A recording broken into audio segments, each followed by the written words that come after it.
Bets on esports, bets on streamers, impressive bonus system, welcome bonus up to $600, cashback, artifacts, regular promotions, daily giveaways. Try yourself as a bookmaker. Great lines. EGB.com, more than just a bookmaker. Skin.land is the site where you can sell your skin within 2 minutes and receive money on your card, crypto, or other payment methods. It's very easy. Look, put email address, set trade link, and bonus for you. Click on the gift, enter my promo code, and get $10 for free if you sell skins for $100. Pick skins you want to sell, click the payment method you want, confirm trade, receive your money. On Skin.land, you can also buy skins. Why Skin.land? The prices are much better than in Steam. You can check it yourself. Link in the description.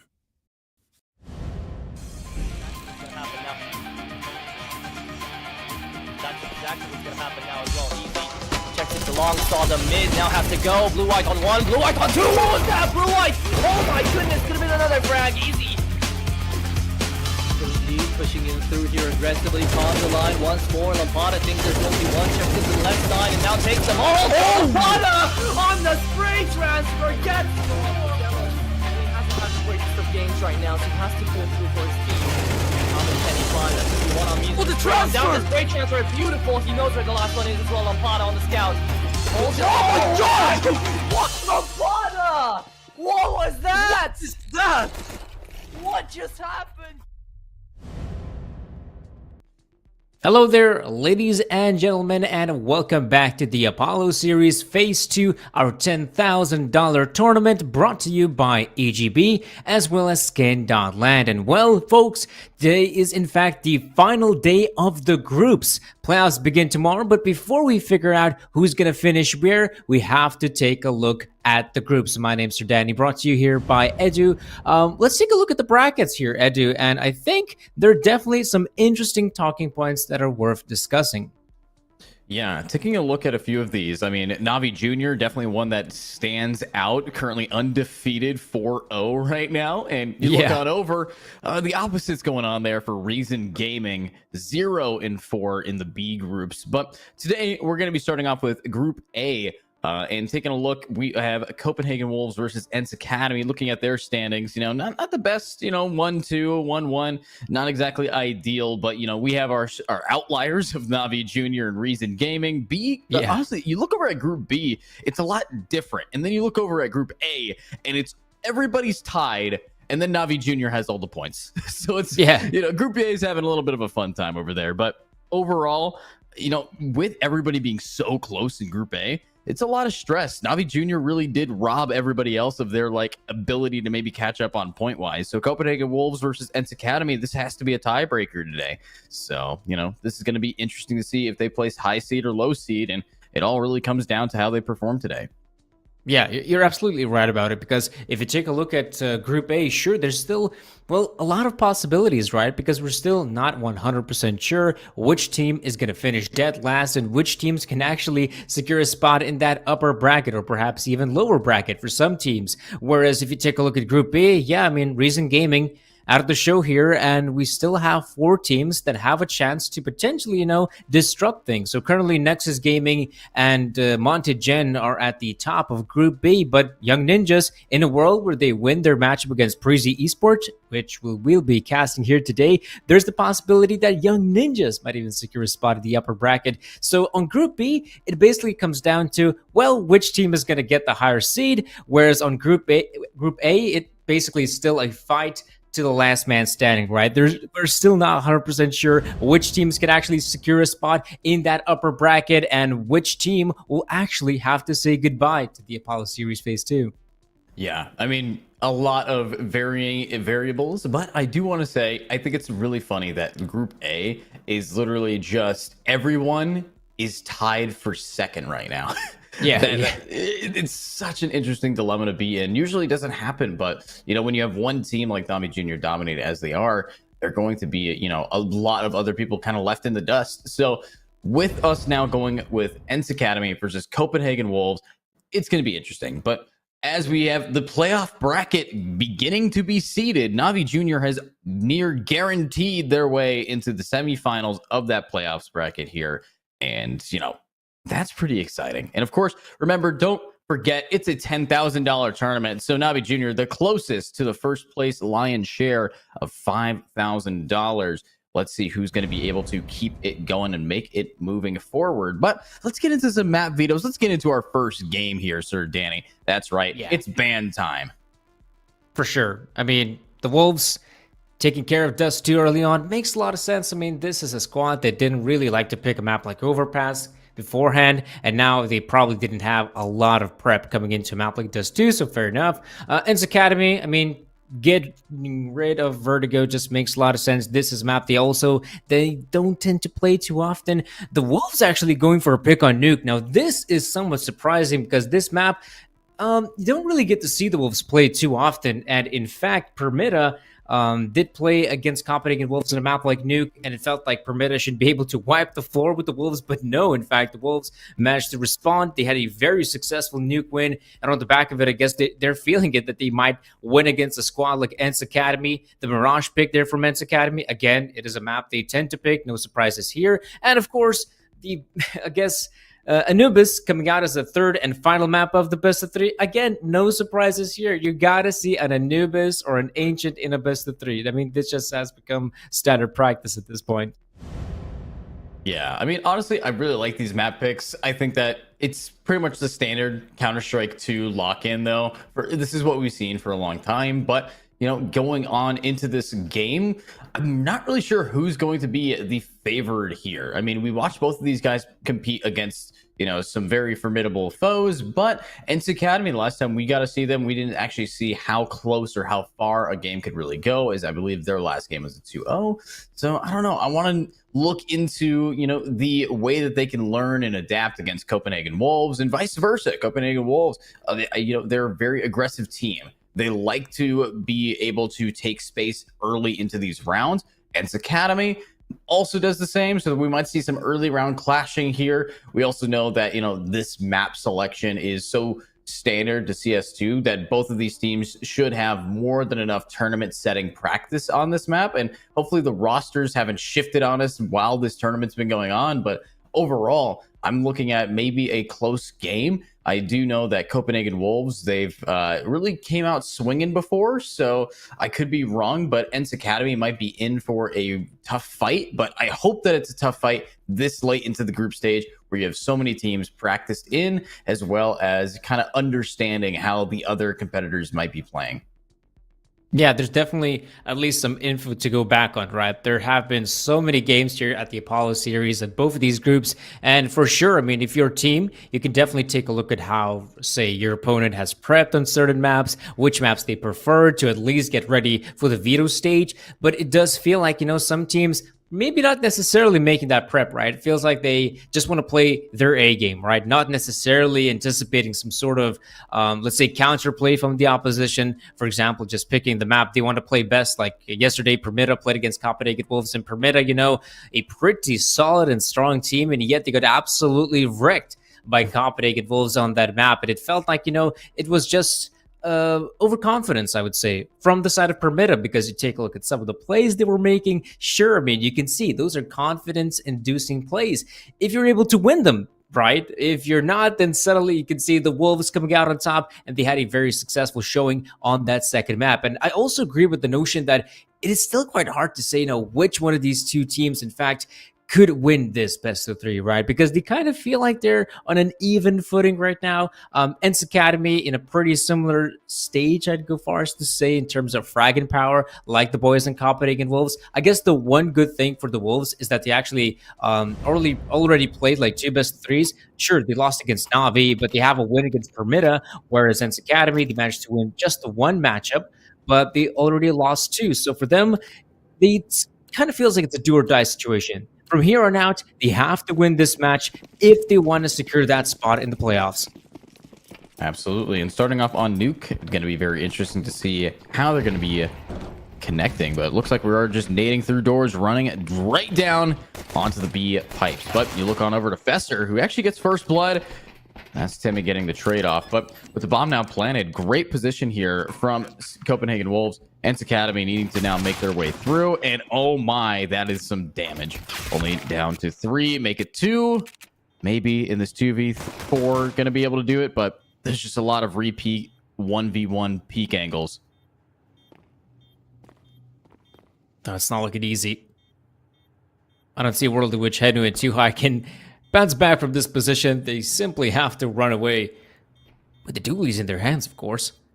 But yeah, the Wolves, very successful take there on the B-bomb side. Not really struggling with Ents Academy, at least early on. And you have to admit, sometimes these fast plays on the pistol rounds work wonders on a map like Nuke, and this round was no different. So the Wolves will be very happy with securing the first round, and Ents Academy, the big question is, did they actually want to force buy into this one? Now, a map like Nuke kinda is one of those maps where the force buy does make sense. There are a fair amount close quarters engagements. You can pick up a scout if you want to play outside. And yeah, we're seeing exactly that. The force buy coming out from Ents Academy. What do you think, Edu? I think that one of the main concerns for a lot of these teams has been when they are overcompensating in their forces. And hopefully we could see something, but so many times in this series, in this group stage, have we seen teams have a lead or try to get a lead and they just burn through all of their money every round and they never get a rifle round because they're just constantly forcing. So yeah, it might be okay second round, but I better not see this become a trend for this team. Oh. There's the first player going down. Yeah, if it does become a trend, then it could really mess up your economy on the CT side for sure. Though, it feels like on some maps, like Inferno, constantly going for force buys is in fact the optimal play. On a map like Nuke, though, you definitely need that higher firepower. You can't just keep on playing with the SMGs or a scout per se. Now then, if you are the Wolves, trying to take it slow does make a lot of sense. You realize there has to be a purchase coming out of the CT side, and well, you don't want to make any mistakes, and with a faster style of round, mistakes could be made. Potty spotting out a few players his way. That is a good shot from Tops. If they eliminate Miltsy quick enough, that opens up the B-bomb side. And with B open, you're going to be seeing Too High and Themi now back in the same position they were last round, having to clutch this up. And do have the door now open. Almost gets the bomb carrier down, and actually the crossfire works. They manage to take the bomb down, but wait a minute, there's still a few players, and this Famos is not really in a bad position. They can try to snipe out a few players, but he's shooting at the sky right now. Need to try to get one of them. And Dink comes through. Nice counter swing. They heard the damage and they get it. So, not too shabby. They got 2 picks, but with a bomb planted and the rest of Copenhagen Wolves being able to fully buy, they're going to have to go for a full save here. Yeah, for sure. This time, if you're Hans Academy, you'll have to save up some of that cash, and later on, maybe we'll see the big guns at play. An AWP would be nice to have with a CT side of nuke. Now, of course, if you are playing just pistols, you could go for something a bit more unorthodox. Like, for example, we are seeing, I thought at one point it might have been a 4-man setup towards ramp, but no, it looks like they're just going to keep it simple. 2 towards ramp with a crossfire, 2 towards A, and I guess Tema will try to wait for the smoke to fade outside and maybe come in the backlines, though. That's a good start for Ents Academy. Already 2 high takes care of Bog Magic. Shane with the pickup on 2 high. And Ents Academy, in a round like this, you probably don't want to overthink it too much. Shane picking up a second frag, so you are very much aware the bomb side has been opened up. Now it's time to move in the side. And now you look on over at Ents Academy. They're all outside. They're all wanting to maybe get some exit frags here. Maybe just try to get some picks with these deagles. And Stapeware might be able. Okay, gets no damage dealt. Surprisingly, every single bullet whiffed right on past. You look at this Ents Academy, they're just marching one by one all the way behind. They might be trying to go all the way around, maybe find some guns down in lobby, or are they just going to be sitting in a box? No, I think... Yeah, they're just trying to fight for it. That's going to be Shane getting Temi.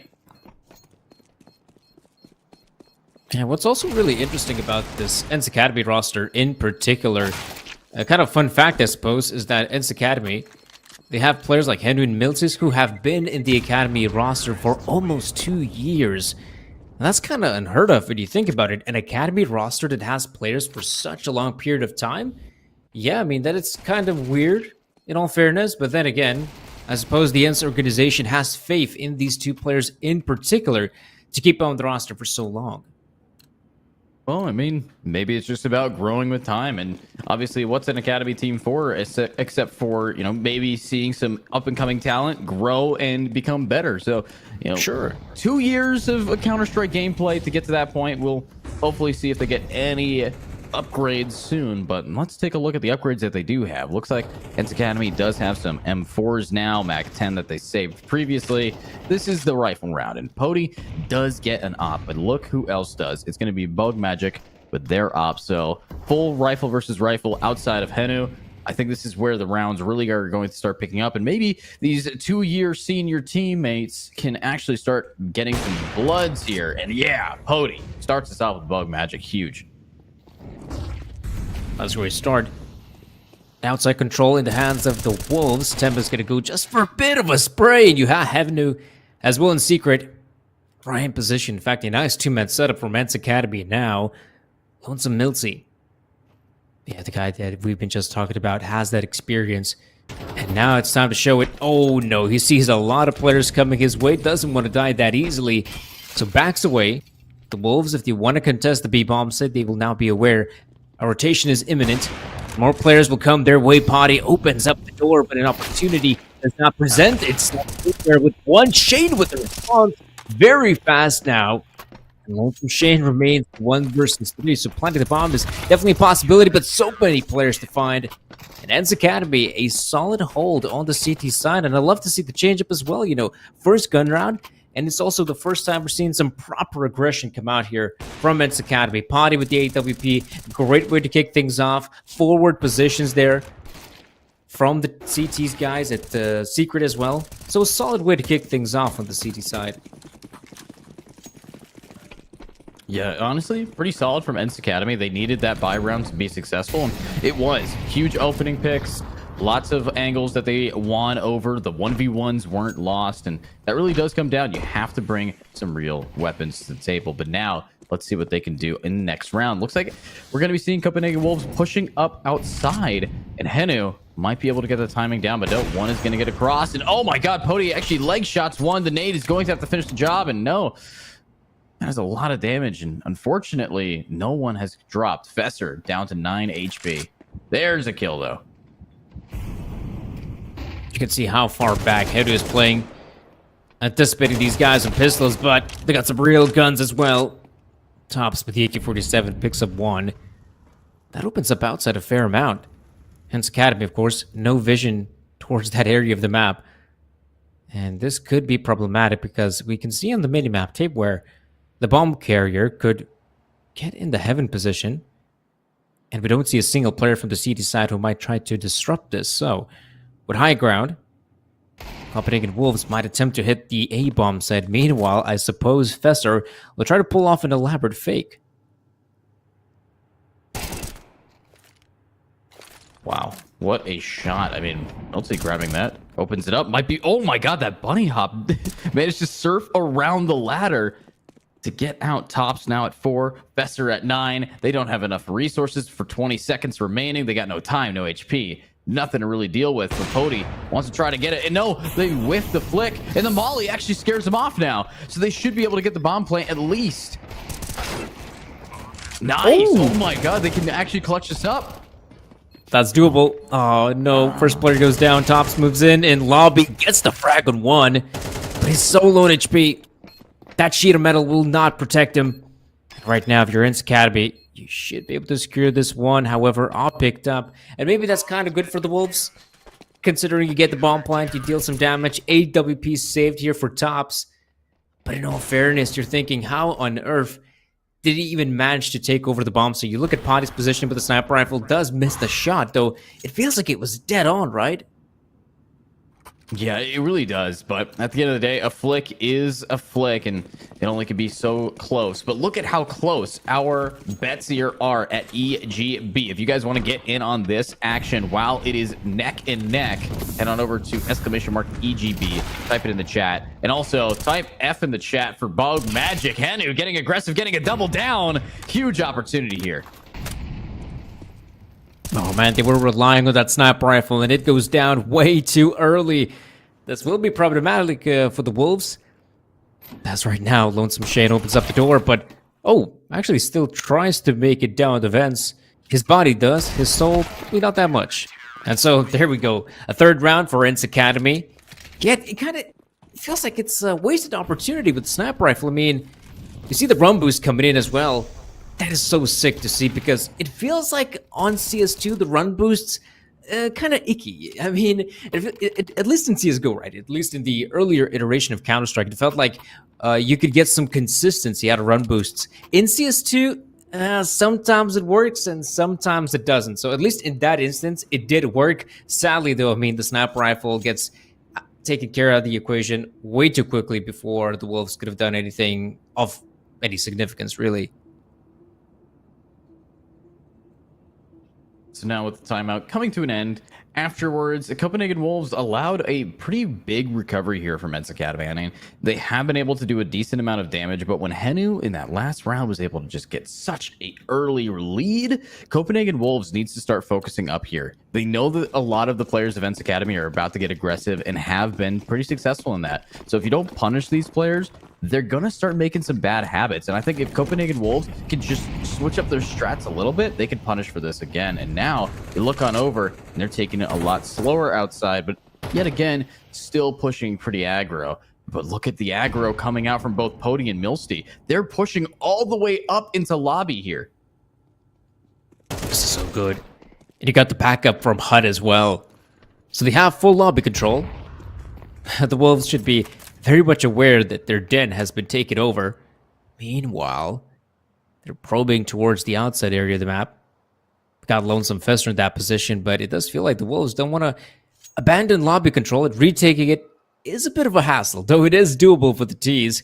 And I suppose if they retake some of that lobby control, that gives them some more opportunities to be perhaps proactive towards A, if that is part of their agenda. But a re-smoke from the CT side, I don't know. It feels like a lot of time has been wasted towards lobby and not a lot of gains for the Wolves.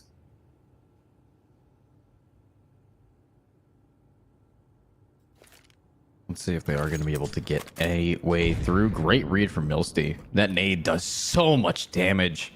That's going to scare these players back, but Milsty getting a little aggro again. Throws down more utility. Unfortunately, though, with 30 seconds on the clock, people are going to have to start holding their W keys. And Pody, what is that? Missing a shot. And we have the spray. 1-2 for Too High. There's the final blow. Now 20 seconds to go. They have to run in, and that's T4 getting 2. And that's Henu about to finish this round off. Find somebody turning his back to him. And there's Temmie. 1v2. 1v1. 10 seconds. Bomb in hand. Pody. Wait, no. Does he go for the... Oh, that's such a misplay, but a great round. Yeah, I could see early on this lobby control with the CT side actually works out wonders for them. We saw the Wolves wasting some valuable time trying to retake lobby control, and it wasn't easy for them whatsoever. The Wolves, seeing some of that utility deployed from the CT side, okay, there's the one smoke, the second smoke, we can wait this out, no biggie. But then you notice 40 seconds have passed, and well, you have about 40 seconds remaining to commit to the play. And yeah, you go on towards the A-bomb site, but the rotations are in. They're swift from Men's Academy, and really a solid performance out of the Finns. But Wolves, I mean, they're quick about it. You go on pistols, you got that partial investment coming into a round like this, and keeping it fast, I think is a good choice. I do like this. They're actually getting onto the site now. They've managed to get themselves close, but the read here for Men's Academy is smart. They already have 2 players down. Under, they might be able to just try to execute this. One's got top, one's got bottom. Milsty itching to move. Now they're both focused on the same spot, which could be a problem. So Milsty's like, no, I'm just going to look at my teammate now. But overall, we're going to start seeing the util fly. And this is 1. This is no, not 2. Milsty now stuck here. Great drop down. 2 for 2. And they do get the weapon upgrades. And there's the leg shot. Pody. Not really able to be that lethal with this op. Just doing a lot of harassment damage, and that's some harassment damage. Huge HE explosive. Look at the positions as well. Sure, the Wolves, they're quite low at HP, but a double peek comes in. That's a good response from Fesser. They have to make their way through the smoke grenades, but they still have time to work with. After all, Diffuse gets on their sides. Fesser, so quick with the M4, whips out the Tech 9 to get it done. It's not easy, Temmie. Aware of his position, but the Tech 9 should reign supreme against the USPS. And what a round from Fesser. 4 kills. And what a great showing for the Wolves, keeping up the pace. Just like I said, it kind of feels like a missed opportunity from Too High. 3 players there in that position. Sure, gets the frag on 1, deals a lot of damage on the 2 remaining players, but sadly, it does come down to Lonesome Fesser to win out the clutch in a massive one for the Wolves. Yeah, huge opportunities and great, just thrifty round. That was Tech 9s that they managed to take back from. And, you know, Men's Academy, let's see if they're going to be able to bounce here, as unfortunately, they didn't save up enough money in their 4-round win streak to get some buys. Temmie, Too High, and Milsty are all sitting on some ecos, and now they're getting aggro. That's going to be a shot missed, and that's going to be a trade coming through, but they did find an op for Too High. And an op for Too High is pretty ideal here, but the mollies keep scaring them back. We don't really see anybody that they're going to be able to fight. So the bomb plant over by A with a retake of an MP9, an op, and an M4. And let's get rid of that MP9. Get it out. Throw it in the bin. It's not going to be necessary for Men's Academy. As right now, you need big guns, real guns. AWPs and M4s to be saved in the next round, because the Wolves, they're back at it again. You know, winning a round like that, you know, like you say, thrifty investment from Copenhagen Wolves, but it's so crucial, and it can change momentum. And now we can see Wolves wind in their sails. They're feeling confident once again. They can keep on playing on this T side, and after all, confidence so important on any T side, but a nuke in particular. And already having 5 rounds to work with, that's a pretty good scoreline. And they might even continue with the pace. Men's Academy, though, you take a look at their economy. Let's give it a look. They should have just enough, I believe, to get that purchase going. Drop a few guns. Spread it evenly.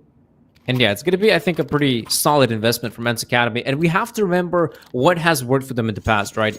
It has been that aggression. And I believe if they want to get back into this first half, we got to show some more aggression. I agree. I want these guys to really be able to, get some early round spacing. You got Too High trying their best. Lots of utility dumped over here, and that's okay. But you look at Copenhagen Wolves. You wanted aggression? Well, they're going to not really give it to us. They're going to take it slow now that they have rifles again. They know that they have enough money to back it up on. But you look over at Ents, and overall, this buy is critical for them. But look at this. Only one defuse kit. They're going to have to play it smart, or they could well run out on time. But on a map like Nuke, they should be able to manage their time efficiently here. With 1 minute, 10 seconds remaining, you do have a little bit of a pushback here from these players. And I do like the aggression that we're seeing here. Smoke's thrown out for a long push. Yeah, I'd say time management isn't a big deal on a map like Nuke. Unless you decide to take, I don't know, outside control in the mid-round and decide to slow things down. Yeah, that could get a little bit nasty. But as we can see, Wolves, 45 seconds on the clock. One player pushing out through the smoke, a second guy. And the response of Bug Magic. So the Wolves want to contest the A-bomb, so you have to be swift about it. So many headshots that do connect for Ents Academy. Sadly, they do not convert them in terms of kills. So the Wolves, A-bomb set for them to take. Milty and Potty, it feels like they want to try and go for this round, but it is a rather difficult one. Molly being deployed. This Molly doesn't last as long as it did in the earlier patch. 7 seconds used to be the case, now it's 5.5, so Potty feels like he might try to go for this one. He has to find a frag quickly enough. Milty with a response, but they are running out of time. No defuse kits means they had to be just a little bit quicker, right? They had to be a little bit quicker to find an earlier frag, but now they just have to save their guns, and maybe they could do it, though Fester has other ideas. Yeah, and in the most pretty obvious save spot here for this op. But now you look on over, that's a big lead coming out from Copenhagen Wolves. They have managed to get to 6.5. So at any rate, we are looking at a tied half. We do see some trades coming through anyways. I mean, lots of damage being made by this team of Ents Academy, but the problem is they're only doing damage. They're not winning rounds right now. In the past two, it's really kind of been favoring Copenhagen Wolves, and you can kind of see that reflected by the predictions, by the bets here, because people are seeing Ents Academy. They've really got to scrap by, and they're losing these initial fights, these 1v1s, and yeah, they're finally getting some trades, but at the end of the day, this A site is taken by Copenhagen Wolves with advantage of life, with advantage of time. That's so quick as well. Ents Academy didn't really have much of a response when you have the Wolves entering the bomb site so swiftly, quickly, as well as with utility. And now Potty's best. Oh no, he'll try to save that weapon of his, but no, Tapeware will get the better of him.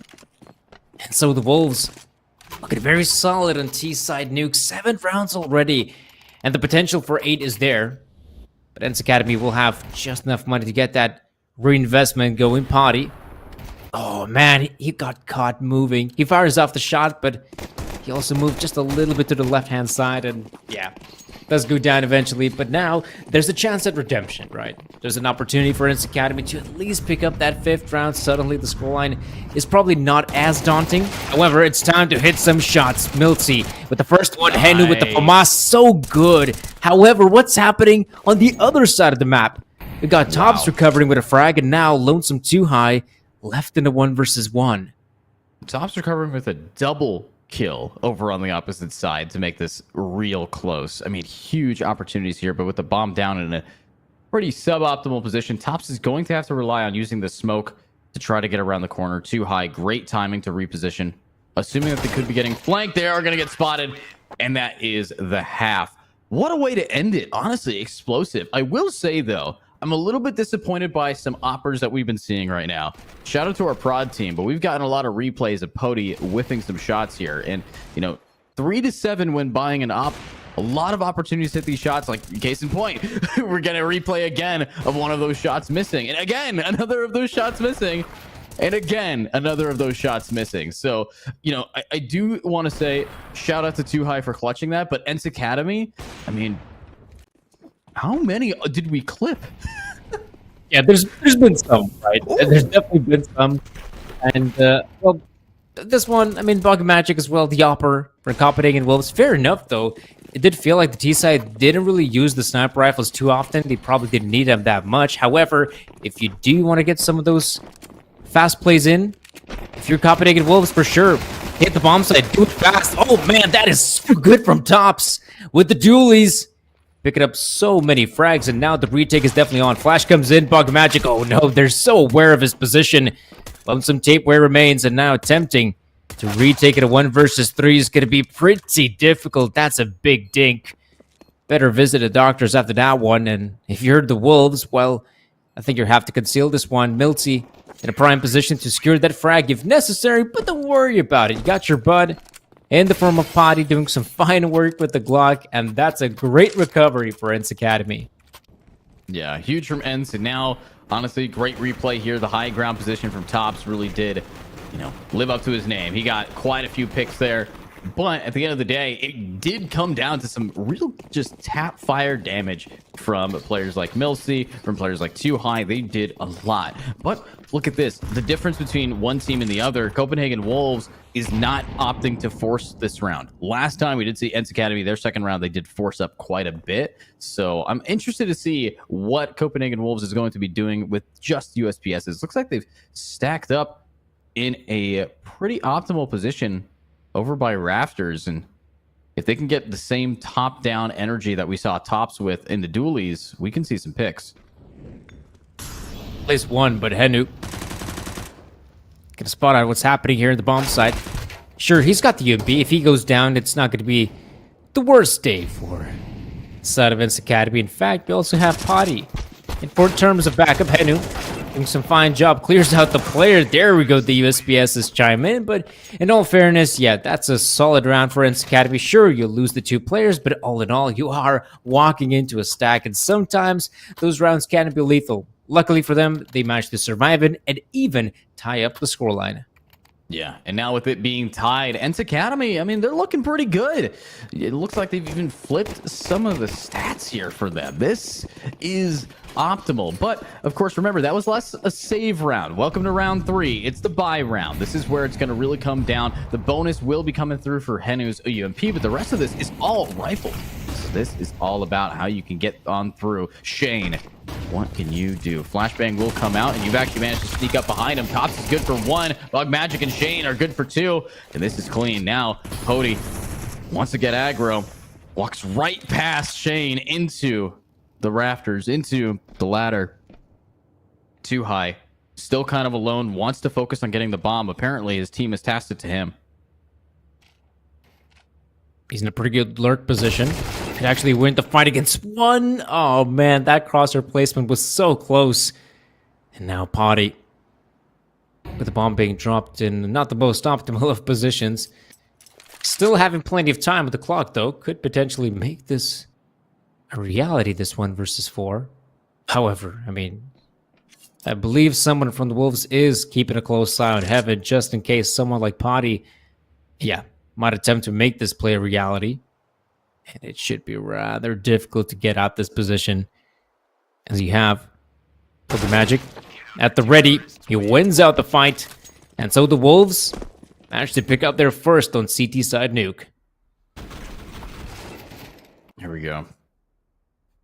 So with that first round, Copenhagen Wolves nearly flawless. Only Tops died, and Tops actually got a kill as well. So a little bit of econ back into Tops' pocket. Definitely able to do a full buy. But of course, that was buy round versus third round. You saw some bonusing players like Henu, but Temi, Milsty, look at how low everybody is. This is a Hail Mary when it comes to economy. They have to take this or they're going to be kicked back to a save, and Copenhagen Wolves wants to take advantage of that. Nade will come through, and it is going to not spot anyone, but a decent amount of damage. A solid 4 over to Milsty there from the nade.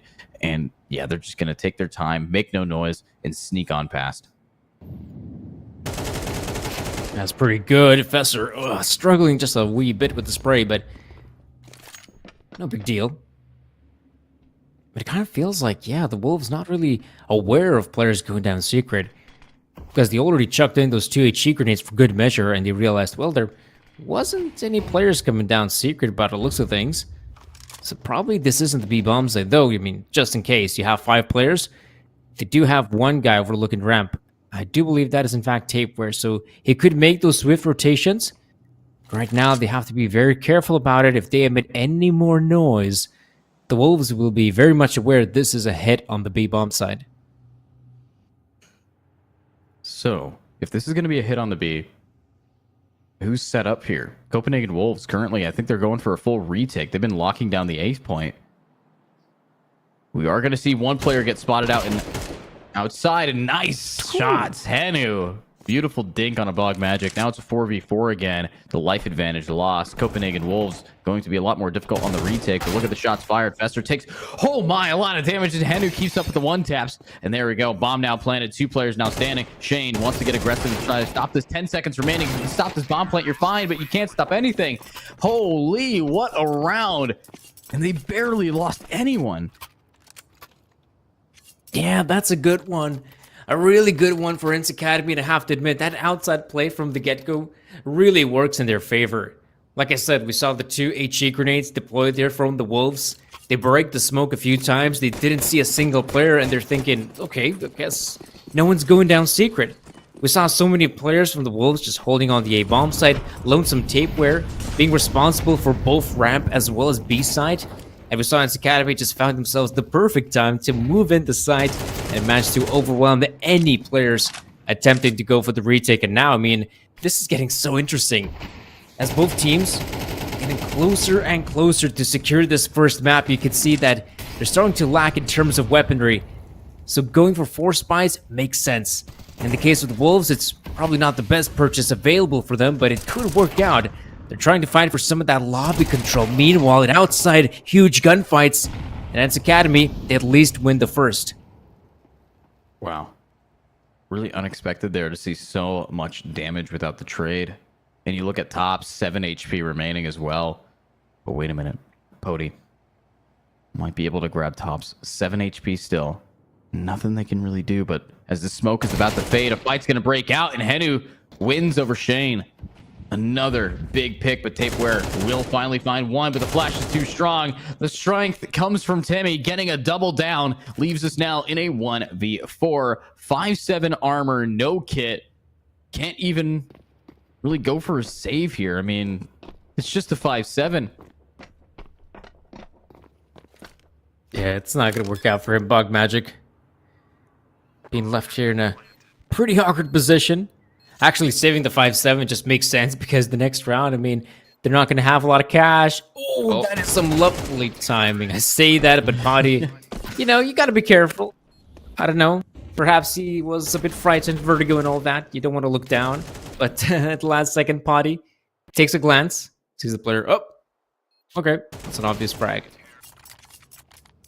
Yeah, pretty smart. And now with attack pause coming out, you can see that Copenhagen Wolves have again kind of lost the plot there. Lots of money will not be in their hands for a buy. And Inns Academy, from the brink of bankruptcy, now back into it with some real funds. We do have Pody now with an Mac 10 trying to even build up more. This is definitely an economy play, picking up a Mac 10 instead of an AK. I think Pody is trying to bring back the op into this half, and we need to start seeing some ops from him actually start hitting. And you know, the best way to do that is to get an op back in his hand to even give him the opportunity. For sure. And if you guys want to get some funds as well, be sure to sell your skins if you want to do so. Dota skins, Rust skins, you name it, you can do so instantly and securely on our sponsor, Skin.land. And be sure to use our $10 bonus code, Apollo, to get the best offer available. And well, that is a very fast push on the A-bomb side. Lonesome Potty with the Mac 10. What is this? He just runs up. The Wolves, not much of a response. I mean, you don't expect from the pistols, I guess. But Inns Academy, I mean, you want to win these eco rounds, and you want to win them convincingly, and they're doing exactly that. Yeah, that was a convincing start. And now look at this. Pody has made it all the way up to try to get aggressive in an angle. No one expects this. No one ever anticipates getting pushed from rafters, especially when you have your team down there. But Pody, turn around. What? What? They touched butts for a second and then they freaked out. Oh my god. All right. Well, at least Tapeware is going to be able to get Pody down, but Pody did his damage. That is 3 kills with the Mac 10. Walks away with a solid amount of money. And now you look on over to a team that isn't really concerned too much. They're going to be able to just have a full buy. Pody's bringing the op back out. Actually, I think Pody's happy that he died, but yeah, the awkward moment when you're kissing your enemy leaves us now with double digits on the board and another attack pause. This time for Ents Academy. And wait a minute, Pody is not going for the op. Instead, just picking up an AK. So I was wrong. I thought that he was going to be trying to save up for something big, but no, he's just making sure his team has a little bit of money here. Yeah, for sure. I mean, for Ents Academy to go with the rifles kind of signals me that they might want to be at least mobile in a round like this, not necessarily rely on their sniper rifle to try and go for those opening frags. And in fact, I mean, the way the second half has been playing out, I mean, not a lot of sniper rifles have come out, but definitely we have been seeing some sweet sniper rifle skins. So guys, once again, I'll give the shout out here to our sponsor, Skin.land. If you want to buy and sell CS2 skins, Dota 2 skins, Rust skins, you can do so instantly and securely on our sponsor, Skin.land, and you can get a $10 bonus with code Apollo. Let's see what the bonus for this round is. This is, of course, a little bit of a low buy from them. They got no money remaining. A full buy from them, but low funds at the end of the day. Copenhagen Wolves. On map 1, they do not want to lose this. As you take a look, it is their map pick here. This is all down to the way they're going to be pushing up, getting this fight. And honestly, Copenhagen Wolves has been very passive on this map compared to Ents Academy. Incredibly aggressive on that CT side, great aggression on the T side, but let's see them actually break out into a fight. Looks like Tapeware is getting aggressive now, and pushing up lobby might bite off more than you can chew. It's dangerous because he's out here by his lonesome. Nice headshot on one. The problem is, though, it's the M4A1S. It's not lethal enough. And right now, if you're in Academy, you have a great opportunity to push up bomb side. Potty so clean with the AK taps, channeling his inner scream. And right now, Ents Academy, control over the B bomb site is looking imminent. However, there's a swift response from the Wolves. They're ready to maybe try and stop this bomb plant from ever happening. Fesser moving in, not aware there's a player behind the reactor core. But Shane, it's an awkward moment. They see each other, but it's Potty who wins out the fight. Tops now left it a 1v1 and goes down to 2 high. So Ents Academy, lovely little round from then. We have to see the replay because those were some keen positions from the Ents Academy players like Potty here in particular with the AK-47. I guess that's the reason why he doesn't need that sniper rifle. His AK-47 is as precise, if not even better.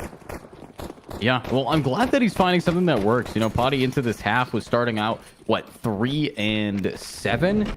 Now in this next half, Potty is 12-11. So huge comeback. Definitely, smart to try to switch up the role that he was playing.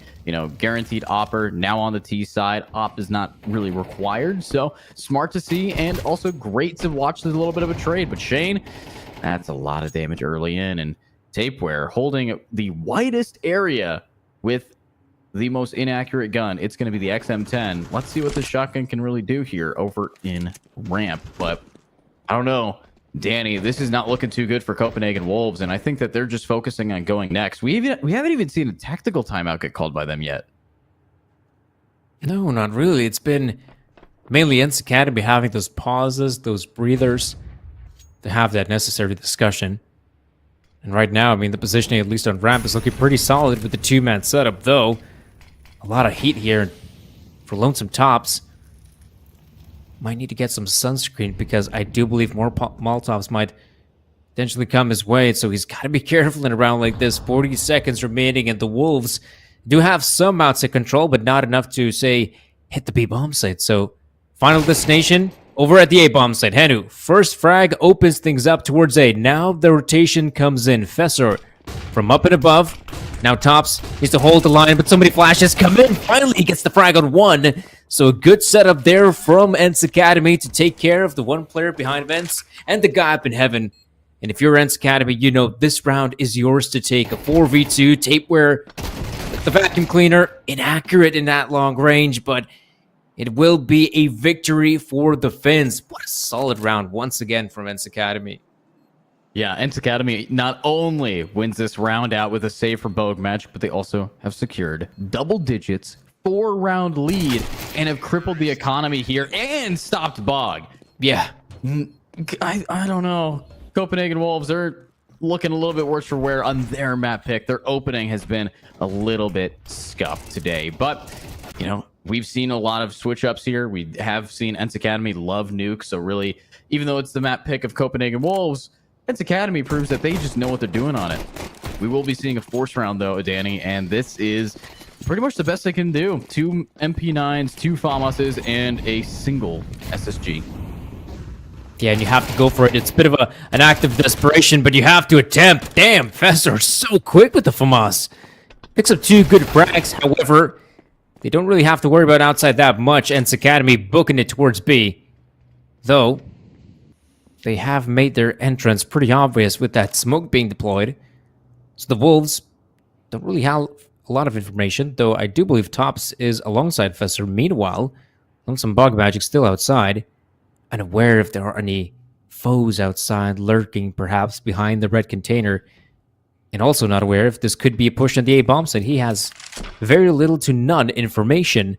And if you're Ents Academy, for sure, if you have wrap control and you don't want to push towards B, you can still take the high ground by climbing up ladder. And who's going to peek out first? Is it going to be the guys up in heaven, or in fact it's Hen who's the bug magic, has to worry about 2 positions, gets the frag on 1 too high, bit of a lengthy spray, but gets the frag regardless. So now the bomb plant will come in for Ents Academy and Lonesome Tops in the 1v2. Here we go, Tops. Never mind, Tops. Immediately shut down. They heard the ladder and they sprayed him through the smoke before he even could get a flashbang off. Yeah. What a way to just an anticlimactic end. But Ents Academy, I gotta hand it to him. This has been a very standout game. I mean, for a long time, a lot of the people, the predictions, the polls, the bets, they were all favoring the other team of Copenhagen Wolves. So Ents Academy really proving them wrong and being able to, you know, start off strong today. But, you know, Danny, with that being map number 1, we still have a new map to go. And honestly, I still think it could be anybody's game here. Yeah, I think it's a fair assumption because we saw that first half from the Wolves and they were really solid. It did feel like, their CD side just kind of fell flat, but also they didn't really have a lot of rounds to work with. Sure, they ended up losing the first pistol round, the eco right after. They win the gun round though, so that was actually pretty good. But from there on out, they kept on purchasing, going for those force buys. And well, the force buys were not enough for them to win a round. Maybe if they get one, suddenly they might even string a few rounds together. Then I see the Wolves perhaps in a good position to somehow close out their own map pick on Nuke. But it just felt like they ran out of cash, ran out of rounds, and kind of at the end ran out of luck. So perhaps jumping into that second map, they will have more success going into it. Absolutely. But of course, before we jump into that second round, we are going to be sending it to a short break. So while we are on break, make sure to check out skin.land. It's the best place to sell your Dota skins, Rust skins, Counter-Strike skins for mostly prices higher than Steam. And of course, there is a coupon code for $10 bonus over with coupon code Apollo. But with that being said, thanks for watching. We'll be right back with our second map coming up next. Bets on esports, bets on streamers, impressive bonus system. Welcome bonus up to $600, cashback, artifacts, regular promotions, daily giveaways. Try yourself as a bookmaker. Great lines. EGB.com, more than just a bookmaker. Skin.land is the site where you can sell your skin within 2 minutes and receive money on your card, crypto, or other payment methods. It's very easy. Look, put email address, set trade link, and bonus for you. Click on the gift, enter my promo code, and get $10 for free if you sell skins for $100. Pick skins you want to sell, click the payment method you want, confirm trade, receive your money. On skin.land, you can also buy skins. Why skin.land? The prices are much better than in Steam. You can check it yourself. Link in the description.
Bets on esports, bets on streamers, impressive bonus system. Welcome bonus up to $600.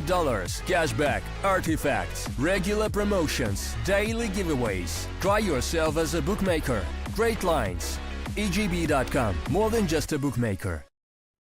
Skin.land is the site where you can sell your skin within 2 minutes and receive money on your card, crypto, or other payment methods. It's very easy. Look, put email address, set trade link, and bonus for you. Click on the gift, enter my promo code, and get $10 for free if you sell skins for $100. Pick skins you want to sell, click the payment method you want, confirm trade, receive your money. On Skin.land, you can also buy skins. Why Skin.land? The prices are much better than in Steam. You can check it yourself. Link in the description.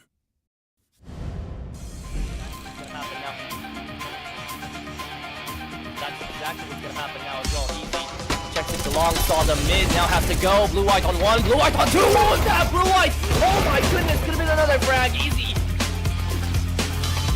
Pushing in through here aggressively. On the line once more. Lampada thinks there's only one. Checks to the left side and now takes them all. Oh, Lampada on the spray transfer gets scored. He hasn't had the greatest of games right now, so he has to pull through for his team.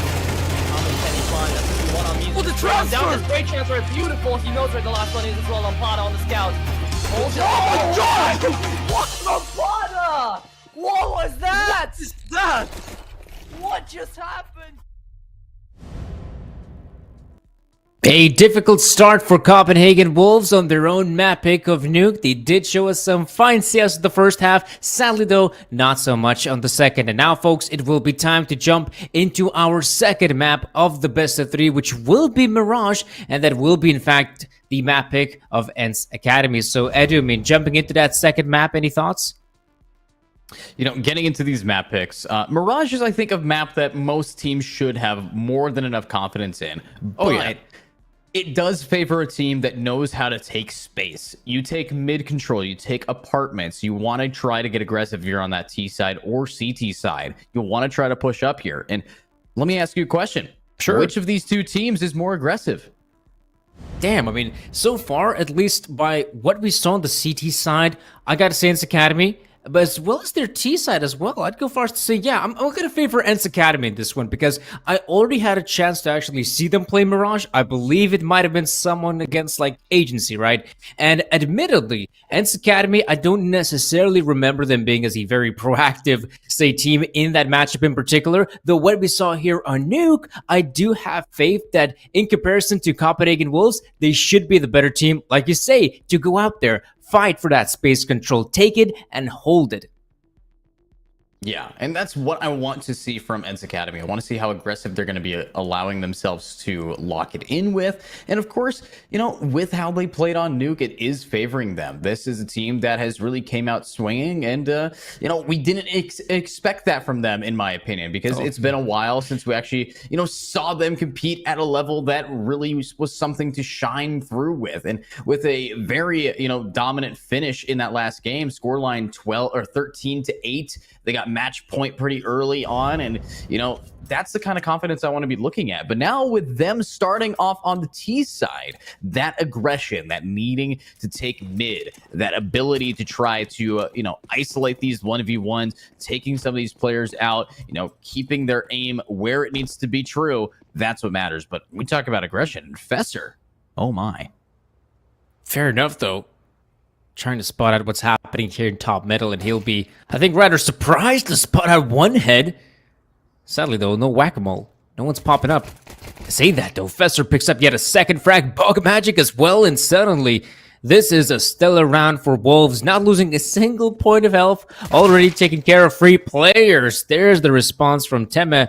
But you gotta wonder, maybe it's a tad bit too late because the Wolves, they got this on lockdown. Miltsy, great response. Looks for more, though. Gets the frag on Shane, and now this is looking a bit more probable. 1v2. They're trying to hunt him down. Miltsy, oh, man. I've got to say, it felt like that was a risky play through the end from the two players of Copenhagen Wolves to try and run down. But fair enough, they did a good job. They secured the round win, and confidence flowing through their veins after the way they kicked things off here in Mirage.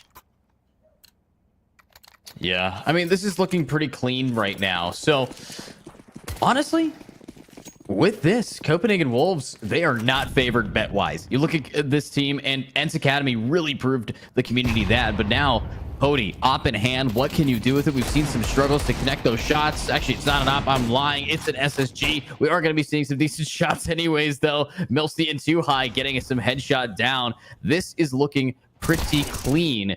This is all right. Another one. Henu able to grab Tapeware down, and Tops.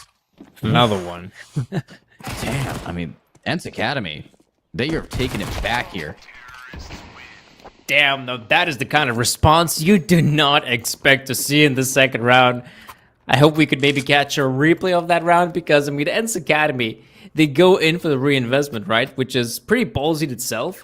But fair enough, you know, they did a fantastic job. And the Wolves, I thought, on the back of their first best round victory, I mean, you got to feel confident. You got to go for those engagements. But Ents Academy, once again, showing up to be the better T-side team. And it does feel like a map like Mirage might actually lend their playstyle really well.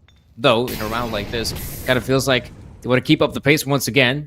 They have deployed the early Molotov, though this time they have to be very careful. When deploying those smoke grenades, there could be players laying close by them, pushing through them.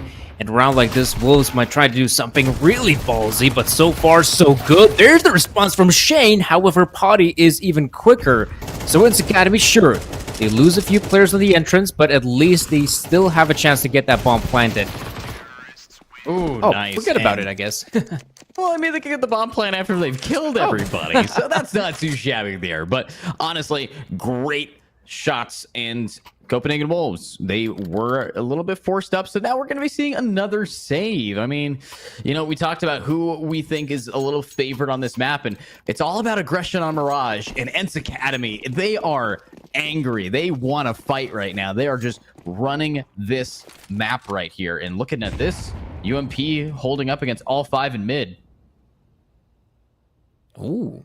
Now that is slick. I don't believe I've ever saw someone trying to stack window and then having some of the players boost up in ladder room. Problem is though, Head is gonna get it. Yeah, he's gonna get overwhelmed. That will be the UMP going down, but in all fairness, the bomb site is firmly in the hands of Ents Academy. They should not be losing a round like this, so chucking a nade for good measure. A second one to boot. But Ents Academy will secure themselves the third round. I'm becoming a big fan of actually teams buying up the UMP instead of the MAC-10. You know, the MAC-10 has its bonuses. It's got 5 bullets more in the clip, but it is very good against opponents who potentially are going for a full-on eco. Fair enough. But nowadays, I mean, in CS2, it has become so common to be seeing those force buys. It just feels like the UMP-45, having better armor penetration, has become like the more versatile gun in these rounds. In a lot of these like rounds for a T-side team or CT team who's expecting a force buy of some sort. Yeah, and honestly, now that we are getting into a round where hopefully we can see some buys coming out. I mean, Shane's sitting at 5,000. We got Bogue able to keep it going. You know, saving just a P250, it makes sense. You don't even want to give the opportunity to try to fight anybody right now. So it looks pretty clean from them. Now, Ents Academy, I will say, you know, overall, strong start. But with this being Mirage, with this being, you know, Copenhagen Wolves on the CT side, they just have to get rifles in their hands. They have to start winning that range battle. At long range engagements, the M4A1Ss, they got that precision on him. But Shane as well, M4A4 up close and personal. Just the early frag here for the Wolves, but we can see mid control is being contested by both sides. Fesser, oh, the flashbang was not for him, I suppose. Or in fact, it did just go in there, but it wasn't deep enough. Oh man, that's so unlucky. Milty going for the taps. He's tapping away, but they heard the tap dancing shoes there in connector. So the Wolves sweep in, take care of the player, and now it's all up to Lonesome Potty and Too High. Luckily for Too High, he's actually in a pretty good position. So if he's patient enough, he might actually catch one of these players. But yeah, they are very much aware of his position. So it feels like the best way to go about it would be to group up and hit the site. And anyhow, even though it felt like they were aware of Too High's position, Bog Magic goes in for the fight and loses it. Yeah, and this is not ideal, but at the end of the day, they still have life advantage. They do have Ents Academy trying to get a little aggro here. Pouty might want to open the doors. They might want to just come out swinging. You look at this, that almost is a kill. Tapeware is a little low thanks to the spray, but Fesser, the lowest with that molly, almost taking him out. But wait a minute, who's on the flank? It's Tops. Pouty able to get Shane, but are they going to be able to turn around fast enough? Tops is right behind him, and Pouty's getting aggro with this op. We need to start seeing some players drop if you want to get on the site, but the bomb planted with 15 seconds to spare. Let's get into this. It's a 2v3, but the retake is huge, but what a shot. Pouty gets one. The wall bang comes through. Firebox fired up, and that's the round for Copenhagen Wolves. I mean, considering Ents Academy had, what, a 2v5 on their hand? The fact that it could even make it onto the bomb site, get that bomb planted, I mean, that's unreal. But you can see here as well, going for the taps. Yeah, it felt like the bullets actually didn't really land the crosshair, but if been just a little bit lower, and maybe he would have hit the arm.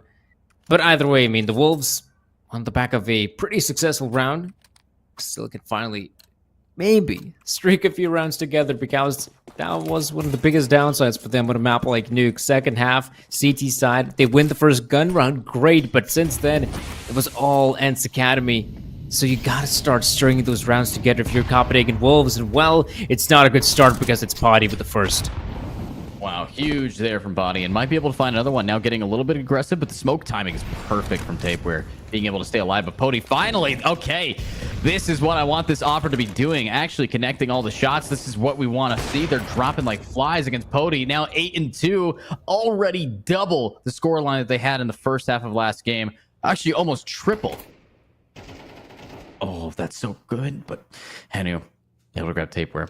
It's only 2 left. Shane needs to back up. Bogue Magic is saving here, so there's no reason to try to fight this close quarter combat. Okay, that's going to be at least a good recovery for the Wolves to maybe keep those 2 weapons alive. Oh. Okay. I guess Bogue Magic wanted to fight someone up in short. But as you can see, I mean, that was such a great round from Ents Academy.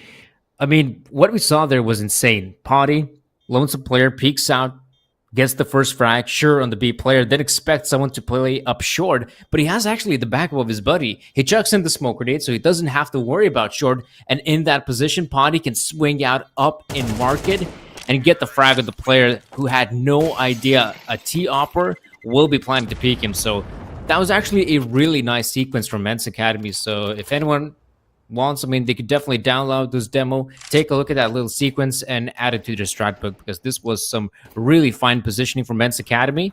And Pouty, oh yeah, didn't see the player there, or perhaps saw him and was thinking like, nope, I don't want to be part of this. Yeah, I mean, it was definitely an interesting little bout here from Pouty. And yeah, I think their Mirage opping skills, especially on the aggressive T side, has really been something, as you put it, for the playbooks, for these guys to be able to really just start popping up. The nade is going to be able to connect some shots and do a little bit of damage, and that's going to force him out. This is a full save, and they're going for it. Pouty gets 1, but now stuck in this corner, has to get a second, gets it anyways, now gets a 3rd, now gets a 4th. It's an ace for Pouty if he can find the final blood, but no! Shut down by Bogue Magic, leaves us now in a finished round, but yeah, it almost was an ace. It wasn't, though. It was an eco, but God, Pouty just constantly flicking him up while stuck in a corner. Great hold. No stuff here out of Ents Academy. Sure, there are a bunch of players coming his way, but kind of felt like he was there by his lonesome, doing some fine work with the Glock. Sure, we had Miltsy in a pretty good position to help him out, but it felt like not a single opportunity presented. Anyhow, though, Wolves 2 rounds in CT side, and man, they got to start picking up those consecutive rounds in a row. I've talked about it earlier, that for them, this could be a huge downside if they can't string those rounds together, but maybe they could have a good start here. Tapeware, oh, so good with 3 frags already. That will slow down the push from Ents Academy. Perhaps they'll have to change their mind completely as the A bomb site has been locked down by Tapeware, and the bomb as well has been dropped, so this is a fine round for the Wolves. This is good. I like what we're seeing, and now with them wanting to push right on up, it's not going to be too easy. The bomb is completely stuck, and yeah, Wolves, they get this. But how many of them are going to be staying alive? I think that we can see Shane getting a little aggro here. The molly, near perfect. Now Milty kind of stuck on this box, and ooh, Shane wanting to try to go for those fights. This could be do or die. They drop, and yeah, Shane is gone. 45 seconds is more than enough time for a 2v4, but they are getting slowly flanked here. It's Fesser right behind him, but who's going to be able to get up with another molly? This is just so much great utility usage to buy time for Fesser, who is just locking them down, but Fesser's not pushing. Instead, they're just trying to pincer, trying to wait, but this is a team that wants to push. Ents Academy, they've lost one more. They've lost both, and that's the round. And Miltsy being saved there by the new patch, really. I mean, if the pre-patch Molotov would have chimed in, he would have been a goner. But either way, I mean, you got two players in Ents Academy having to push at the A-bomb set, and it's just such a difficult task. Both players from ramp, their position is compromised.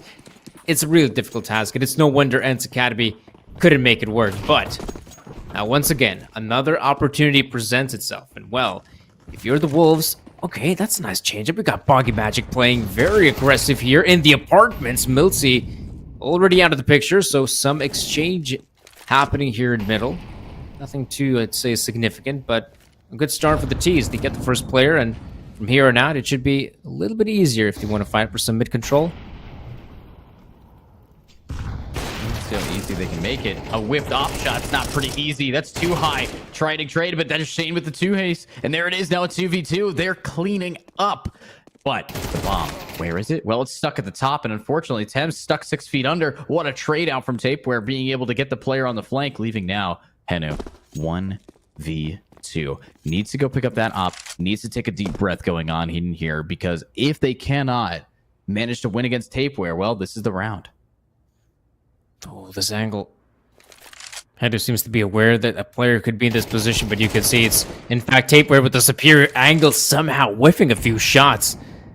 And now they know Henu's position up here in top mid. So perhaps he could continue moving forward, but he doesn't have a lot of time, which means he doesn't have a lot of choice.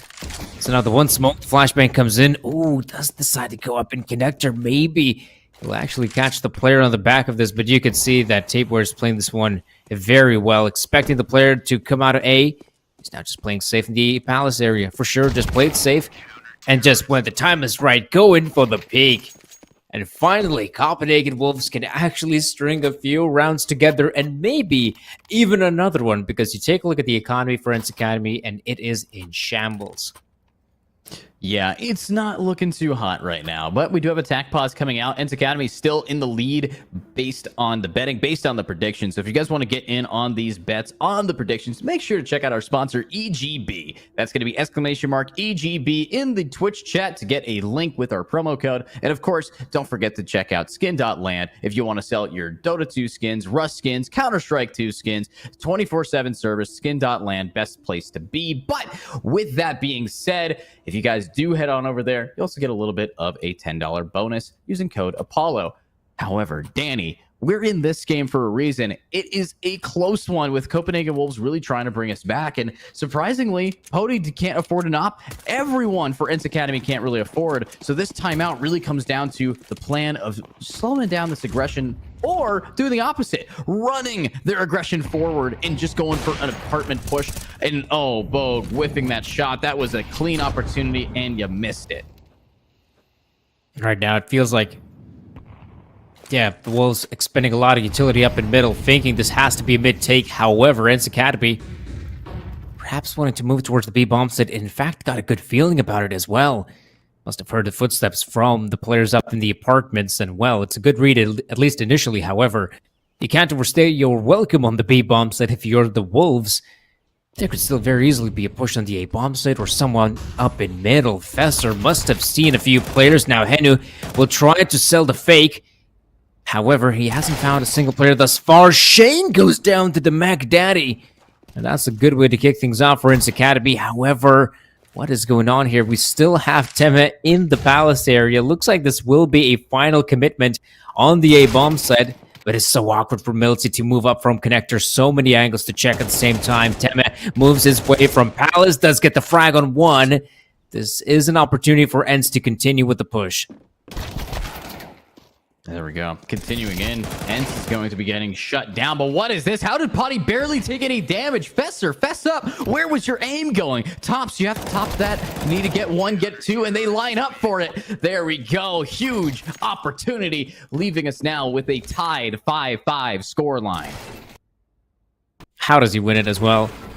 What the hell is that? The Mac 10 against the M41S, and you saw as well, Shane actually got the dink. So you're thinking, okay, one more bullet, this got to be easy, but nope.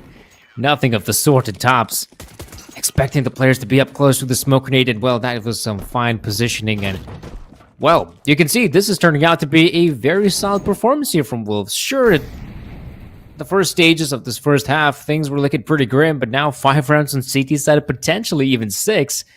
This is turning out to be a solid performance from them, and Benzacamity, well, might just make it a fast play on the B-bomb side. Surely rotations will be swift. Tape where it comes in this position. However, the flashbangs are there. God. And Tops does go down as well. So there's the opportunity for a bomb plant. But Copenhagen Wolves, even though a bomb plant for Ents Academy, the retake should be a solid one and a fast one indeed. That was insane. While fully blind and getting down, opening of Wolves for the retake. And Fesser's going to be able to grab one. It's now one player by benched, and he's benched, sitting back down, leaving us now with Copenhagen Wolves going from down a couple rounds to ahead and getting that they have won this half 5. We can see another 7-5. But here's the thing. They're very strong in that first half. You have to watch out against Ents Academy as they were potent on the switch. Yeah, once that switch is going to happen, you got to wonder how Ents Academy will play their CT side, because I'm expecting aggression, right? Just like they saw on a map like Nuke, Ents Academy prone to making aggressive maneuvers, and I wouldn't be too surprised if we'll see it out again, though bit of a shame there. Fesser actually missing the jump, so might as well join his buddy Bug Magic to try and take some of that top mid control. But as you can see, Ents Academy are playing this one so safe, so far back there in T-spawn as well as top mid. Not really going for anything aggressive just yet. However, 2 players poking around the B-bomb side. Bog Magic shows his magic stake in the form of a kill. On too high now. Tops waiting for more players to come in. Those were some good flashbangs, actually. Tops can't do a damn thing. Shane now chimes in, looks for more opportunities, and this has to be the commitment. Oh gosh, Henu. Fantastic shot on the AK-47, looks for more, but Bog Magic with the response, and a 2v2 ensues. And there's another one from Tapeware, and now Lonesome Shane. His position is known, but Shane will pull it off. Copenhagen Wolves, just like that, they string 5 rounds in a row, and rightfully so, they deserve to be the victors of this first half. Yeah, they definitely do. I mean, Shane clutching that up with only 19 HP remaining. We're seeing, even though Ents Academy across the board has quite a few frags right now. You look at Pody, 4 and 18 as the top frag in the map. At the end of the day, it came down to those 1v1s. It came down to those clutches. And Copenhagen Wolves was able to really secure that every time. So now, as we are getting into our second half of our second map, if you guys are ready for this, get ready. If you're not ready, let's go. Because look at this now. Danny, I'm looking at Ents Academy. They're on the CT side, which in my opinion, they kind of struggled with before. I mean, we did see some great aggressive plays on the CT side of Nuke, but fair enough. At those latter stages of Nuke, they did struggle a fair amount. But now, once they still have confidence, and it's still the first round, might as well go for something a bit unusual. So have your players push up mid and get that important map control will be very useful for the potential flank that should occur here on the A-bomb side, because the Wolves have expended a lot of utility. So clearly this has to be the commitment on the side. Miltsy taking a big hit of damage. Shane with the response. And now, of course, you want to take over CT spawn if you're Copenhagen Wolves. You don't want to sit on the bomb side and make sure players like Potty could get in position with the flank. So far, so good for the Wolves. Yeah, so far so good. I mean, really locking this down, but the retake comes out with the flashbang. But unfortunately, the panic spray, what is that Deagle Dooley's playing off at? Nade comes through, bye-bye, back of the body. Now Dooley's in hand, there we go. This is what we want to be seeing. Too high is feeling himself, now getting real aggro, bunny hopping and trying to keep it up. But at the end of the day, the bomb is still ticking, and he had to go for it. just like that. Great attempt, but Ents Academy, they're not able to take round 1. Yeah, it will be Copenhagen Wolves with what seems like pretty standard push on there on the A-bomb side, especially on the pistol round. Having a few smoke grenades has become kind of standard practice. And yeah, of course, once you take control of the bomb site, you want to keep on fighting. Fight towards CT spawn, get a few frags there, maybe slow down the push even further until, I mean, defusing the bomb becomes just out of the question for the CTs. It becomes more of a matter of surviving in a round like that.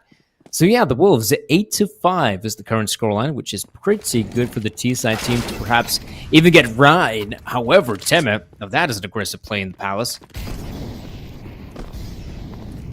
Yeah, honestly, really aggressive early into this, but you look over with Shane getting traded out, you still have to worry about what's going on the opposite side of the map, though. Wait, a flank? Nope, no flank. Never mind, you're gone. Yeah, I don't know if Copenhagen Wolves can really do this, even with the AK they found. So this is going to be one of those passive rounds again, and they just have to take it a little slow here. So wait, oh my god, getting way too aggressive. Right into the Galil, nade kill. Second from Bogue. Okay, Copenhagen. Okay, we see you. Yeah, they can respond, so that's good to see. But yeah, at least they can salvage an AK-47 out of this, so it's not too bad for Ents Academy, but really, you want to think about winning rounds, not just surviving barely and salvaging some foreign weapons. 9-5 will be the current scoreline here on Mirage. For those who are watching at home, this is in fact our second map of the best of 3. We already had a chance to see the first map in the form of Nuke. That was the map pick of Copenhagen Wolves, and in fact, Ents Academy managed to secure that one, 13-8, I believe. And now this is the map pick of Ents Academy. And while the first half was looking pretty solid for Ents Academy, those latter stages of the first half, we saw Copenhagen Wolves bounce back and now actually taking, which I do believe is their first tactical pause here in the best of 3. Yeah, I mean, this is pretty interesting to now see Ents Academy versus Copenhagen Wolves, and Copenhagen Wolves really starts its just kind of fight back here. But do remember, Ents Academy was on the CT side. You have to acknowledge that CT side starting is not the best. A USPS, not even the strongest gun. Honestly, I think in Counter-Strike 2, a Glock is just so much more versatile, especially since you have a lot of running gun strategies. The MAC-10, so strong. You have so many opportunities for Copenhagen Wolves to build economy with these lighter, cheaper weapons. And then you look on over, we do have some recent nerfs to like buy or money from the T side. You know, planting the bomb doesn't give you as much cash anymore. But Ents Academy, they now have rifles. So this is where we can start to see them really build this back. And with Tops taking some damage, lurking up right now, this could be the start of something good. Yeah, there have been some positive changes for the CT side, but really, some could say it's not enough. However, it's time to see some action here on the A-bomb side. There we go, a few good frags for Copenhagen Wolves, perhaps. Actually, Temme doing a fine job to just slowing things down, as now the Wolves have lost 2 of their players, so pushing on the A-bomb side becomes much more difficult when they're lacking in terms of manpower, but with a whole minute still left on the clock, they could still make the push a reality. Tapeware in the flank. Uh-oh. Spots on the player party. Oh, and a second one to boot. That is so quick. In fact, the round could actually fall because of it. Not ideal. Not ideal. And now you have to look at this. This mini-map is not favoring this team of Ents Academy. They're so spread thin on this giant map. 3 players, and Fesser pushed on up. And I think this is going to be a dead CT if he keeps moving like he is with the timing. Oh, Temme, you are a lucky guy. And you're so lucky you might get 2. No! Jumps away. Shane's alive. Spots another one. Has their teammate backing, and overheating doesn't matter. We're seeing Tapeware needing to get this trade, and it does not happen. Too High finally shows up, and they've managed to win it out. So the round winner is Ents Academy. Their rifle round benefiting them. And even though Tapeware was able to get a huge opening to this round, doesn't even matter with a clutch from Ents. I'm gonna look at Temme as well. Man of the hour. How did he get those frags, and how is he even able to survive in his position for as long as he did? He should have been a goner way sooner, and well, that's a good opportunity for Ents Academy to maybe bounce back in this second half, because take a look again. Wolves barely any cash to work with to, you know, get that proper investment. Though you could make the point that maybe they could have gone for partial investment, but perhaps, yeah, they're thinking about the long game and not the short gains. So right now, just a bit of a stack here, underpass. I mean, if you are a CT looking for some intel and you spot out 5 players, and they all got their puny little Glocks aiming at you, well, it's no easy affair. Miltsy, like I said, goes down to the Glocks coming in potty. Will chime in with a few frags of his own, and just like that, a fairly clean round for Ents Academy. And not too shabby there. I mean, honestly, the massacre down Main Street when it comes to bringing to a rifle party here in guns to a knife fight, big deal. But Ents Academy definitely needed that round, being able to now bring it back with a deep breath. Things are looking okay. But I will say, with Ents Academy, quite a few AKs. I got 2 to their name. Oh, this is an attacking side T, which we didn't actually get to see a lot of here, you know, from Pody until after he got shut down the first time. So I want to see if they're going to be able to really start getting the same level of value out of it. Look at the utility usage as well. And chiming in with a few kills, perhaps. There's the 2 from Potty, and remember, there was still a player top mid. That's too high, eliminating Fessor. And just like that, this should be the end of the round. Shane, though, doesn't want to give up just yet. Surely, in a 1 versus 4 such as this, perhaps he's aware of how low some of the players are, but not sure if that will be enough. That Molotov is actually a bit dangerous there from Miltsy. He backs away just in the nick of time. Meanwhile, Taper, trying to get that bomb planted, might actually do so. As Potty, eliminates the bomb planter. And right now, Lonesome Shane remains. Perhaps you gotta wonder, I mean, you maybe allowed the T's to get that bomb planted, so at least you know you can secure a defuse, because right now, I mean, Shane still has 40 seconds left in the clock, and he can still make this round a reality. Yeah, but Shane making a lot of footsteps here. Nice time to reload. Uh-oh. How do you get away with it? 4 HP. Barely any bullets. Now you should be killed. Oh my god. Shane. Unpunished for your hubris. Reloading right in front of a guy with his back turned. Won that 1v1. Insane. Yeah, that's a bit crazy. Yeah, I don't know how Shane gets it done. But yeah, Shane has been a great player, I'd say, on the side of Copenhagen Wolves. It just feels like every single time I get to see the Wolves play, Shane is the guy that's putting up the big numbers. And speaking of numbers as well, Potty doing some fine work here on the CT side of Mirage. We'll see if he can keep it up. And on a round like this, the Wolves, kind of feels like they want to keep it simple, right? Have a few smoke grenades deployed over to the A-bomb site, make the push a reality, though there's at least 1 refrag. Miltsy, that's a big dink on his forehead. But yeah, doesn't feel like this round will be too difficult for Ents Academy to secure, and just like that, not that long ago, it felt like the Copenhagen Wolves team had a pretty solid advantage and might potentially close out Mirage quite easily, but now Ents Academy firing back and now even up the scoreline.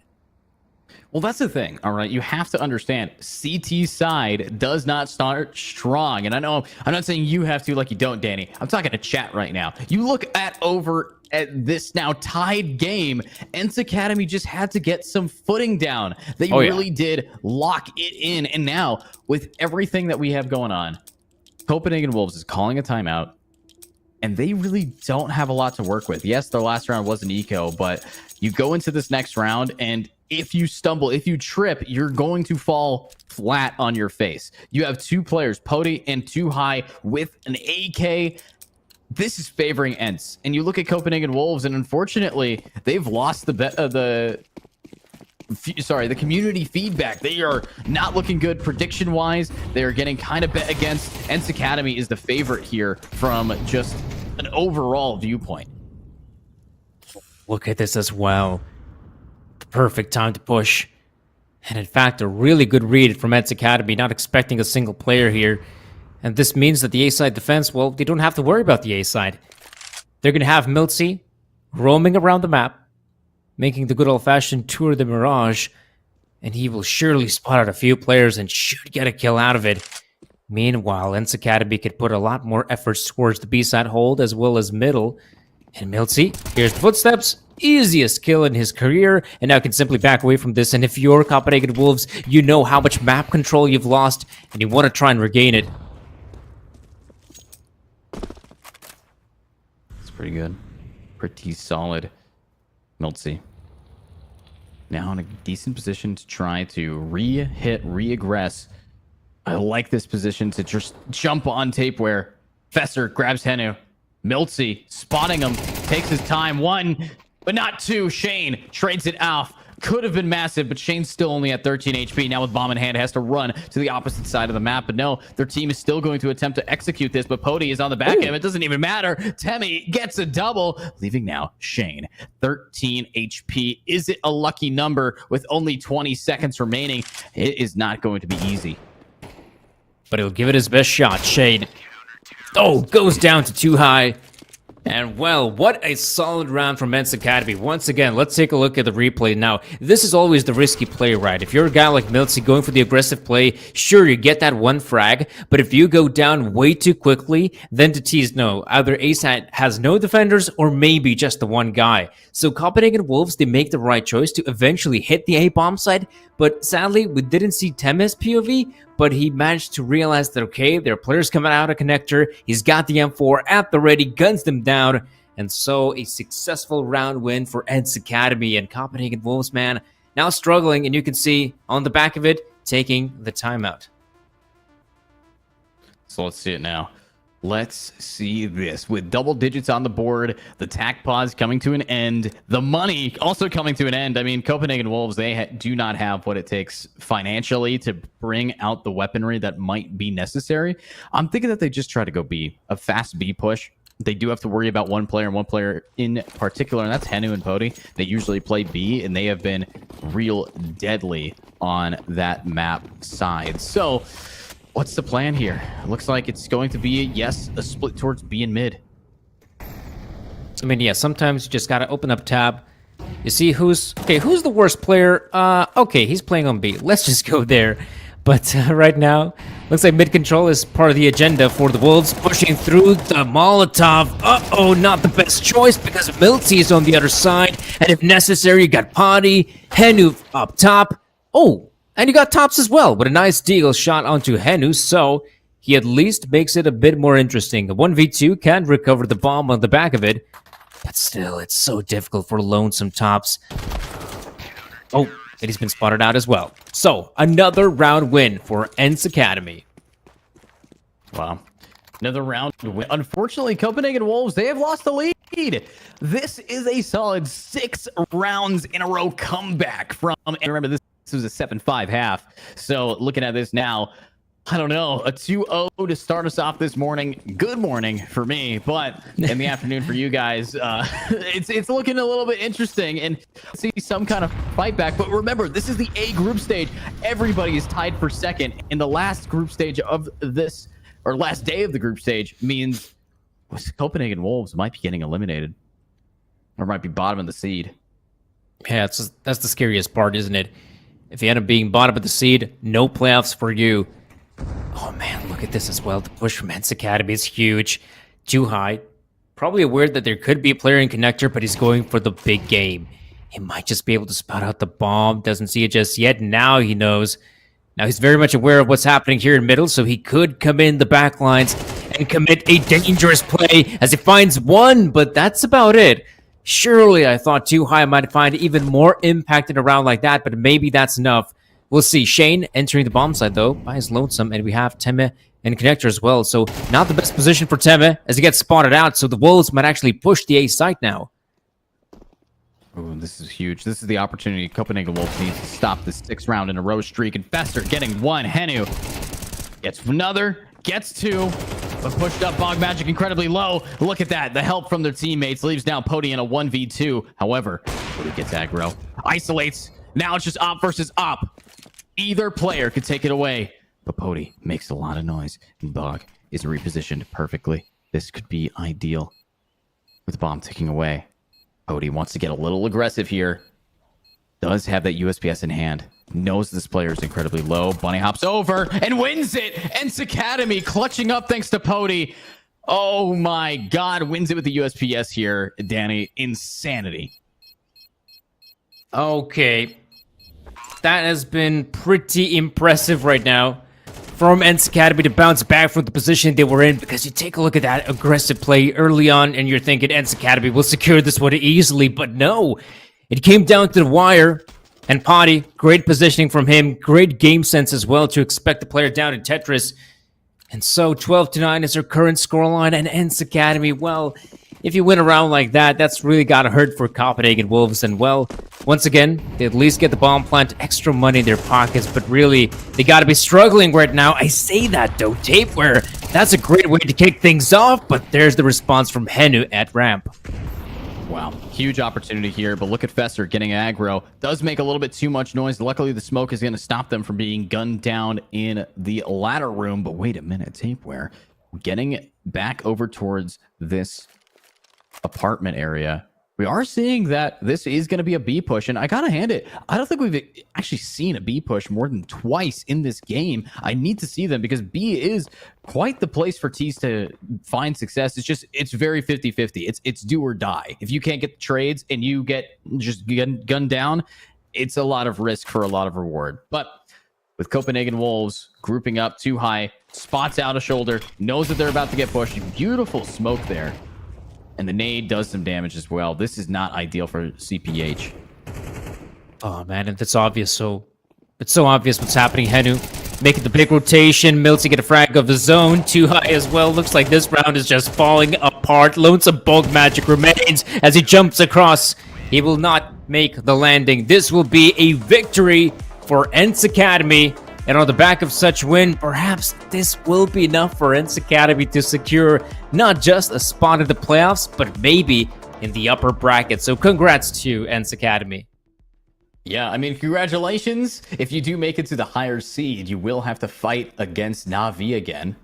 Oh, that's scary. It is. It is. Honestly, it sounds like a punishment when you put them in the high seed against some of the teams that we have here at the Apollo Series Phase 2. But with that being said, that is game 1 out of the way. We still have 2 more best of 3s planned for us on stream today. So stick around, everybody. We will be back with hopefully a whole new matchup, maybe seeing all 3 maps. So stick around. We'll be right back. Bets on esports, bets on streamers, impressive bonus system. Welcome bonus up to $600, cashback, artifacts, regular promotions, daily giveaways. Try yourself as a bookmaker. Great lines. EGB.com, more than just a bookmaker. Skin.land is the site where you can sell your skin within 2 minutes and receive money on your card, crypto, or other payment methods. It's very easy. Look, put email address, set trade link, and bonus for you. Click on the gift, enter my promo code, and get $10 for free if you sell skins for $100. Pick skins you want to sell, click the payment method you want, confirm trade, receive your money. On Skin.land, you can also buy skins. Why Skin.land? The prices are much better than in Steam. You can check it yourself. Link in the description.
Bets on esports, bets on streamers, impressive bonus system. Welcome bonus up to $600, cashback, artifacts, regular promotions, daily giveaways. Try yourself as a bookmaker.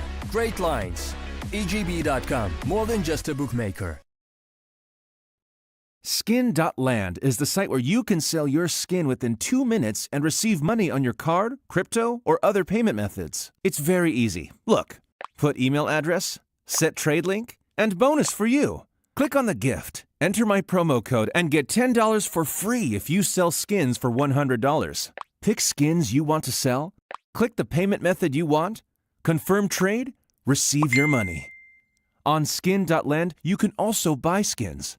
Why Skin.land? The prices are much better than in Steam. You can check it yourself. Link in the description.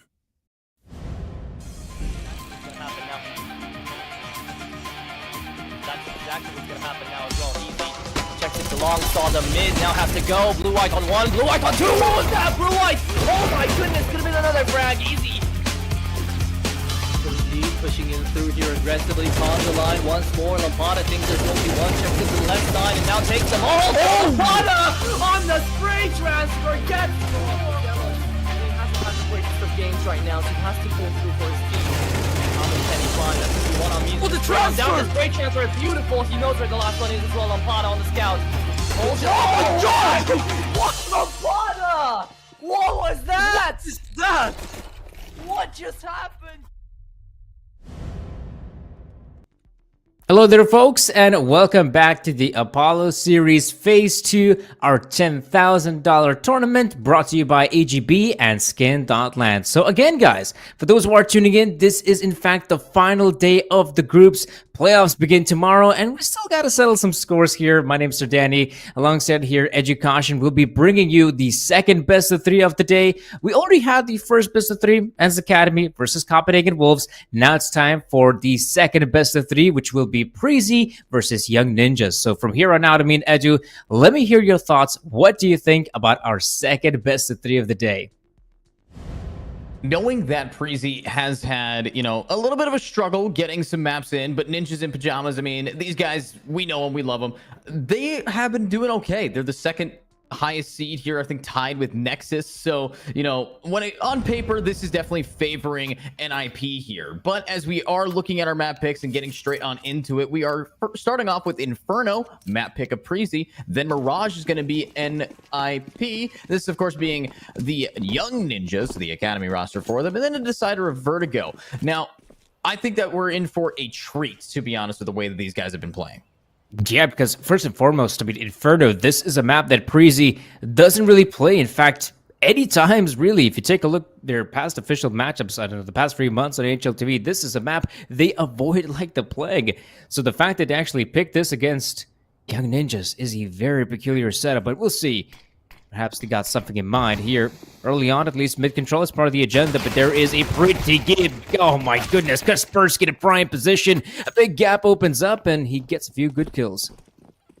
Wow, already off to a great start this pistol round. They know exactly what they're doing. They're pretty much just playing it as perfect as they can. Now, will they be able to keep up this energy? Well, I don't know, because looking at this 3v3 retake, they're clearing things quite well here for Young Ninjas, but Preezy, they are in an ideal spot. Dooley's in the hands of Buey and, I don't know, or Becky.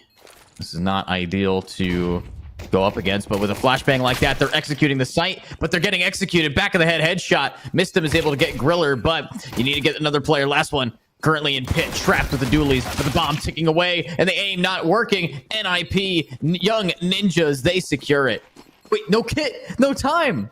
Exactly. They were so close on securing it, but simply ran out of time. They took way too long to fight the player in the pit, and you gotta wonder, perhaps one of the players should have gone for the pick, and the other guy should have gone straight for the defuse, but yeah, as we saw from the get-go, I mean, it looked like a pretty good start there for Young Ninjas. Kaspersky picking up those 2 huge frags. I'm not really sure how Becky picks up the guy there in middle. But either way, I mean, that's a great start for Preezy to get that bomb planted, extra money in their pockets, but we saw how close the previous round played out, so it's no wonder that Young Ninjas, you know, they're feeling it. They feel that they can almost win it with the pistols, and they feel like they can actually win it with the force buy as well. Yeah, and this force definitely going to come through with some decent angles over towards the B site. Banana's looking a little bit hot here. Molly's flying, and people keep making more and more space. But look at where that bomb is positioned. They are going for this default. If they get too caught up in the moment, they might forget all about it, and they just dink their own teammate back of the head right to equip. Very unfortunate from them, but let's see if they're going to be able to bounce back soon. Kaspersky, the MP9 at this position could be lethal, but if it goes up against Griller might get the better of him. And right now, I mean, Young Ninjas don't really have a lot of info on how to play this one, but playing it safe, hoping the T's will come their way. Oh my gosh, someone has to check Jacob. Finally, Kaspersky chimes in with the MP9. Some damage being dealt, but Breezy, so they want to back away from this one. They're feeling way too much pressure here coming through middle, and the tag is good. Sadly, no kill. So Blue Phoenix, the only player left standing here in middle, and Sky is in prime position to win the fight. And from here on out, it's Breezy's round. Mistim knows that doesn't go for the reach. HP wise, almost every single player from Breezy below 50 points of health. Yeah, not looking too hot, but Mistim just going to be full saving here, even though everybody is incredibly low for Preezy. Unfortunately, at the end of the day, just the light armor and the deagle is enough to warrant a save. Unfortunately, they did take a little bit of damage, so they're not even going to be able to get the discounted head armor. So really, this is not that great of a save. Nonetheless, they are opting for it.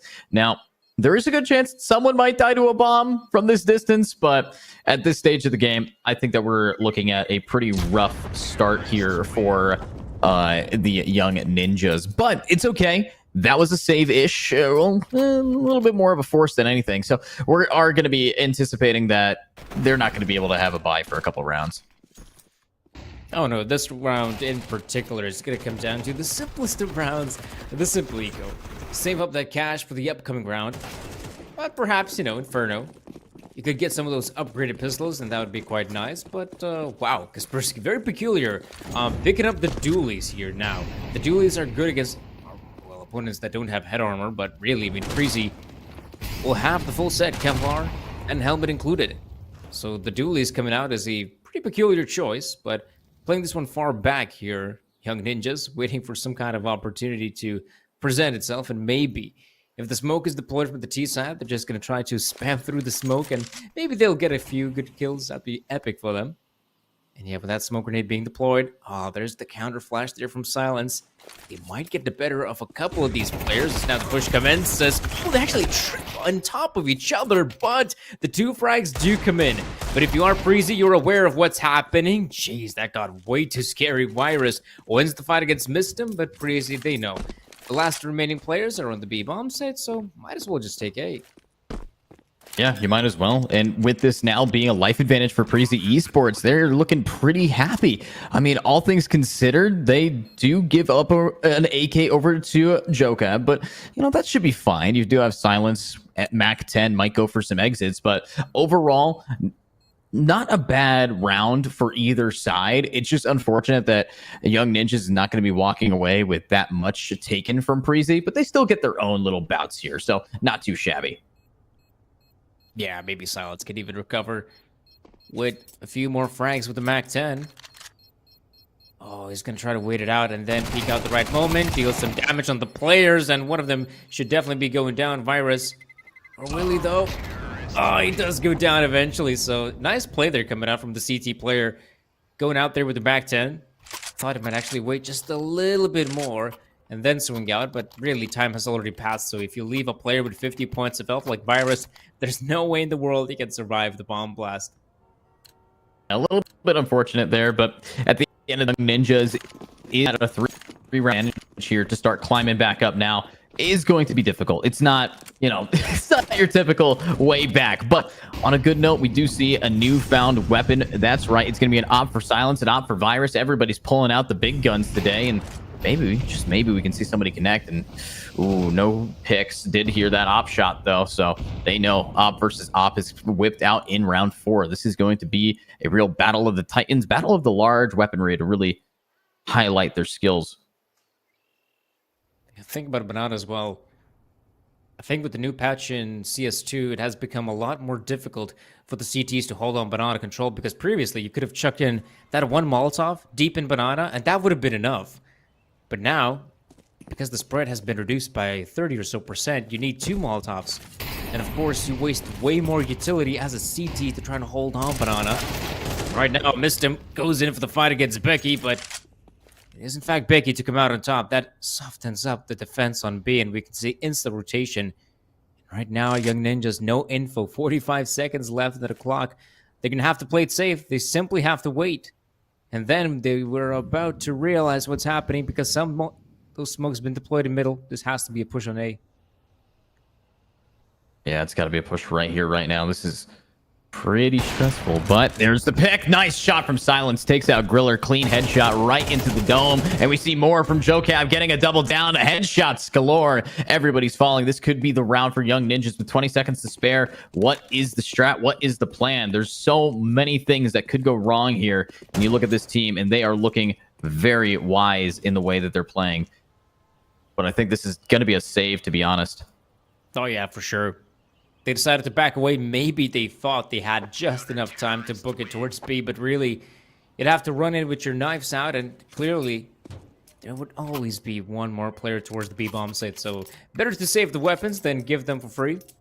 Here as well, we can see the odds provided by our betting sponsor, EGB, and yeah, I mean, right now, you take a look at the odds, and I think it's fair to say that Young Ninjas being the favorite heading into this matchup, fair enough. On paper, they seem to be the better team, and they were doing a pretty good job throughout the entirety of Group B. I believe the one best of 3 they lost was against Monty Gen, but they managed to win against Reason. I guess no surprises there. They managed to win against Nexus, and that was pretty impressive. And now go up against a squad like Prezi shouldn't be too difficult for the Swedish squad. Yeah, I mean, there's a lot of decent gameplay coming around, but now with both teams having buys, success coming through, I'm a little bit stressed about this team. They are going to get mollied off, but Equipped is still in a good position. Just kidding, he's on fire in the spray. Kaspersky, that's the kind of aggression I want to be seeing there. Beautifully played. Might be able to repeat that for us here if they can just keep it up. Only 3 players remaining. Not a single trade happened in that bout. Damn, Kaspersky, how does he do it? He swings out with the M40 Winez. Not only does he pick up the 1 frag, but the second guy as well? That's unreal. And now Young Ninjas, they've completely abandoned any hold towards Banana. They do have Lonesome Kaspersky here, but the one smoking. A lot of time has passed, and well, if Prezi not going to go quickly enough, if Kaspersky chucks in that smoke grenade, it will be so difficult to hit the B-bomb side. Difficult indeed in a whiff shot. Shooting at the arm, throwing the smoke, doesn't do any damage. And unfortunately, that is their opportunity. They're opening over. They have no way to get back onto this point. And with 20 seconds left, welcome back to another save round brought to you by Inferno. This is not looking too hot here for Prezi. I mean, Young Ninjas has really gotten their footing. And unfortunately, Prezi's not able to really maybe shake it at all. Yeah, this is not looking good here for Prezi. And yeah, as well, I mean, that banana control coming out from Kaspersky with those 2 frags, insane. That really solidified the round for Young Ninjas. And the fact that he kept on to that smoke grenade for as long as he did, we saw how effective it was in the late round. You can see Molotov being deployed, equipped, unable to win the fight, and Kaspersky running and gunning with the M40 Winez. That is truly ungodly-like behavior. And right now, Young Ninjas, that B-side hold is looking very difficult, even though, I mean, just recently I was talking about how nowadays, right now, it feels like the changes that were implemented to the incendiary grenades, it felt like that was actually done in particular for this map, right? Because usually the CTs, if they throw down that 1 incendiary grenade up there in lower banana, that is enough to stop the push, right? If you have players that are hiding behind the walls, if you have a player behind the logs right there, suddenly that 1 Molotov is more than enough to clear out lower banana. But right now, as a CT, if you want to fight for banana control, you have to deploy at least 2 incendiaries to make it successful. But right now, I mean, Prezi Esports didn't really have to face off against that utility usage from Young Ninjas. Primarily, it has been the aim prowess on that B side of the map that has been stopping their advancements forward. Yeah, and unfortunately, these advancements, I don't know if we can see much out of it. Now, we did see 3 guns saved, but now Mac 10 and Tech 9s are what is going to have to be picked up in the pacemaker here. So let's see what Kaspersky can do. Honestly, this guy is so good at floating around mollies and getting close quarter combat where it's not expected. There we go. Silence isn't even going to let him get the kill anyways, but Blue Phoenix on a double might get a third. Oh my God, actually succeeds in it. And now it's just Skies. The last player standing, failing to jump and making a lot of noise. Up in hand, swings and misses. Look at that. It's another flawless round. Yeah, really solid performance there from Young Ninjas. And remember, I mean, the previous round was a purchase coming out from Preezy Esport. But now I think it's time. Enough saving those sort of weapons. Now it's time to save up some cash. If you're Preezy Esport, just get the CQ out of the way as soon as possible so you can continue playing here on Inferno. But yeah, right now, I mean, Young Ninjas posing a big threat for Preezy Esport. These players are doing fine work with weapons. Silence being challenged. The lonesome player down in mid, and well, Preezy Esport, their best bet would be to try and stick together, hit perhaps middle. Maybe they can overwhelm the operator. That'd be a nice pickup. Oh, we can see both players now backed away from their positions. Joe Cap doing some fine work with the AK. There's Mistem to help him out. And just like that. Yeah, just like that. A complete mow down has gone through. And honestly, I was not anticipating that. But, you know, pistols versus rifles, it's just this flashbang play. And then Mistem with the triple.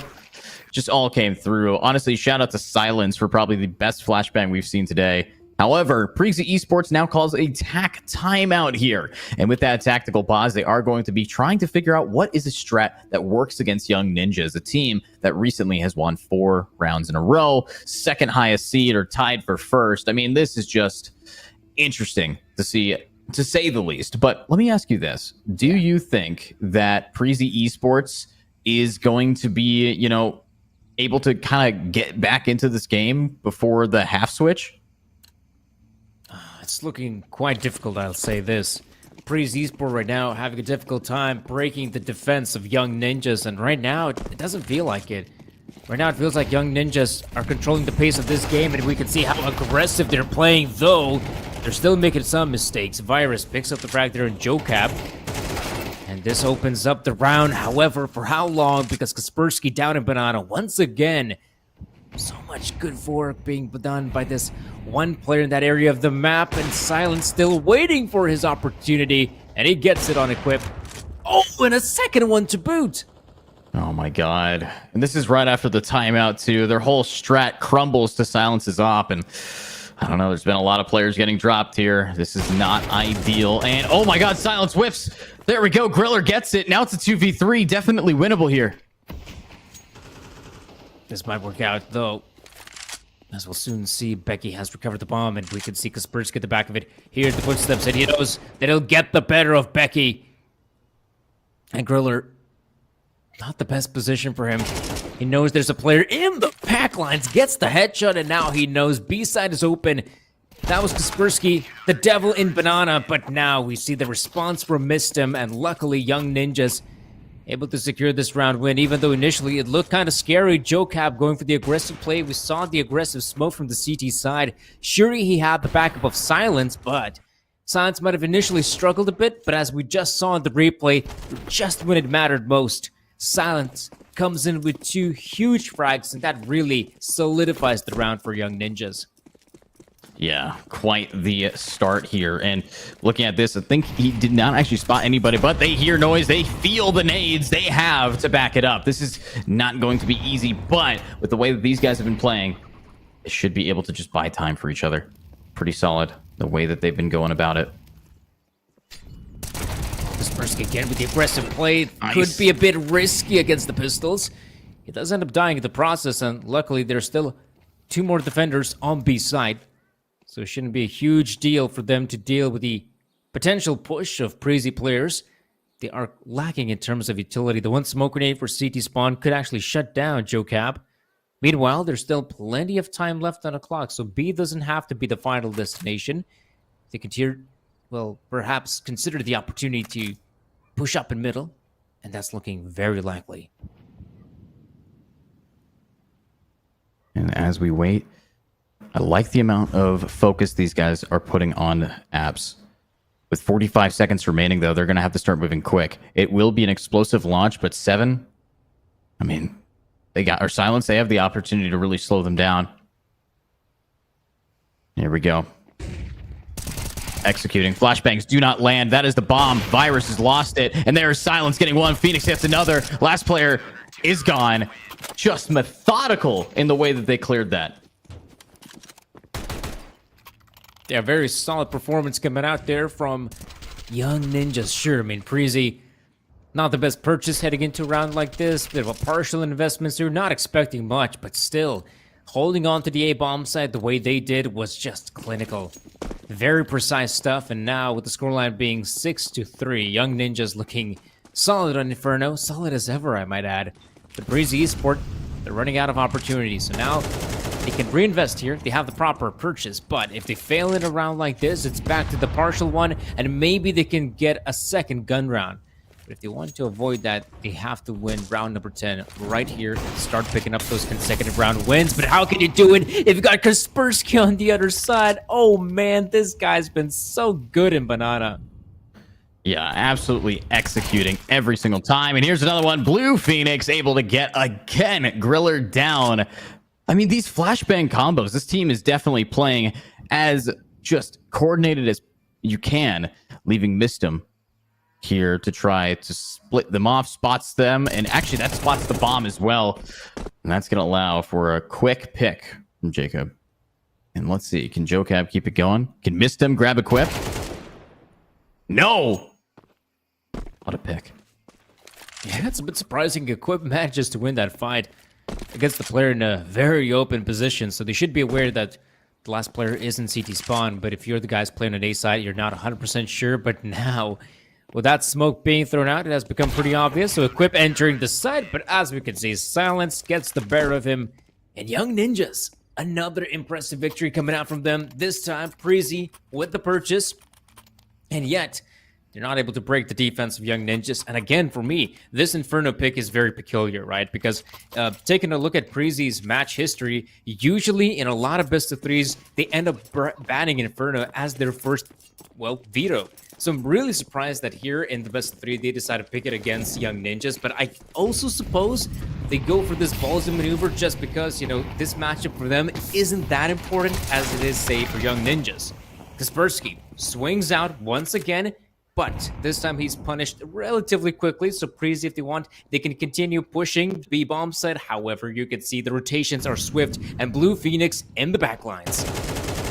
There we go. Huge. Blue Phoenix 1, missed him 1, Jocab 1, Jocab 2, and that is the round. This is an execution. This doesn't feel like a matchup. This is terrifying. If you are Preezy Esports, you just allowed Young Ninjas to get the better of you 8 rounds in a row. And honestly, I think they could do it 9 times. I mean, the Ninjas have been proficient, all right. They don't have to play behind those smoke grenades. They are quite unorthodox in that sense for Ninjas. They're more than happy to take the gunfights straight in your face. And Preezy Esports really not finding much or any success on the first half. Look at Kaspersky once again. That incendiary grenade patch isn't doing anything for them. Oh. Ooh, Space nice deployed. But yeah. Oh no. Not again, Kaspersky. Pretty scary stuff here. Try to find a way out now.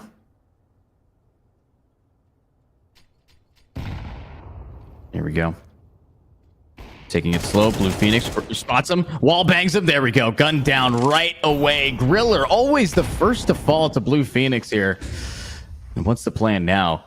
Oh, up close and personal. Hello. That's one. Running gun. Sprays down. Becky finally with the trade. And they are quite successful in that front. Yeah, what a solid gamer, Kaspersky, once again. A fresh pickup for Young Ninjas, the Polish player. Usually, in his past, played with Polish teams, but adapting really well to the European mixture that is Young Ninjas. Blue Phoenix starting to feel some pressure. Didn't see the player in the middle, though. But don't worry about it. Got Silence. He'll get the frag and the second one as well. And Young Ninjas 9 rounds on the CT side of Inferno. Now, I mean, Edu, when In we a talk row. about a map like Inferno, what do we expect, right? What kind of scorelines? Usually a 7-5, but I will be honest though, 8-4 is a lot common because of how often CTs have to save. True. But this is the CTs winning, Yeah. right? This is a map where the Ts are the ones who usually are pushing the main lead. But no, it's the CTs that are 9 rounds in a row. So honestly, I think you could take all logic and throw it out the window. It is a Young Ninjas sided map. This pistol round, I mean, this is so crucial. I mean, Priest Esport, if they fail here, the pistol round, and let's say, okay, let's give them the benefit of the doubt as well, because this is Inferno. If they lose that second round as well, where they might potentially have to go for the force buy, that's kind of donezo here for Inferno. So, pistol round, hugely important. Griller will try to go up here in Banana alongside his buddies, but Young Ninjas, they don't care about Banana. All they want to do is go fast through long and potentially hit the A-bomb side. That is exactly what they're doing. Becky in a prime position to spot out a few players, gets the tag and kill on Blue Phoenix. They're yet to reveal their position here. Virus Becky once again. Those are some fine shots, and Young Ninjas being pressured, and maybe this will be enough for them to secure the round win here. Joe Cup goes down, and Kaspersky's position, it's awful. Being left at a 1 versus 4 just like that. Smoke has dissipated, but the player is already defusing the bomb, and so many players to find, and well, he simply can't pull it off. I will say though, I know from one thing we saw in that first half is that Prezi Esports are some pistol round demons. They love popping off on this map, and I think that's a good thing. They should be able to keep this energy maybe a couple more rounds, but at the end of the day, it is going to come down to those buy rounds in this half. 9-3, you start off with pistol round. If you can get it to at least 9-6, if you can win 3 in a row, then the game should be evenly matched.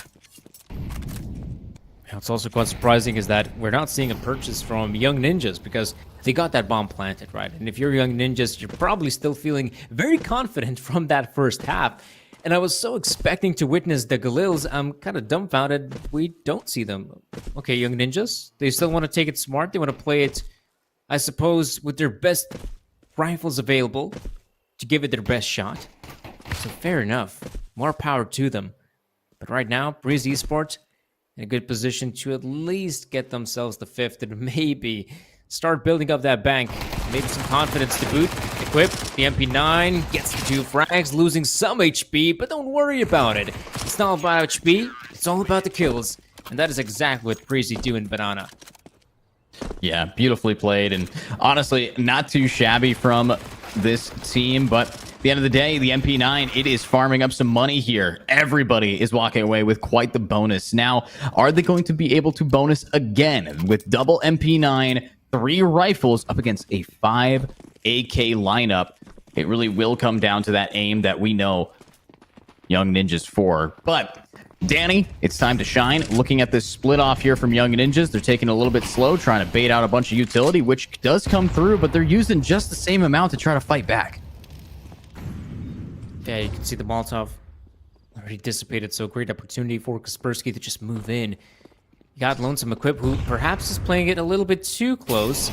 Should have spotted out the player by now. There we go, the Molotov for the T side. Equip not expecting Kaspersky to be up close. That's a big problem because he gets the first, looks for more. Jeez, I thought Skies might actually go down in that position, but luckily he survives, and there's still a chance for Prezi to pick up the round. It still has that opportunity here, but with a shot like that, huge opportunities instead will come through, and that's not going to be good here, setting these players back just a little bit. Shot fired. Griller able to get 1-2, but no, it's now a 2v1, and unfortunately, Prezi Esports, they need this round. Skies, it's up to you if you want to end this streak that Young Ninjas wants to keep moving up with. If they get double digits this early, I mean, that could be the final straw on this camel's back. And have defused it as well, Skies. I'm not sure if he really wants to go for this. Somehow he has to win the fight against Missed Him. Maybe he'll get the better of him, but no, Missed Him. Swings out, then secures the final frag for the T side. And man, just look at this as well. Kaspersky, so quick as well to move up Banana. Equip had no idea how quickly he moved up. I guess as well, you got to adjust to some of the new timings with the incendiary grenades. If you're the CT side, you can no longer think that, okay, throw down the incendiary. It means basically it's like a smoke in that sense. It's like a brick wall. But no, I mean, they extinguish quite quickly nowadays. And so if you're not aware of it, you can have players like Kaspersky move up so fast. Yeah, I'm in odds of the odds right now. 6.5 to 1.07. No faith in Breezy Esports. A 6 times difference here coming through for these teams. So this is suboptimal to say the least. But as we are going to be getting into this game with a little bit more stress for these two teams, I gotta wonder, what's the strat? What's the play that they will try to perform for? Now, we'll say I am quite happy with the way that we've seen Young Ninjas bring it back, but Breezy Esports, they get a bye here, and it should be enough, but I don't know. That op is really going to have to come in clutch. Last cannon as well. So, he will have to be quite aggressive, but also not too aggressive, because if the counter nades come in, just a few of them, it's more than enough. Equip pushes through the flashbang from his buddy, in fact. Luckily, he does survive and even gets the kill here on Kaspersky. Also missed him, taking a big chunk of damage. So even though Priest are not aware of it, they have a great start heading into this round. Not only by getting the 1 kill, but also leaving Mistem barely alive from that encounter Banana. And here, I wonder what Virus can do with the sniper rifle. We haven't seen a lot of hopping from him on Inferno, but maybe this will be his opportunity to shine. Let's hope so. The way that these guys have been playing has been pretty all right, but with already the first blood in their name, things are looking up for them for the first time in a long time. Ooh, all right, so by the looks of it, the Young Ninjas will have 4 of their players sticking together for this one, for the inevitable push on the B bomb set. So they got some utility to work with, so of course there has to be a smoke for CT spawn, perhaps one towards coffins as well, which looks like Blue Phoenix is ending it up just about now. There was the counter smoke grenade coming in. Oh, wait, his own nade? Yeah, that's a bit of a fail. Joe Cap takes care of his buddy. Now Lonesome Silence remains. Oh my gosh, spins around to get the frag on, and Blue Phoenix, he's making it competitive. A 1v2 right now as he punches in those digits has become way more doable. And remember, Virus doesn't have any armor to boot, so he could be an easy target for Blue Phoenix. He's expecting one guy from CT. He wins the fight. He looks for more, but Virus, just as it matters most, chimes in with the op kill and Breezy Esports. Whew, that round was way too dangerous for them, because you look at the push on the B bomb site and you're thinking, okay, this is an easy one for Breezy, but as we saw from the replay here, this was a very close affair. Yeah, very close. But honestly, I think it really came down to a misplay, misinput, killing your teammate with a nade. But when you have Silence doing things like this, it's still insane. At the end of the day, they're able to really just showcase their flat skill. But if only they had one more person, especially a person like Mistem, who is quite the fragger for this team. But at the end of the day, it's now time for a new round, and it is a looking a little buff. They got a wait. They're hero rifling it. And it might work. I mean, it's a good start. A lovely one for Young Ninjas. Though the peek out from Mistem gets overwhelmed, and well, so far so good. They're actually pushing on the A-bomb side. Lonesome player in the form of Becky.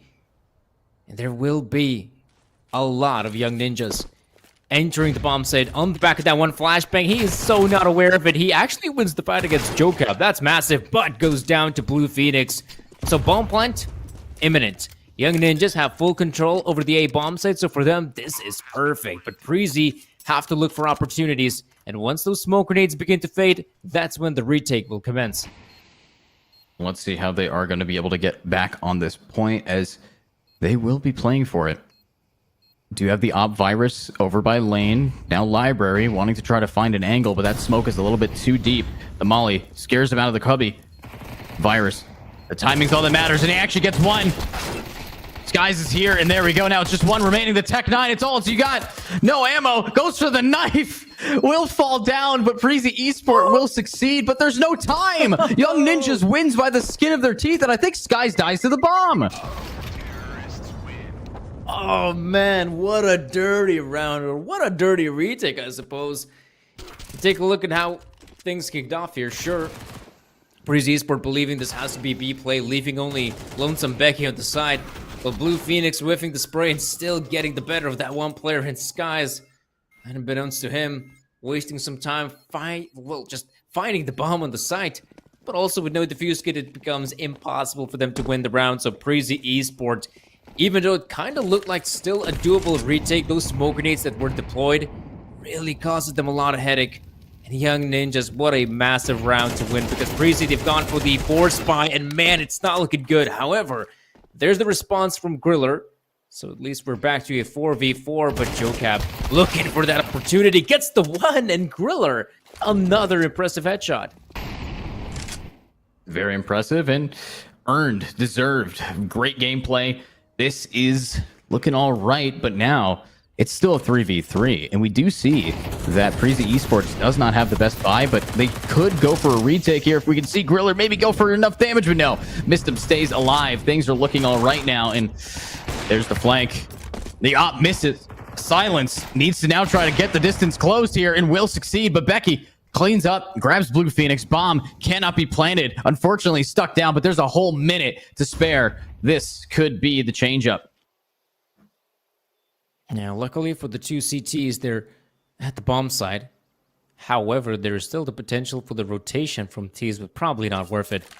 Might as well just get that bomb planted here on B.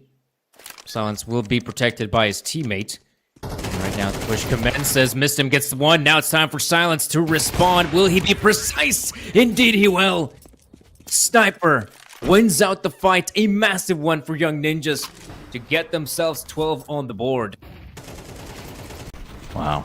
12 on the board, playing insanely proper. And, you know, you overall look at these players, and I don't think there's really notes that you can make outside of don't lose the bomb. But at the end of the day, with the way that these two teams have been playing, Young Ninjas definitely has showcased that they are the stronger one with a match point advantage under their heel. Now, twice the amount of points. I don't know. I think this could be the final round. Look at this buy. A scuffed XM10 and a couple pistols. Yeah, it's not looking too good here for Breezy. They have to go for this purchase. They don't have any other choice. But it's a desperate investment. They're trying to win out one more round at least on Inferno. And as we can see, Virus already dropping dead. Oh, actually, no, Virus survives the gunfight. It is Kaspersky now with the MAC-10, proving his proficiency on as many weapons as there are available in CS2. And with Banana presence now in the hands of Young Ninjas, they could, very easily just commit towards the B-bomb side. But as you can see, Breezy Esport putting their eggs all in one basket. And you know what? This might actually pay off. They're committed to the bit, and they got this. But look at that. Oh, my God. Griller. Oh, my God. No way. They can actually stop them all, and the blind's too big. They even upgrade to all these weapons. The scuffed purchase doesn't matter. They come out on top here. Huge play. Oh, yeah. I mean, from Breezy Esport to make this adjustment, I think it was the right choice. Also, going for the engagement straight in the face of the T's. They had no idea such a play is even possible. So Breezy Esport, I mean, big up for that play. Really well done to have the rotation towards B-bombs and then go in for the gunfights. And well, you can see Young Ninjas on the back of it. Economy is broken, so instead of going for the simple eco, we're seeing the purchase here. Sure, we see Skies in a pretty awkward position. I wanted to say that he's got the backup of Equip, but really Equip is just playing safe at the bomb site, calling in for backup of his teammates, but not a commitment from Young Ninjas just yet. I mean, they still have time to work with, so they could get in some better positions, chuck in the smoke grenades, and only then commit to the push. Only then, but we need to see some commitment now, as this is going to be a Tech 9. Blue Phoenix managing to find a weapon from Skies. This is a huge opportunity if they can just maybe get Equipped, but Equipped is going to grab one, and they're going to keep it moving. I mean, so scary from these players, and not really sure what the plan is next. I mean, just buy up. I mean, they have so many rounds to lose. You can really just try to go for a full save here and build up your economy. They can lose 3 in a row without having to worry about it. So I'm assuming that's what we're going to be seeing. I mean, you know what as well? I mean, you're saying that they have a lot of rounds to work with, but in all fairness, I mean, yeah, they're going for the eco here. There's a great chance Breezy will win this, so the scoreline 9-12. And Young Ninjas basically have potentially 2 more gun rounds, so basically 2 more opportunities. So there is a world of possibility in which Breezy Esport, if they're capable of winning the 2 gun rounds, that would be enough to put us into overtime. And that, ladies and gentlemen, could be a possibility because Breezy, on the back of that successful win just a few rounds ago, you can see they're fired up. I mean, you can see the players are confident. They're going for those engagements. Sure, the guys are open pistols, but still, some fine shooting from Virus. You got Griller as well chiming in. I mean, some good stuff. And yeah, Young Ninjas. Confidence? Sure. It is on the side of the T's as well, but still, you want to play it smart. So the first tactical timeout comes out. Yeah, big tactics here, big tactics. But at the end of the day, tactical timeout says one thing. They're concerned that they're not going to be getting out of here today. And I don't know. Maybe are they really that concerned for a timeout to be called? I mean, we don't get to see an op in the hands of silence for a while, probably for the rest of the half, unless Virus loses it. So Young Ninjas, they are kind of working uphill, even though they're at such an advantage. I mean, the real control, the momentum is in the hands of Breezy Esports. So now it just comes down to, can Young Ninja really slow them back? So far, mid presence coming out here from the T, so nothing too surprising. And I do believe Lonesome Kaspersky has been left towards Banana to do whatever he wants, while his other teammates will work their way through the apartments as well as mid. And right now, I mean, the mid push should be a possibility here for the T's. Got the flashbangs necessary to push out, and here we go. There's the first. Joe Cobb spots the player in the form of Becky. Now, in the position that Griller is at, he really can't do that much. So this could be the full-on commitment from Young Ninjas, but Virus chimes in. Skaze eliminates Kaspersky, and Virus gets the one as well. This round is suddenly falling apart. The flashbang for Griller as he peeks out. He gets 1 and 2. Oh. A beautiful round from Breezy. Yeah, I mean, okay, with that now in the works, there's not enough rounds for Young Ninjas to build up their economy that it doesn't just say we're going to overtime. They have to fully save this round and then try to do a 12-11 switch up here. So Breezy Esports definitely on the way back. And if they manage to win this map, that's going to be a huge upset here because Young Ninjas, their mentality is looking good at the start of the game, but the upset really comes down from those bets, those betting odds of 6.05 to 1.8. Insanity. 1.18. So you look at Young Ninjas, and I don't know. There's a lot of faith that they've lost, but I think that they still need to just get picks like those. Great shot from Silence. What the hell was that? All right. The fast plant of the A bomb site, Becky, being overwhelmed, does go down eventually, so bomb plant looking imminent. However, it's been dropped close by the pit, and I do believe Griller might have vision on the bomb. Oh, no! Joe Cab! What a massive frag on Griller. Yeah, the bomb is still yet to be picked up, but Breezy still in a pretty good position to make the retake a reality, but oh boy, the Young Ninjas are giving a run for their money. So now, what's the plan? Push up, get the nice high ground here. Great boost. It's not really going to spot out anybody quite yet, though, so not ideal. Shots fired across the way. Young Ninjas getting sprayed down, and look at that. Oh my god, they actually clutch it on an eco round. Oh my, Breezy shut back after what an amazing comeback. I gotta hand it to him. I mean, they were doing some fine work, right? I mean, they managed to win round after round after round, and you're thinking maybe this is what it takes for Breezy to make the comeback a reality. And like I said, I mean, it was kind of possible. All they had to do was win the 2 gun rounds. But I also said that, well, winning the gun rounds, putting a lot of emphasis on those rounds in particular, but really, I didn't think they might lose against the Pistols, and this is exactly how they lose on Inferno. So it kind of sucks for Breezy, but once again, I mean, you take a look at the veto that we had here, jumping into the first map of Inferno. I mean, this is a map that Breezy doesn't really play that often, and the fact that they make it as close as they did, it was kind of surprising for me. In all fairness, I did not expect to see Breezy play, well, so good at those later stages of Inferno.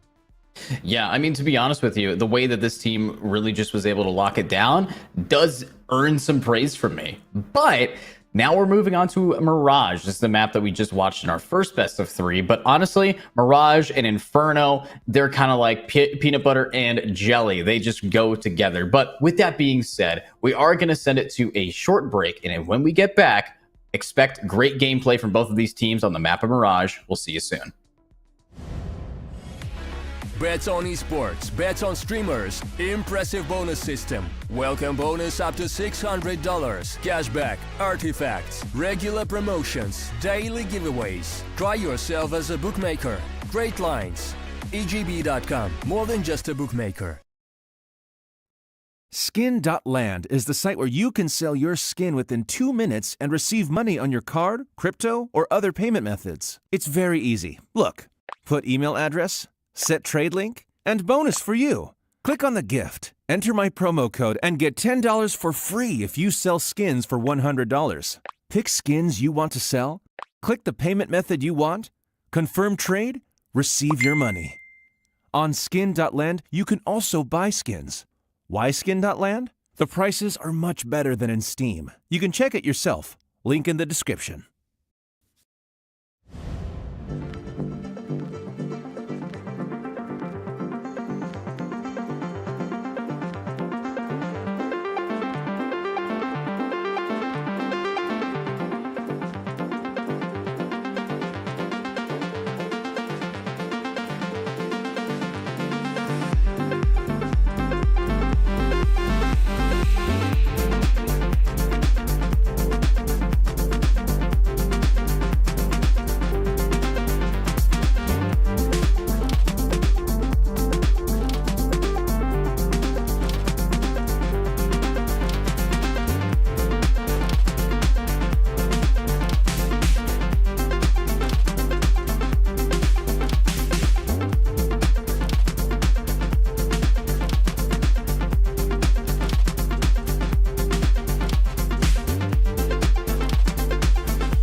bets on esports, bets on streamers, impressive bonus system, welcome bonus up to $600, cashback, artifacts, regular promotions, daily giveaways. Try yourself as a bookmaker. Great lines. EGB.com, more than just a bookmaker. Skin.land is the site where you can sell your skin within 2 minutes and receive money on your card, crypto, or other payment methods. It's very easy. Look, put email address, set trade link, and bonus for you. Click on the gift, enter my promo code, and get $10 for free if you sell skins for $100. Pick skins you want to sell, click the payment method you want, confirm trade, receive your money. On Skin.land, you can also buy skins. Why Skin.land? The prices are much better than in Steam. You can check it yourself. Link in the description.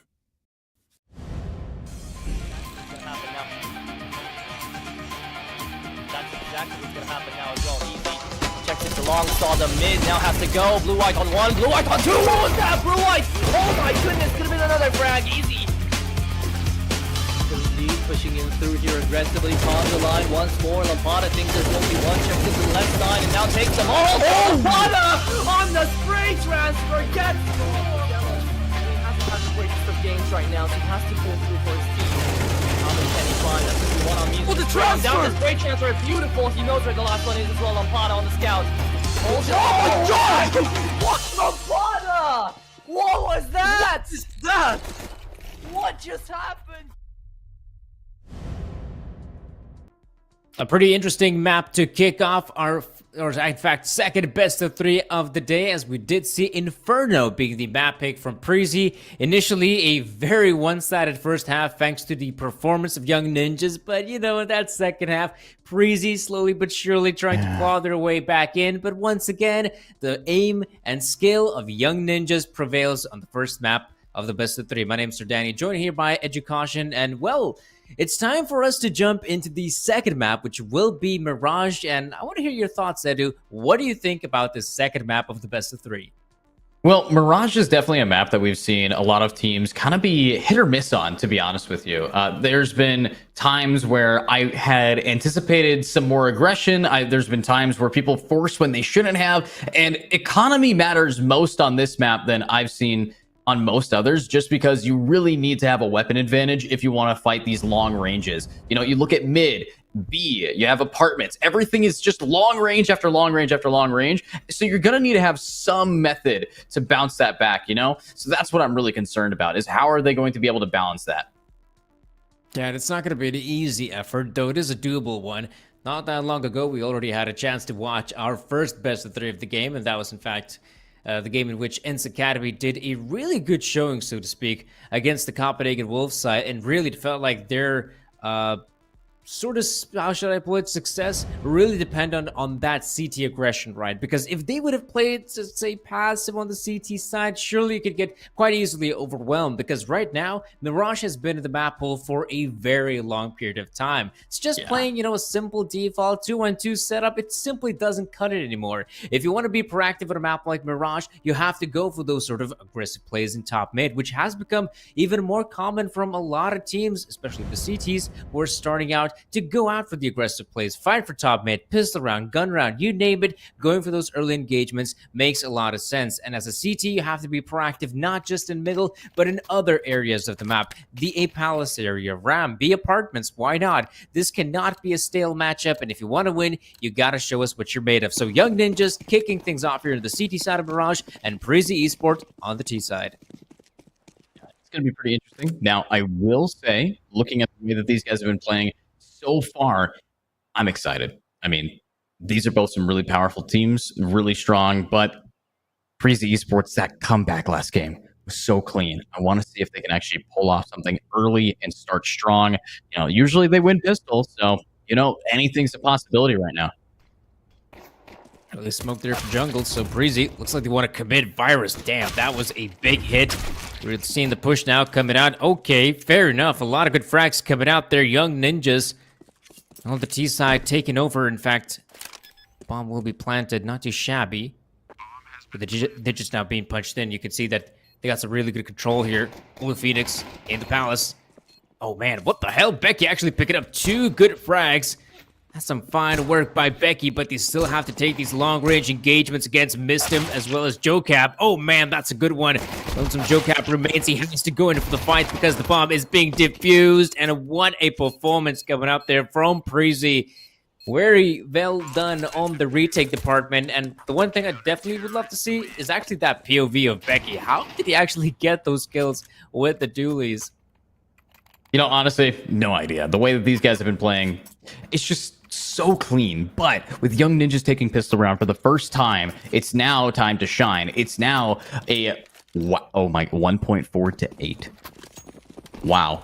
Well, if you guys want to get in on those bets, there's an 8 times modifier if you bet for the team of Young Ninjas. But let's see what Preezy Esports is going to be able to do. We got some nades coming up. Decent amount of damage, and yeah, there we go. Huge. That's going to be a big opening. And why is Preezy Esports so good at pistol round? Damn, that's actually a good question. that's actually a good point. Preezy has been really stellar on those pistol rounds. I think so far they've managed to win every single pistol. But the big problem is the gun rounds. Guys, the pistols, it's not all about that in CS2. You got to show us some of that rifle action as well. And right now, well, luckily for Preezy, they will have a good run for their money. I mean, this second round will be easy pickings for the Virus. Taps it away, and so his second round win coming out for Preezy. But fair enough. You had your showing of the first round. The second round as well was pretty easy. Now let's take a look at the real one. The purchase comes out here from Young Ninjas. And early on, like you said, fighting for some of that mid control from both CTs and Ts has become standard practice. Now, I wouldn't be too surprised if Preezy will dedicate not just the one player up in the middle, but perhaps a couple guys to go out and fight for that top mid control. So we can see Skies and Virus moving out there together. And in fact, we have a third man coming in the form of Equip, so you can see a lot of mid presence from the CTs. Yeah, lots of presence here, but are they going to actually burst out of this? Yes, they are, but Skies starts us off with a running, jumping through the smoke headshot onto Mistim. Definitely all of the aim going into their luck department, but there we go. Equip using a little bit more skill takes out Silence. It's now 2 down, and Young Ninjas on their buy round is really struggling here. It's also their map pick, so I don't know. I want to see what they can do, but as of right now, Young Ninjas is not looking like the same team we just saw, but that is temporary. Yeah, it's still early days in the first half, so a lot of things can change. Oh, they deployed their Kaspersky. Wow, actually pushes through it. Alongside him is his buddy, Blue Phoenix. However, he's actually going to stay here by his lonesome in the apartment, so maybe he'll join his buddies. Maybe he'll just be the sort of human decoy to try and keep these two CTs on the B bomb side. Meanwhile, the real push. Oh my gosh, how is Kaspersky in that position? He must have been spotted out as well. Yeah, you can see the CTs are aware there's a guy in market. So now they have to check the angle. Equip wins the fight. A massive one for Preezy. And now if you're Young Ninjas, 30 seconds remaining, you could go for the push. But as you can see, they're already backing away. They don't want to be a part of this eventual execute on the B side. So fair enough. Guns will be saved, and they will fight another day. Wow. Absolutely beautifully played, but hopefully they are going to be able to get away. Some people are on the hunt right now. Looks like we are going to see Virus try to peek it, and Virus actually gets punished for hunting. Huge opportunities there. Keeps it moving, keeps it flowing pretty strong. And now what's the plan? What is the strategy here to really bounce this team back on their feet? Obviously, Young Ninjas does not get a buy round. They do have 2 rifles to spare, but I don't know. If you look at this, you're looking at just no one getting any kills. 0-3, 0-3, 0-3, 0-2. Everyone just dying time after time, except for Blue Phoenix. Shout out to him for being the guy who's getting kills. Yeah, so far Blue Phoenix has been doing some fine work, but you want to see his buddies step up as well, because that's exactly the one factor that should really help out Young Ninjas, that aim potential. Nice there, boost coming out. Skies still going for those engagement, wins them out. And so we have JoeCap on the bomb site, but the problem is the bomb is nowhere near him. So this round will last, I believe, just a little bit longer, because JoeCap doesn't want to die that easily, and he will look for those opportunities to maybe pick up a frag or two. But yeah, he actually gets on the scoreboard. So, you know, slowly but surely, but Young Ninjas might finally start to rack up some kills, but you're right about it. So far, they haven't done a good job at getting those engagements, and so it means that Young Ninjas on a map in which they have to play aggressive as well as active, this could really come back to bite them if they don't have the confidence to, first and foremost, go for those engagements. Yeah, I mean, these engagements, every single time, it's been bad. You have Silence, who is an opper, finally pulling it back out. Now the 0 and 4 op can use this gun to maybe start popping off. Because here's the thing. Remember yesterday or 2 days ago, we saw some insane gameplay here. And now what I'm really curious about is, can we see Silence channel their inner Pody and just get that op going, or see what they can do on the aggression? Overall, I love what we've seen from Preezy Esports. This is a definitely different team, but Young Ninjas is favored here. What is Young Ninjas going to do to prove that they deserve that pedestal? Blue Phoenix out again. Oh, but he's been spotted. Position compromised, and so the utility reigns in. But maybe that's exactly what he wanted. To bait out the utility from the CTs, meanwhile, they can focus towards middle. 2 smoke grenades being deployed. A deep pointing connector that will allow the Ts to actually take some of that mid presence and not worry about CTs picking out from connector or window. And with this new avenue of attack, suddenly, we could have a player like Joe Kappa in the backlines potentially going for the backstab. The smokes have to fade first and foremost for Kaspersky to get anything done here from connector. And so time is being wasted and not a lot of map presence. Sure, you got middle, but you still have to commit to the play, and Kaspersky gets the better of Skies. Will this be the opening to move towards A? Definitely can be. Great opportunities right now, and we see the catwalk getting pushed in with a lot of damage taken, but unfortunately Becky is pushed back a bit too much. Kaspersky keeps it going, but finally Blue Phoenix is shut down. The spray ain't alive, and there's Silence getting one, but Virus, the opper, last player standing across from A, is able to drop one, but get dropped himself in spawn, and that's the first round on the board for Ninjas. And honestly, that was a good round. They took control of that mid with very little to no effort visible. Clean.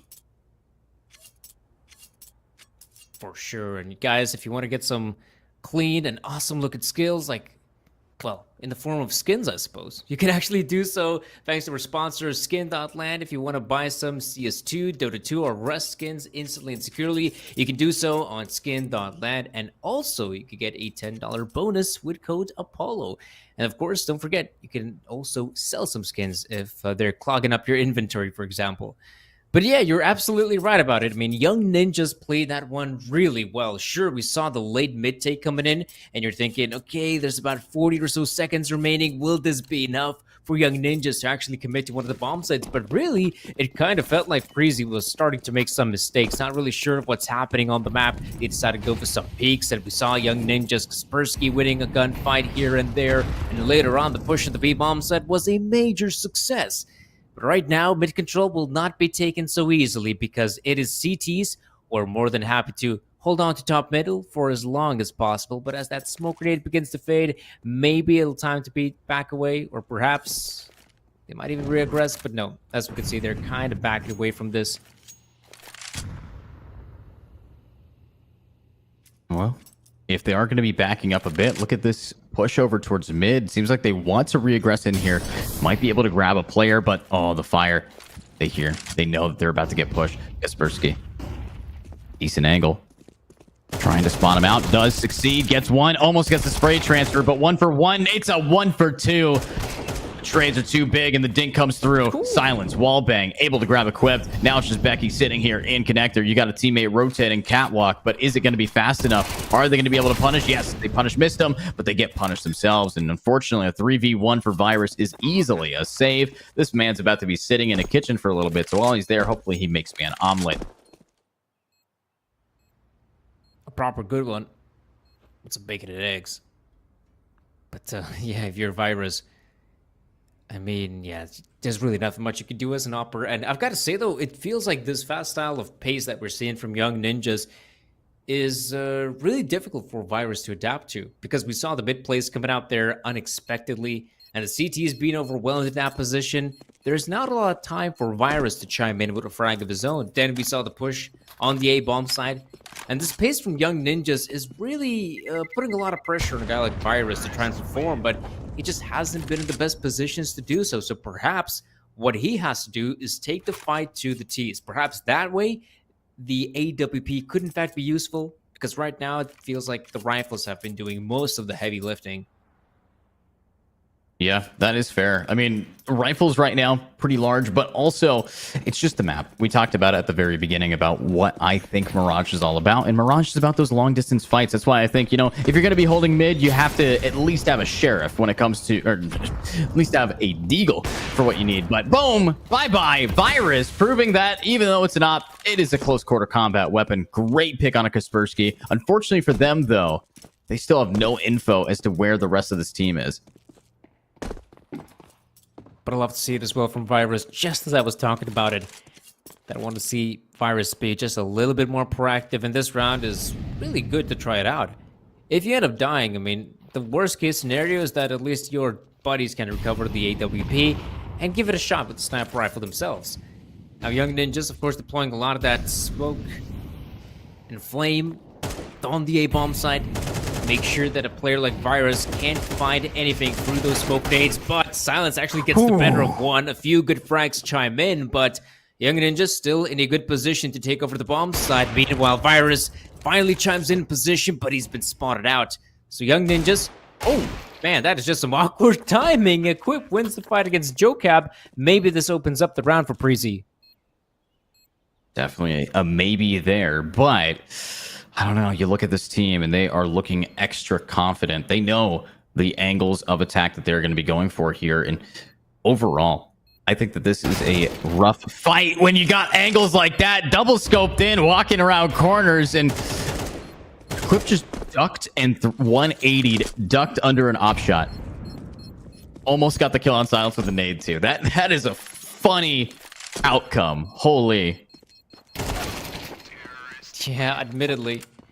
And here, Young Ninja's able to survive this round, take the win, and make sure not a single CT is left standing.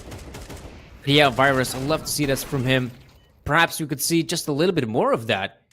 Because right now, I mean, the CT side, sure, the rifles have been going for those aggressive plays, but we can see Virus is also more than capable of looking and finding those opening frags.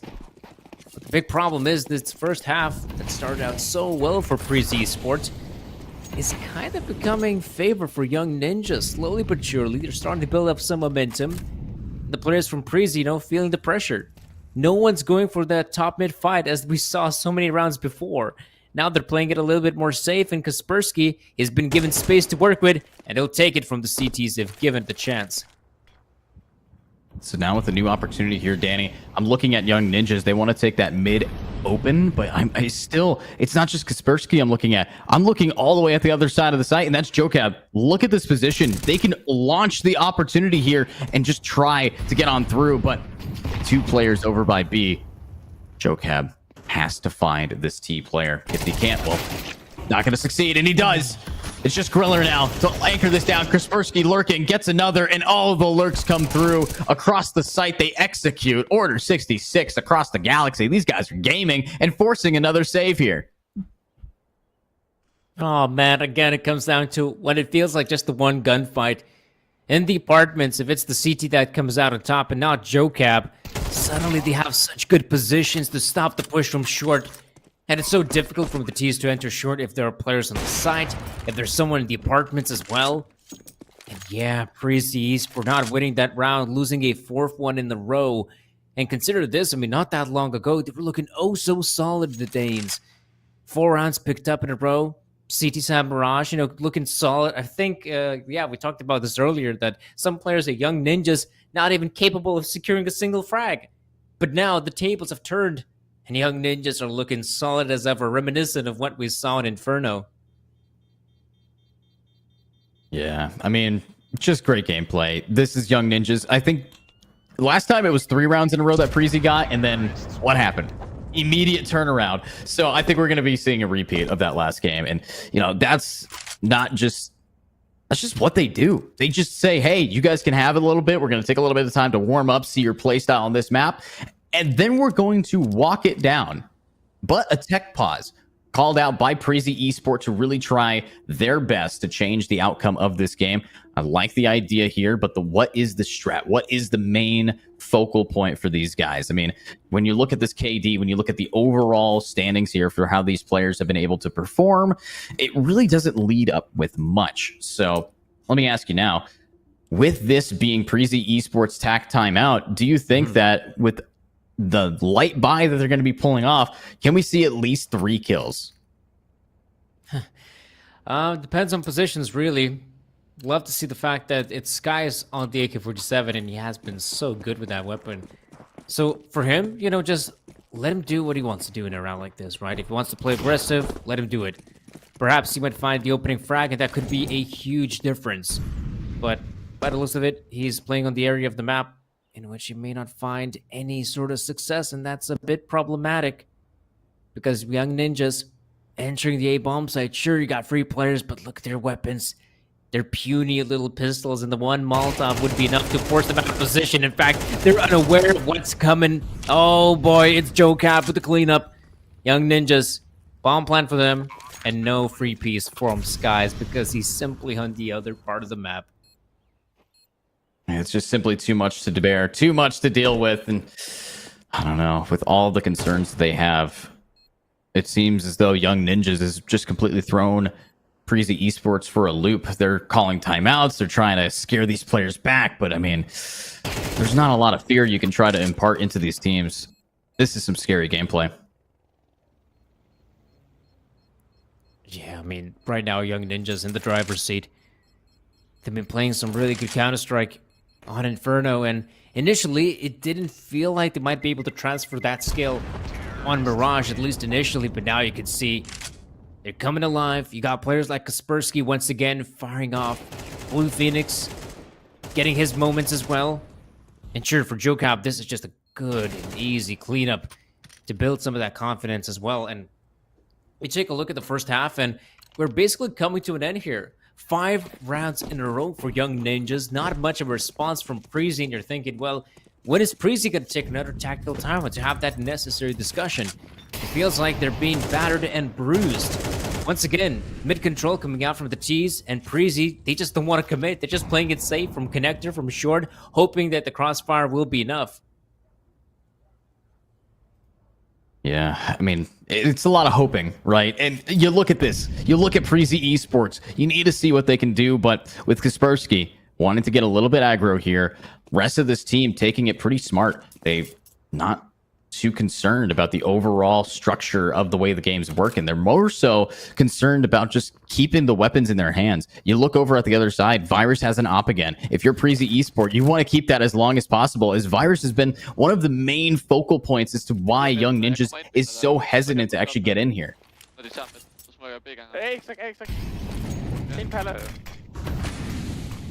Alright. You can see the push coming in now. Full on commitment, and Young Ninjas.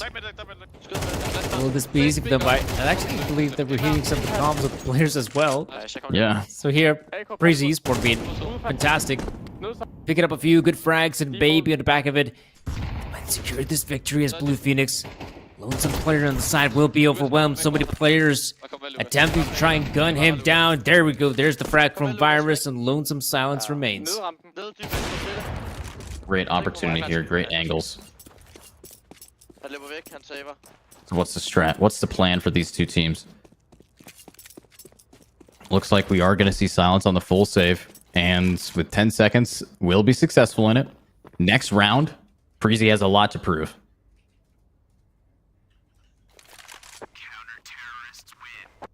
Well, whew.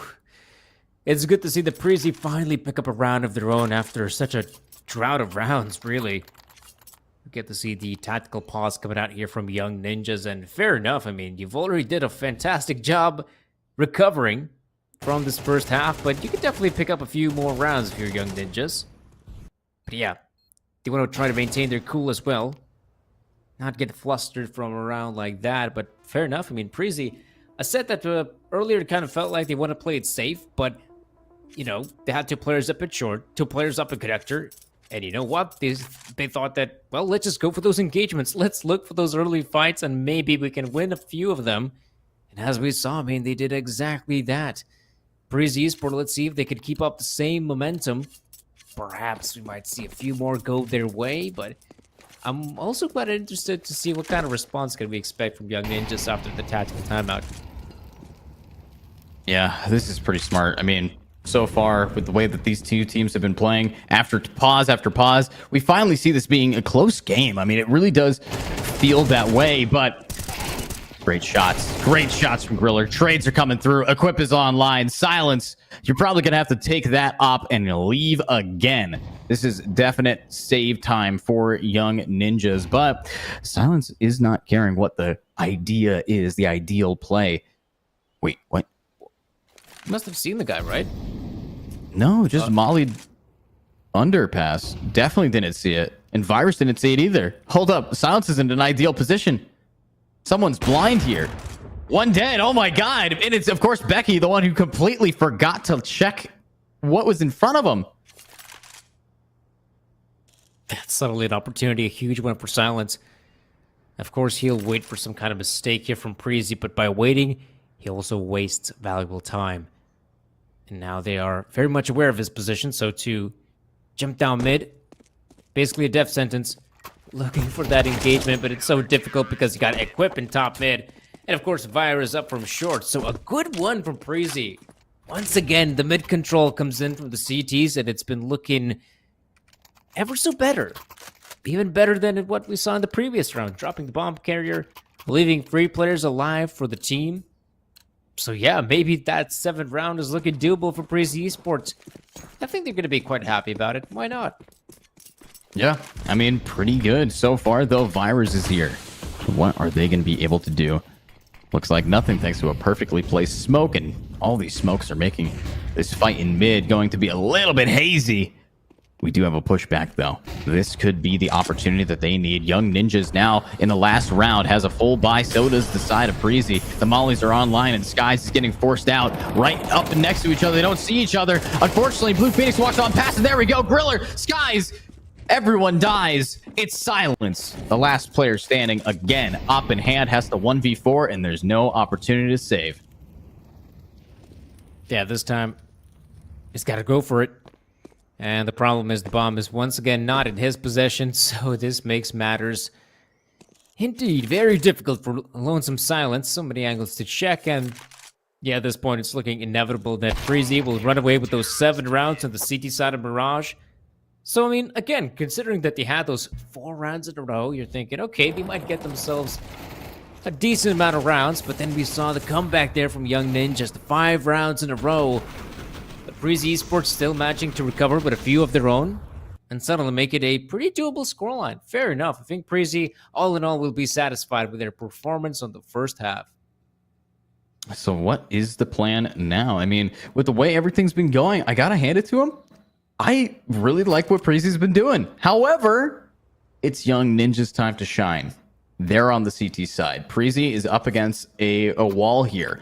You know, CT side, easier rotations coming up. Now with a little bit of a nerfed economy for the T side. You also look at over at the cheaper M4. You also have the incendiary cost for CTs going down. CTs are benefiting from this map. Right now, it's a 61% chance just in the pistol round, thanks to all those bonuses combined. What can they do with them? Well, it feels like it's all going to come down to some pistol shooting here on the A-bomb side, Preezy Esport. Pretty simple stuff, you know, a few flashbangs as well. The smoke's lined up. This has to be the full-on commitment, so Kaspersky can't really do much. So a lot of this is going to come down to Jacob and his dually. So far, so good. Kaspersky also getting a few good frags, and look at that. In just a span of a few seconds, the whole push from Preezy has been shut down by the Swedes. What just happened? I'm not really sure how did he find so much success. Sure, take a look at a player like Jokab with the dualies, Kaspersky chiming in with a kill of his own, but we also have Silence putting in work, and Young Ninjas. All right, finally, the end the streak of Preezy's pistol round victories. Wow. Huge there from Young Ninjas. Actually being able to slow down Preezy right out the gate is massive. And look at this. We even see a full-blown buy. Everybody's got an M4A1S here. And if they do, well, get ready because this is not going to be easy. And there's the bomb right in the possession of the CTs. Here's one, here's two, here's maybe a third. You got his team coming in, and now the final player standing is not going to be standing for long. What a fast round. And now we're tied. So right off that bat, we are back into an even playing field, except Young Ninjas is looking clean. Welcome back to a new buy round. Yeah, they're going to be happy about it. They can finally pick up some of those weapons, but the T side of Mirage is a different beast than what we saw on the CT side. And I wonder how will Prezi approach their first gun round here on T side Mirage. Well, early on, the smoke up in window, doesn't land. That's a rookie mistake. And suddenly that's an opening for Young Ninjas to continue going for those engagements, but I suppose someone from Prezi, if they decide to move up in top mid, could be aware of it, but Equip just playing it rather safe.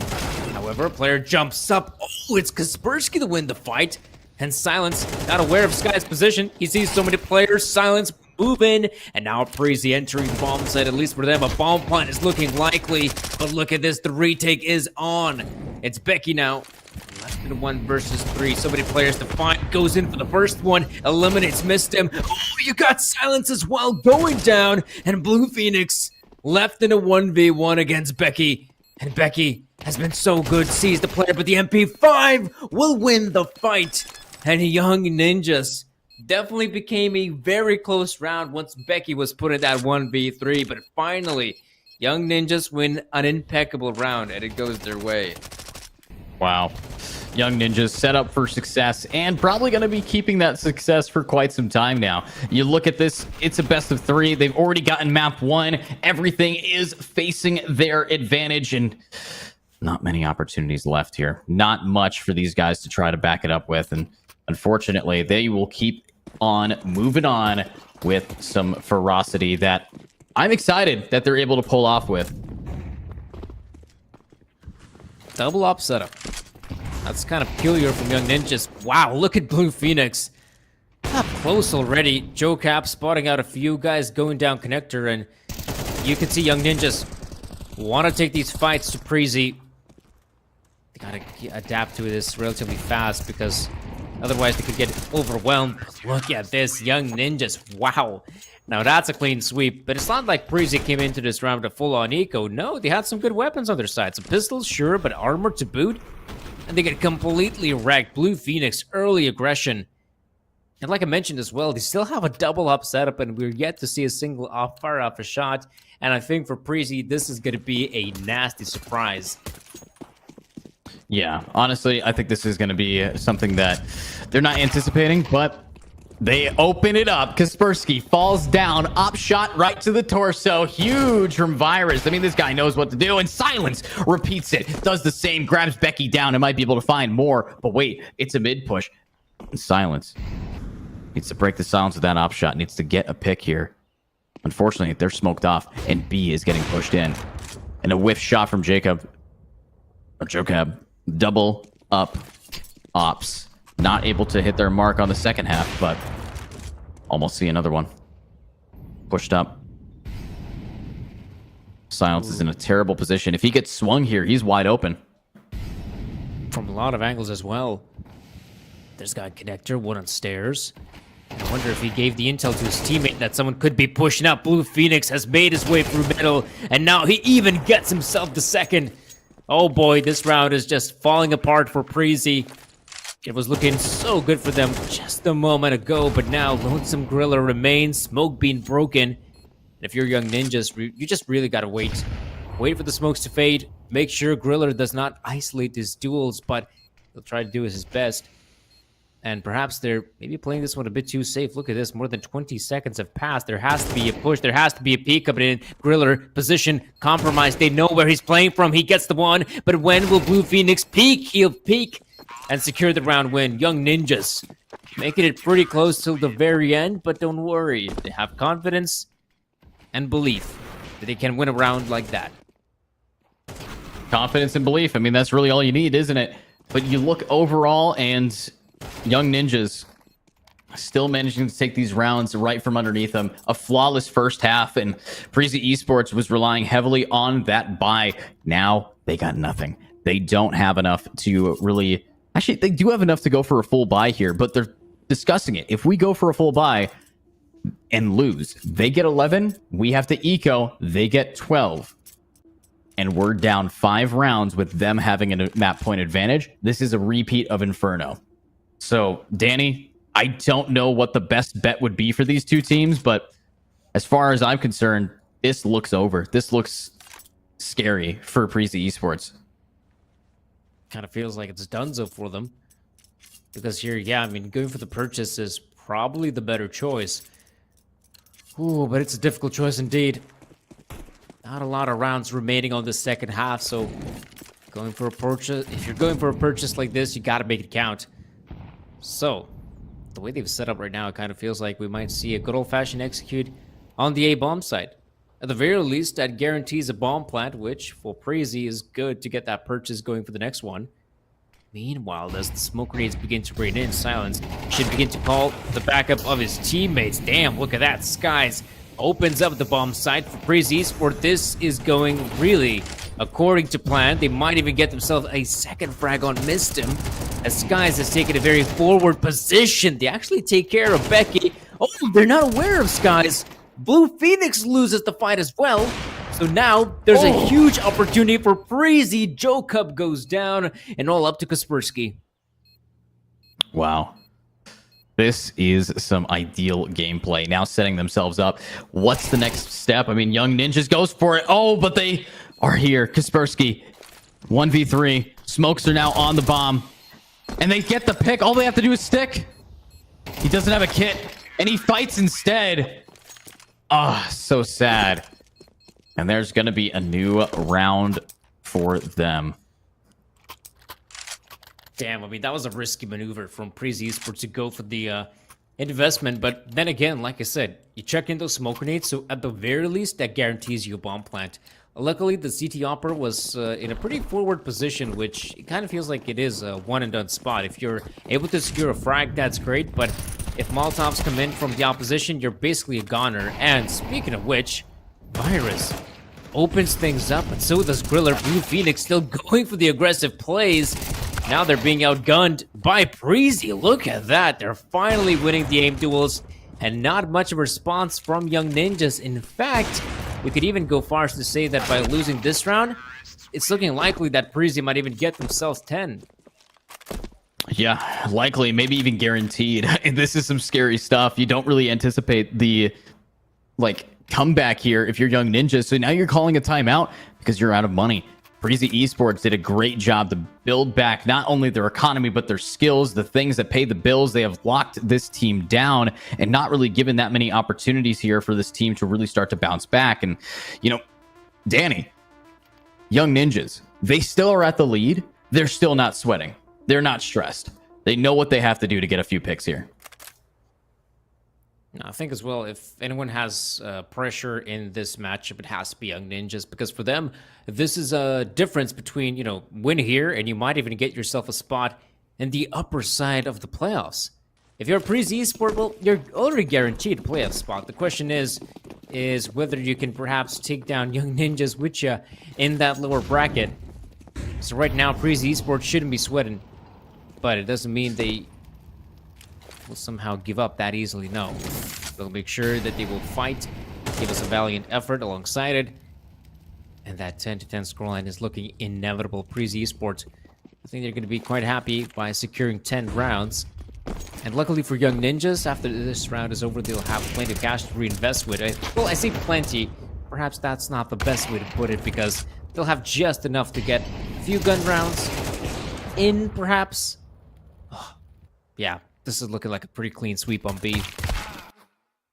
Yeah, pretty clean indeed. And unfortunately, Young Ninjas has just Jokab. He was jumping right on up into this fight.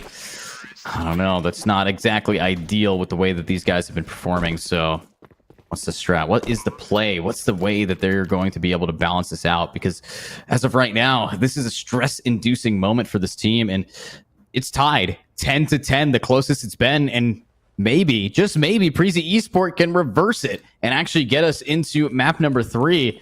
That'd be interesting if they can get us to that decider. But with Young Ninjas now getting a bye, this is where, if you're Prezi Esports, you have to be the most cautious you ever have been.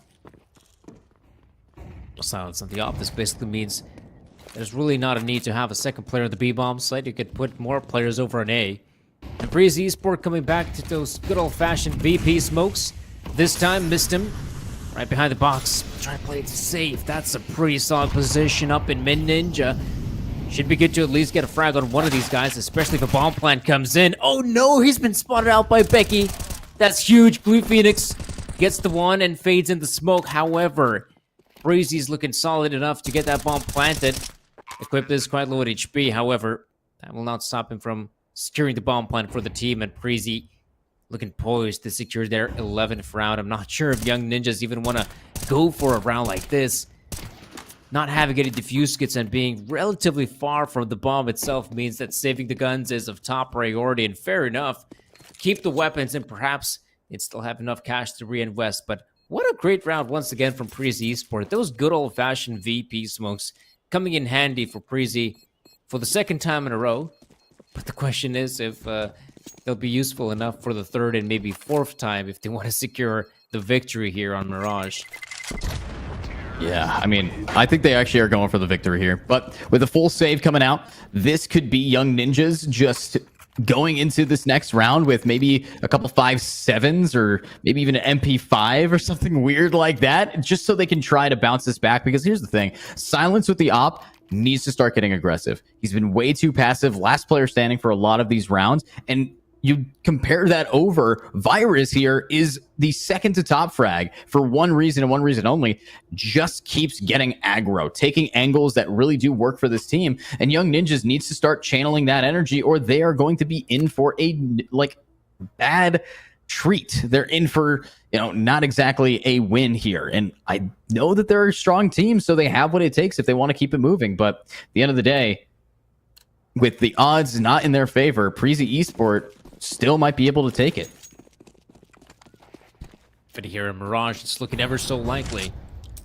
And once again, looks like this time it's just going to be a fake on the A side for Prezi Esports. Though they do have the bomb carrier in that position, so maybe this could still be once again sort of commitment on the A side. However, having the majority of the players moving in from connector, so this time Young Ninjas have even two players poised and ready. Joe Cab gets the frag on one. This will stop the push from middle in its entirety. Now Silence with the op gets the frag on Skies, and that shuts it down for me. But maybe there's still a chance for Equip and Becky. Definitely a capability here. Very strong teams, both of these. But we look now at a huge win for Young Ninjas. Unfortunately, most likely going to be a save happening next. Overall, both of these teams have been showcasing their skills, and one team especially has been paying the bills. I mean, right now, Young Ninjas just being able to slow down Prezi in the most critical moment possible. Great save in that past round. Now they're going into it, though. But hell, I might be speaking too soon. These two are going for it. And now this one guy has to go for it. It's Equip, all you. Yeah, okay, next time save. Oh, that's gotta hurt. Damn, Silence, fine shooting on the sniper rifle. You gave him some flack a bit earlier, but finally he's coming alive when it matters most. Just like Young Ninjas. We could also take a look at the replay here. Silence doing some fine shooting indeed. I guess the one saving grace for Prezi Esports is that, well, they got plenty of bank, right? They got loads of money. So losing a round like that doesn't matter that much in terms of money. Though we definitely want to make sure you secure this upcoming round because with the scoreline being as tight as it is, 11-11, the winner of this one will get himself overtime, at the very least, if that will be necessary. But we'll see about that. Mid control, again, from Prezi Esports. This time, though, having a player coming from connector and Equip, looking for that early fight. Sees the player, however, just taps and waits. Taps and waits. You gotta take it slow. You have to be patient here. Overall, these teams have been very strong. They have quite the idea as to what is going to happen next. But with these rounds coming to a close, it's all about Joe Cab getting the pick. And oh yeah, headshot, clean as ever. Trades him out and might be able to do it again. And they do succeed. Oh my god, the spray, it's just too potent. It's too deadly, too devastating. Oh, oh, Becky! Okay. What the hell? How do those 1v1. opportunities present themselves? I don't know. 1v1. 1v1. So stressful. There it is. That was so close. I mean, Becky was in such an awful predicament. I mean, from his position, he got free players coming from short. The guy there, market as well. And somehow, he pulls it off. Makes it very interesting till the final kill. But Becky, surely this was way too much for him to deal with.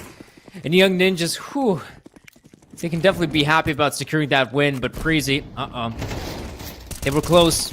But not close enough. Again, it's the mid push, but Kaspersky holds the line, but for not long by the looks of it. Virus with the response, and now missed him. Looking for a fight in ramp, loses the fight against Becky. And you know what? This smells like overtime to me. Yeah, it definitely does. But the thing is, the bomb's still in spawn, and A is where they want to go. And that really is up to Silence, and never mind. Yeah, you're probably right. That's definitely... Oh, wait, Blue Phoenix. Wait a minute. Top frag. Wait a minute. Best in the lobby. AK found. 1v3. Put your predictions in the chat. Can Blue clutch it, or are we going to overtime? They seem to be aware of his position. Flashbrain's in. There's the peak. However, he wins the fight, but now with his position being compromised, yeah, it basically becomes kind of impossible for him to win a round like this. Well, he'll try.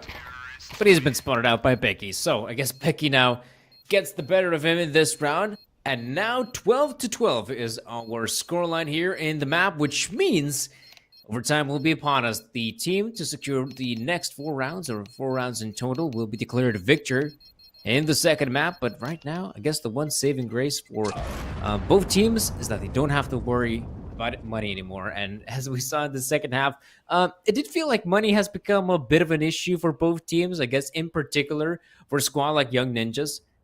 But now that every single player's got 10k, you can at least have 2 gun rounds. Though if you end up losing, say, 2 gun rounds in a row, that third investment becomes a little bit shaky, though kind of doable. Yeah, it feels a bit shaky here. I would pretty much hand it to this team.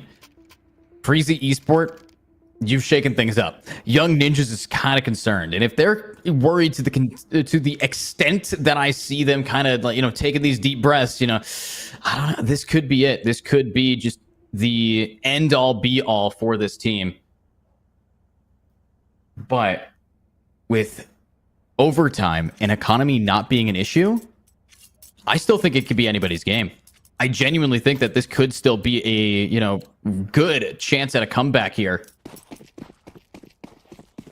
Yeah, we'll see about that possibility. Right now, Prees Esports, loads of cash. Young Ninjas, loads of cash. Now it's going to come down to the rifles. Can they actually find some of those early picks? Perhaps. Nothing in middle so far. Though I say that, Prees Esports has been happy to have a player down in connector, and that is in fact Skies. And amidst the smoke grenades, he goes in for the boost. Maybe he'll find himself an opportunity to boot. Oh, nope. He's actually been spotted out by Blue Phoenix and Equipped. Knows there's a player up in short, but Kaspersky peeks out from connector.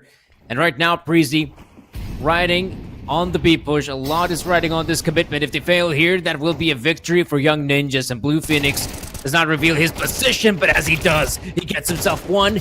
Not the last, though. Lonesome Becky behind the bench will be an easy target, and so Young Ninjas successful first round in OT. Wow, very successful round here, and honestly, I want to see what they can do coming up into our next half, next round, because this is the thing. You have to win a lot of rounds in overtime, and with the way that the game is getting closer and closer every single time, Young Ninjas has to come out swinging. It has to be, a real lockdown. But wait a minute. Kaspersky pulling out the up? That's big. Usually we see, Jocab doing it, but he's got the AK. So double opping it up, he actually switches back to now re-hit mid with an AK to try to deal with maybe some close quarter combat. Yeah, okay, that's a peculiar choice. And look at the positions as well. Young Ninjas, they do recall that some of the more successful rounds for Prezi Esport on the T side were those pushes on A, thanks to the smokes, the VP smokes, the classic ones. And that's why they decided to put 4 players in a stack like this. It's a ballsy maneuver, but it might pay off big time. And as we can see, Prezi Esport still a minute left of the clock. Lonesome Becky moving towards the A bomb side. All of this feels like it's going to come down to the A play. And without Young Ninjas having a lot of intel, I mean, this is risky. They're still going to maintain those 4 players. But if they, for example, have one of their guys like Blue Phoenix die on the B bomb site, they will realize that, okay, we have to shift forces towards B, and then the stack is no longer as effective as it could have been. Yeah, there's a lot of effective movements here, and you look over at the way that this team's kind of been bouncing back and forth. They've really been struggling to just push on in time. With 26 seconds, they're down 1-2. Might see another one, though. Virus swings out, gets it down. Huge opportunity, but the bomb carrier has to touch site, and it does. He touches it. Unfortunately, he doesn't touch with the plant. That's the round, and there is 2 in a row for Ninjas in Pajamas Academy roster. Young Ninjas are killing it right now. So can we see them finish the job? I mean, this first half of first OT, second game, very hard fought. Yeah, I mean, Young Ninjas. I mean, that was, in the previous round, a very risky maneuver to have those 4 players stack at A so early. And it pays off massively, in fact. Kaspersky as well, changing things up. Picks up the big green once again, but returns back to the M41S. Oh, man, that is a risky play there from Wisdom as he just jumps into the spray of Becky, but no biggie. Look at Skave's position. Are they aware of it? He wins the fight against Kaspersky. This might be the opening towards B, but Blue Phoenix does not want to abandon his post. He'll try to hold the line, and in fact, he will reaggress. Wins the fight against Equip. He's got some more breathing room, but Prezi now have an opportunity to hit the B bomb set, but they have to be quick about it, and Virus is taking his sweet time. Nice shot. That's big. Get an upgrade. Get at least 1 weapon here. They're forced down to nothing because Virus keeps buying ops in this overtime, and now it's a 3v2. Rifles in the hands of remaining Ts. Suboptimal, but they know exactly the strategy that they need to pull through with. Ooh, now it's time for the bomb planter to get onto site. Oh man, that's an open position. No bomb plant as well. So Skies has to win out every single duel. So far, so good. Gets the frag on 1. Waiting for Blue Phoenix, but no, it will be Young Ninjas. 3 rounds in a row in overtime. And this third one in particular, so good from the Ninjas. Prezi Esport being shut down in OT, not picking up a single round. That's really gonna hurt for them. Because you remember regulation, and it was a pretty good T side from them. And now if they want to somehow secure a second set of overtime, they will have to be crisp, clean on the CT side. And well, I don't really expect that from Prezi. Yeah, Prezi is definitely struggling right now, and unfortunately, crisp and clean have not been the defining factors. It's been shuffled, it's been scattered, it's been surprising. Lots of S words, but with Prezi, it's not looking too easy. They got a ways to go. Young Ninjas, unfortunately, has kind of gotten the drop on them, and now that they're on the T side, though, it's really about how Young Ninjas can keep that aggression and actually start moving quick. This is all about taking that space in mid and actually winning this fight against Skies. We'll see about it. Some question from the CTs. We saw this in one of the earlier rounds, having 2 players from short, 2 players from connector, so a lot of mid presence. And if necessary, they can make a very fast rotate towards the B-bomb side. However, not a single opportunity presents itself. So they could back away from this fight, but maybe someone like Becky might get hungry. Colin and Griller for support to move in, but as you can see, Young Ninjas, they don't want to contest mid themselves. In fact, the first play might happen here towards B. Virus. Oh my goodness, take a seat, Virus. Joe Cobb comes in, and Kaspersky tapping away, but he's not precise enough. Young Ninjas in a favored position, but can they pull it off? Let's hope that they can pull something. This has been a real rough and tumble back and forth between the two. So are they going to be able to is the question. And honestly, I got no answer. I think with what we've seen from these two teams, it's real high stress environment, but will they be able to get the jump down? We have 4 versus 3, and Joe Cab on a huge flank gets another. Oh, this could be it. If you're Equipment guys, you know it's all on your back, and that is going to be 1, 2. It's done. What a fight.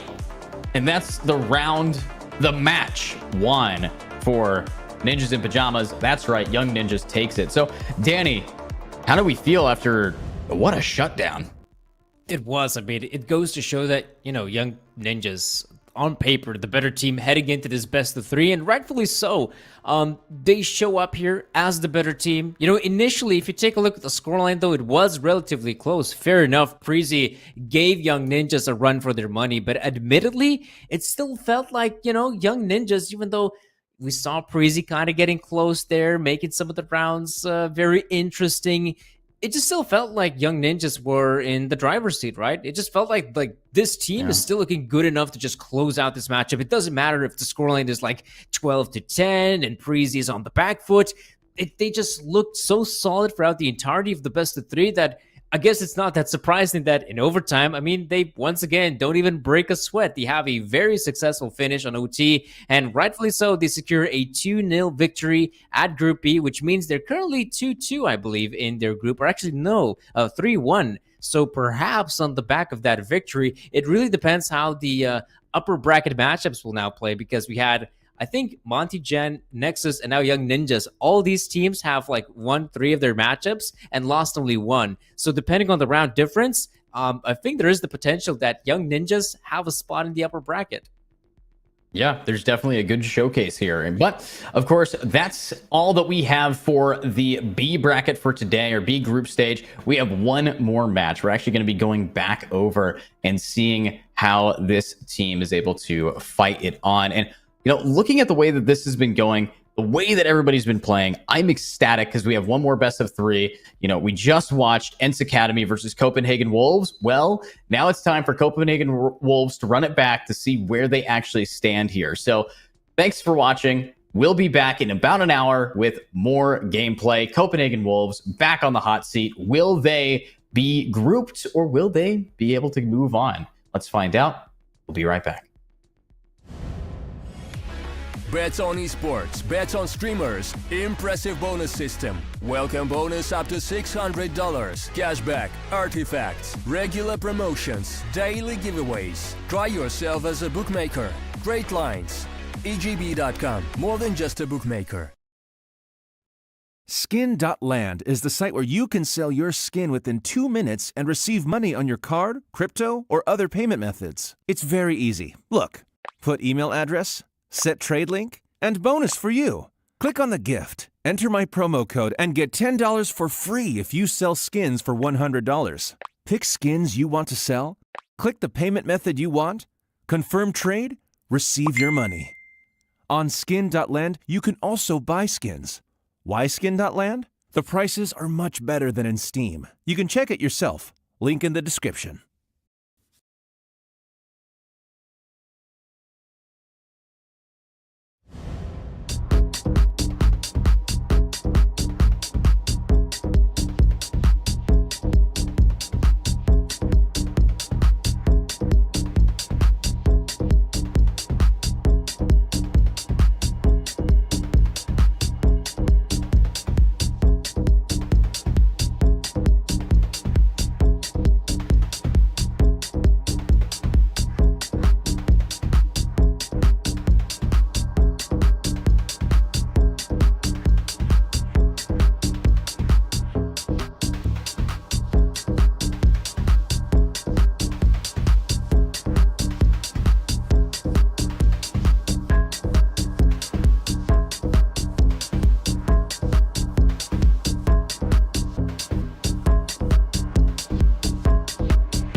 Bets on esports, bets on streamers, impressive bonus system. Welcome bonus up to $600, cashback, artifacts, regular promotions, daily giveaways. Try yourself as a bookmaker. Great lines. EGB.com, more than just a bookmaker. Skin.land is the site where you can sell your skin within 2 minutes and receive money on your card, crypto, or other payment methods. It's very easy. Look, put email address, set trade link, and bonus for you. Click on the gift, enter my promo code, and get $10 for free if you sell skins for $100. Pick skins you want to sell, click the payment method you want, confirm trade, receive your money. On Skin.land, you can also buy skins. Why Skin.land? The prices are much better than in Steam. You can check it yourself. Link in the description.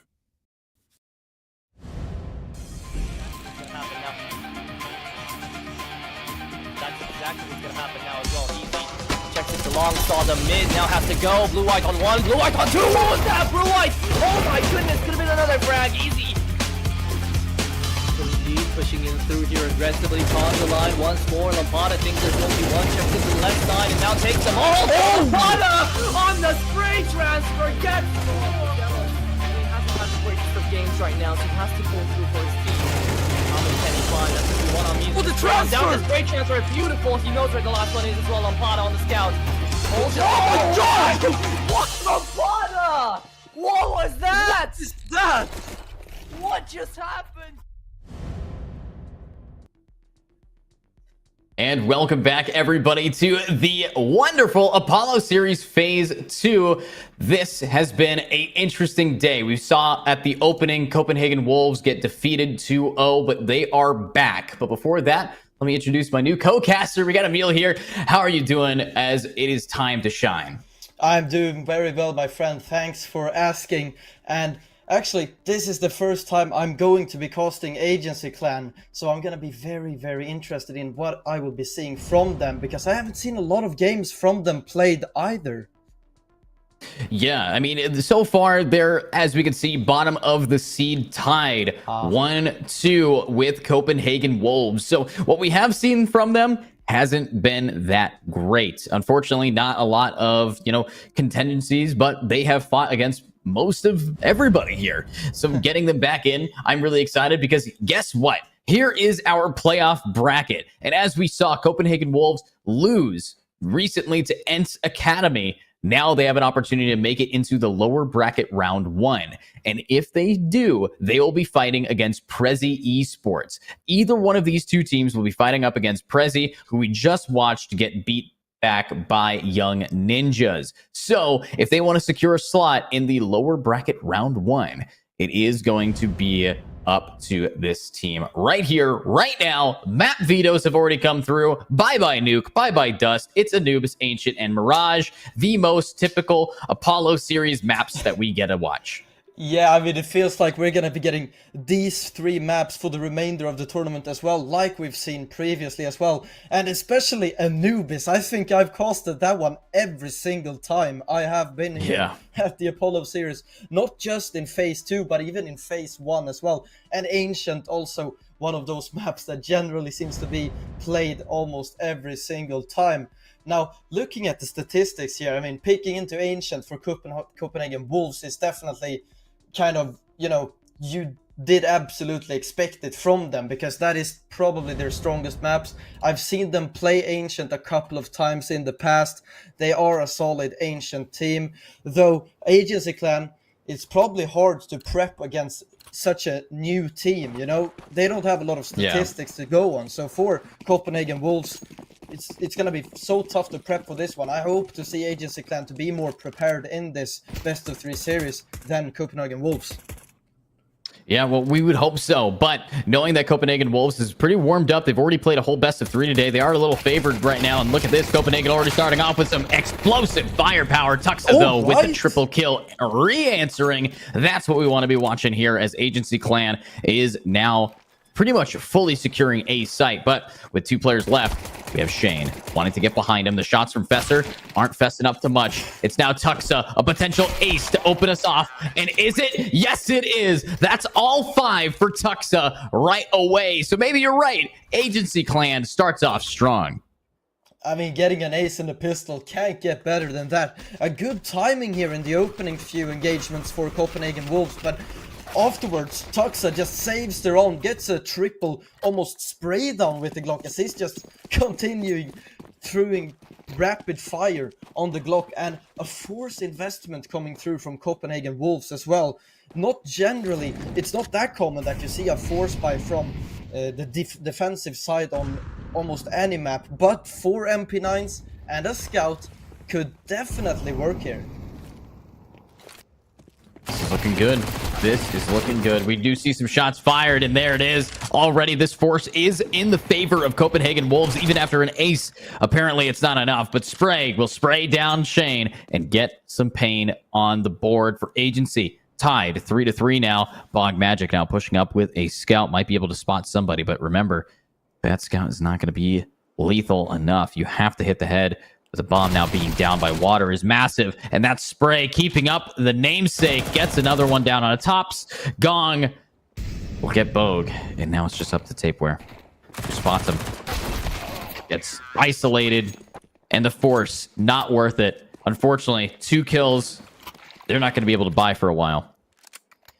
Yeah, no, unfortunately not. I mean, Spray in this round has such a huge amount of impact. And look at the odds. 7 to 1.06. Agency Clan are, like we thought, coming in as heavy underdogs in towards this best of 3 series. So a good start to win the pistol and also win against the force investment from Copenhagen Wolves. But there in the previous round, we see huge impact from Spray, finding a big 3k. I mean, A-main aggression 2 rounds in a row is never gonna be expected, but luckily Agency Clan are able to sort it out. Now what's the plan here? Looks like mid's getting held. Fesser is taking down a peg there, and not too shabby, not too ideal. Will make them sit back. And with that position kind of unlocked, what's the next step for this team? They are pretty grouped up. Spray wanting to maybe find somebody. Nothing seemingly moving around yet. CT's taking their time. Pistol only. Best bet you die to the bomb here. You maybe try to get someone on the exit. Tapeware can try to save this Deagle, but it's not going to happen. Oof, almost. Bit of damage. That's all you can ask for. And look at that, a bit of damage. Yeah, oh, okay. All right, Bog, you can do 1 maybe. Not even one. Does get a headshot though, a little dink. Yeah, almost, almost a frag, but unfortunately not a single kill found by the full eco. And coming into such a round with a full eco, you don't expect to get a round win, obviously, but a few frags would be nice. Now, Agency Clan are going to have so much extra money to work with, considering the fact that they survived the previous round with 5 players staying alive.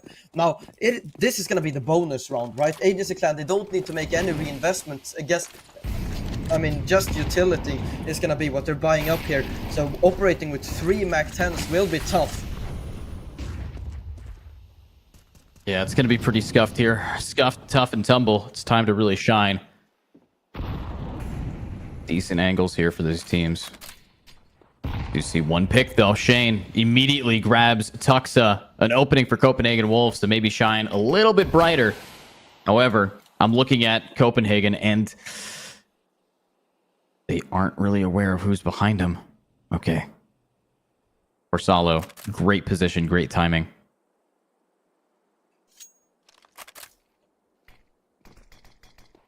The exec on its way. Nice flash. Tapeware doesn't control the spray. Is gonna die for nothing. Tops and Vogue Magic find 1 each. Solo has found a double, but from the backlines, Fesser is gonna be coming in through Dark and is gonna find the last frag. So a first round for Copenhagen Wolves is gonna be very, very good for them on their defensive side of Anubis. Just in the nick of time, some would say, but I mean, it's a very T-sided map, right? So you don't expect to get that many rounds on your defense, but winning the first gun round here is going to be huge for them. Yeah, this is going to be the opening that this team has been kind of desperate for, in my opinion. But looking at now a round 1, Agency still gets the benefit of the doubt. They still get a buy. They have rifles now, and they actually have a great boost to tag away some of the HP on Fester's hands. But Tapeware mollied off. He's also going to get tagged. Lots of early round damage from practically no trades whatsoever. So this could be it. Just have to keep up that kind of energy, and they should be fine. But with how we're looking at it, looking at Copenhagen Wolves, definitely struggling here. Oh my, these Smollies, holy, lots of damage. Yeah, I mean, bunch of the Copenhagen Wolves players are softened up in this round. And bomb is going to be picked up now for Agency Clan, and it's heading over towards that B bomb site. We have 2 players from Agency Clan just patrolling outside of B main. Water is going to be cleared, and this could be misinformation now. No one being in towards water means that they're not going to be thinking that this is going to be a B exec. All players are moving out of the B bomb site. There is not a single defender on the bomb site. Agency Clan, just by positioning at this point, should be able to close this round. It only depends on when rotations are going to be coming through. We have Tops, who is already back in Dark. But Agency Clan, they need to get a move on. They don't want to give time for rotations for Copenhagen Wolves here. Tops is going to get one. The nade. He's going to finish off a player. Rotations are coming through. Tuxa is going to control water. Tapeware falls 4 versus 3. You almost can't give this a go. 2 players are rather low on HP here for Copenhagen Wolves. Yeah, rather low. Yeah, for sure. Those early round damaging is a bit too much, but Copenhagen Wolves, I don't think goes for the retake here. They should be saving, but Fester is just getting aggro, and the punishment for it happens to be that Fester gets 2. All right, that's the kind of value that you want to see from these teams, but we're not done. We still have a little bit to go. That's going to be Fugue, but wait, it's just Tuxa, and there's not enough time. The kit has to work now. No, wait! Gets it, has time. Easily has time. Oh my God. That's some crazy luck. That is not anticipated whatsoever. 2v4 retake won by Copenhagen Wolves. Agency Clan are gonna be kicking themselves for that one. I mean, Fesser, it's not like the call is good for Copenhagen Wolves or the game sense for Fesser. It's just straight up aim duels. He wins every single 1v1 that he got to take. Impressive stuff. And Copenhagen Wolves, a second round won. And not a lot of money for Agency Clan to back up on. I mean, sure, 3 AKs, but a Scout and a Galil. No money in the upcoming. If they lose this one, could be very problematic here. Yeah, there's a lot of problems that they're going to be facing up with. And unfortunately, you're looking at a team that is struggling. Now, Fesser wants to maybe get something back from it, able to grab Pug, and oh, the damage is real. The damage is really starting to reel this team all the way back. But what's the main strat? What's the play here? You have a team ready to try their best. You have a decent shot from Shane. Now it's down 3 players left on Agency Clan. Copenhagen Wolves looking pretty clean, nonetheless. Spray has played a good game so far, and he's gonna get at least 1 frag here to make it a 4 versus 3. Sound being made from her solo, but I don't believe anyone heard that. Luckily, he's just patrolling outside of A main. Looks if anyone is gonna press forward. But I mean, Copenhagen Wolves playing the discipline here. You don't want to give away any unnecessary duels when you have the man advantage. Bomb moving towards the A bomb side. It is definitely the right call for Agency Clan here, going towards A main. Only 1 player in towards camera in the forms of Chain to defend, and he's just going for information, to be honest, but he's gonna find a frag. Wow. Good frag, good timing. We do have bomb now planted. Unfortunately, Gong does not have the best weapon here. Only an SSG-08. Can this scout really come up big? But Fesser coming up behind him. That's going to be 1 pick down. Gong knows he's getting flanked, but is it going to be too late? Looks like it may be. What a pick. What an opportune moment there. And yeah, we're tied. Welcome back to a close game, 3-3. Fesser is too good, man. This guy is so good. I mean, I said it before we even started this game that he is a solid player. I've seen him in a lot of other Danish teams in the past. I mean, he played for Monty, Endpoint, not necessarily Danish teams, but I mean Prezi and Sashi, right?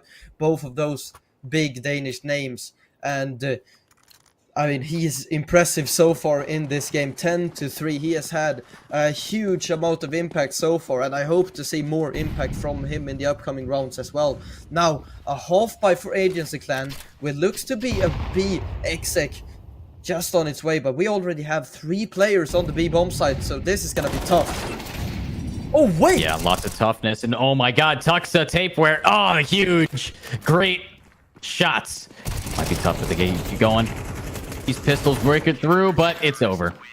Even with their light buy, they did a decent amount of damage. Fesser was at 10 HP, Taper halfway done, and 2 players died. So not too bad, but Agency really need to get the bomb plant there, but they should still be okay at the end of the day.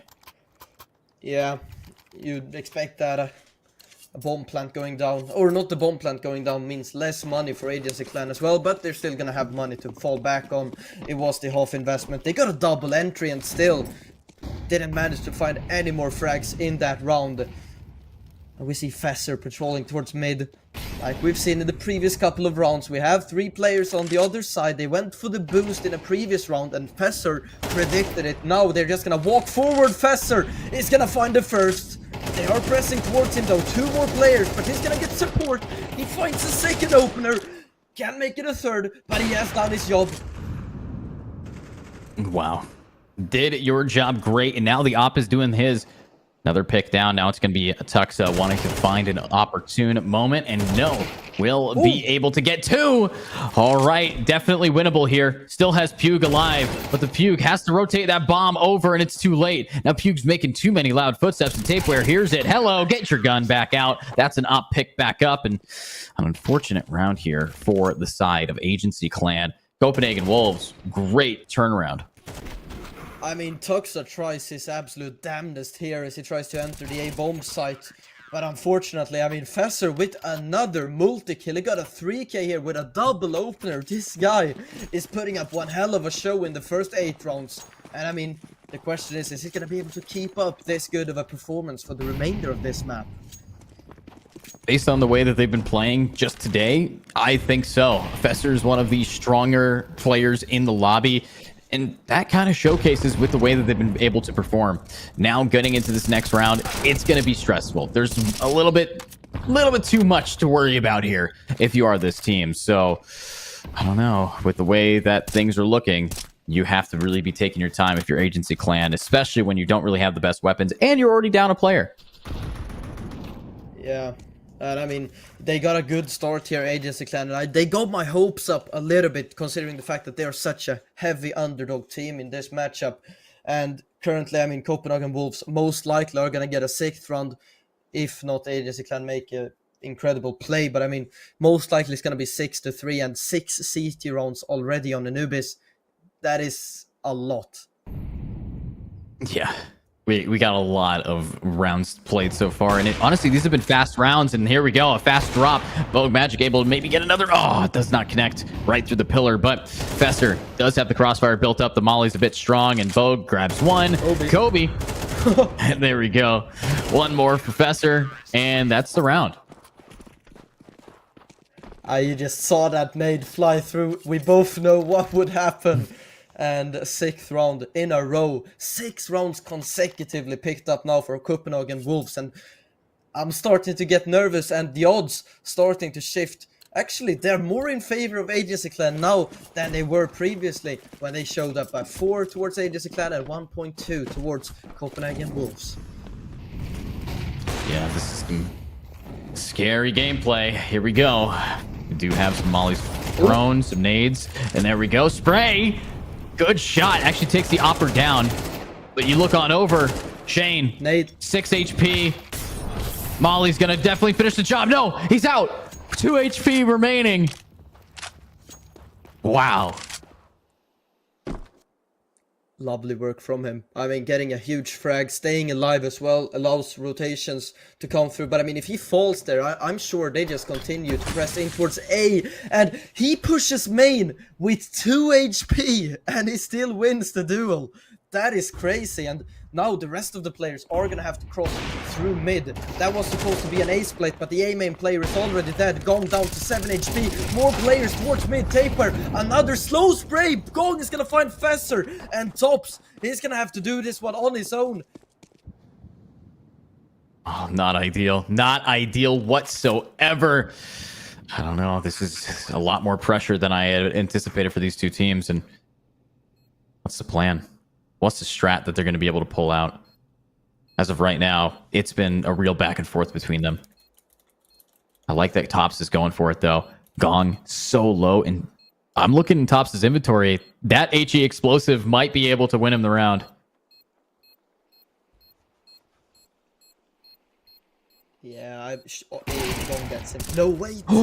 He knows last one is main, but surely there's not enough time here, right? Wait! He peaked so early! What? Why is he peaking already? Is there He's got time! He's No! got time! Oh, that's awesome. That's so funny. That's the second round with that. Second time.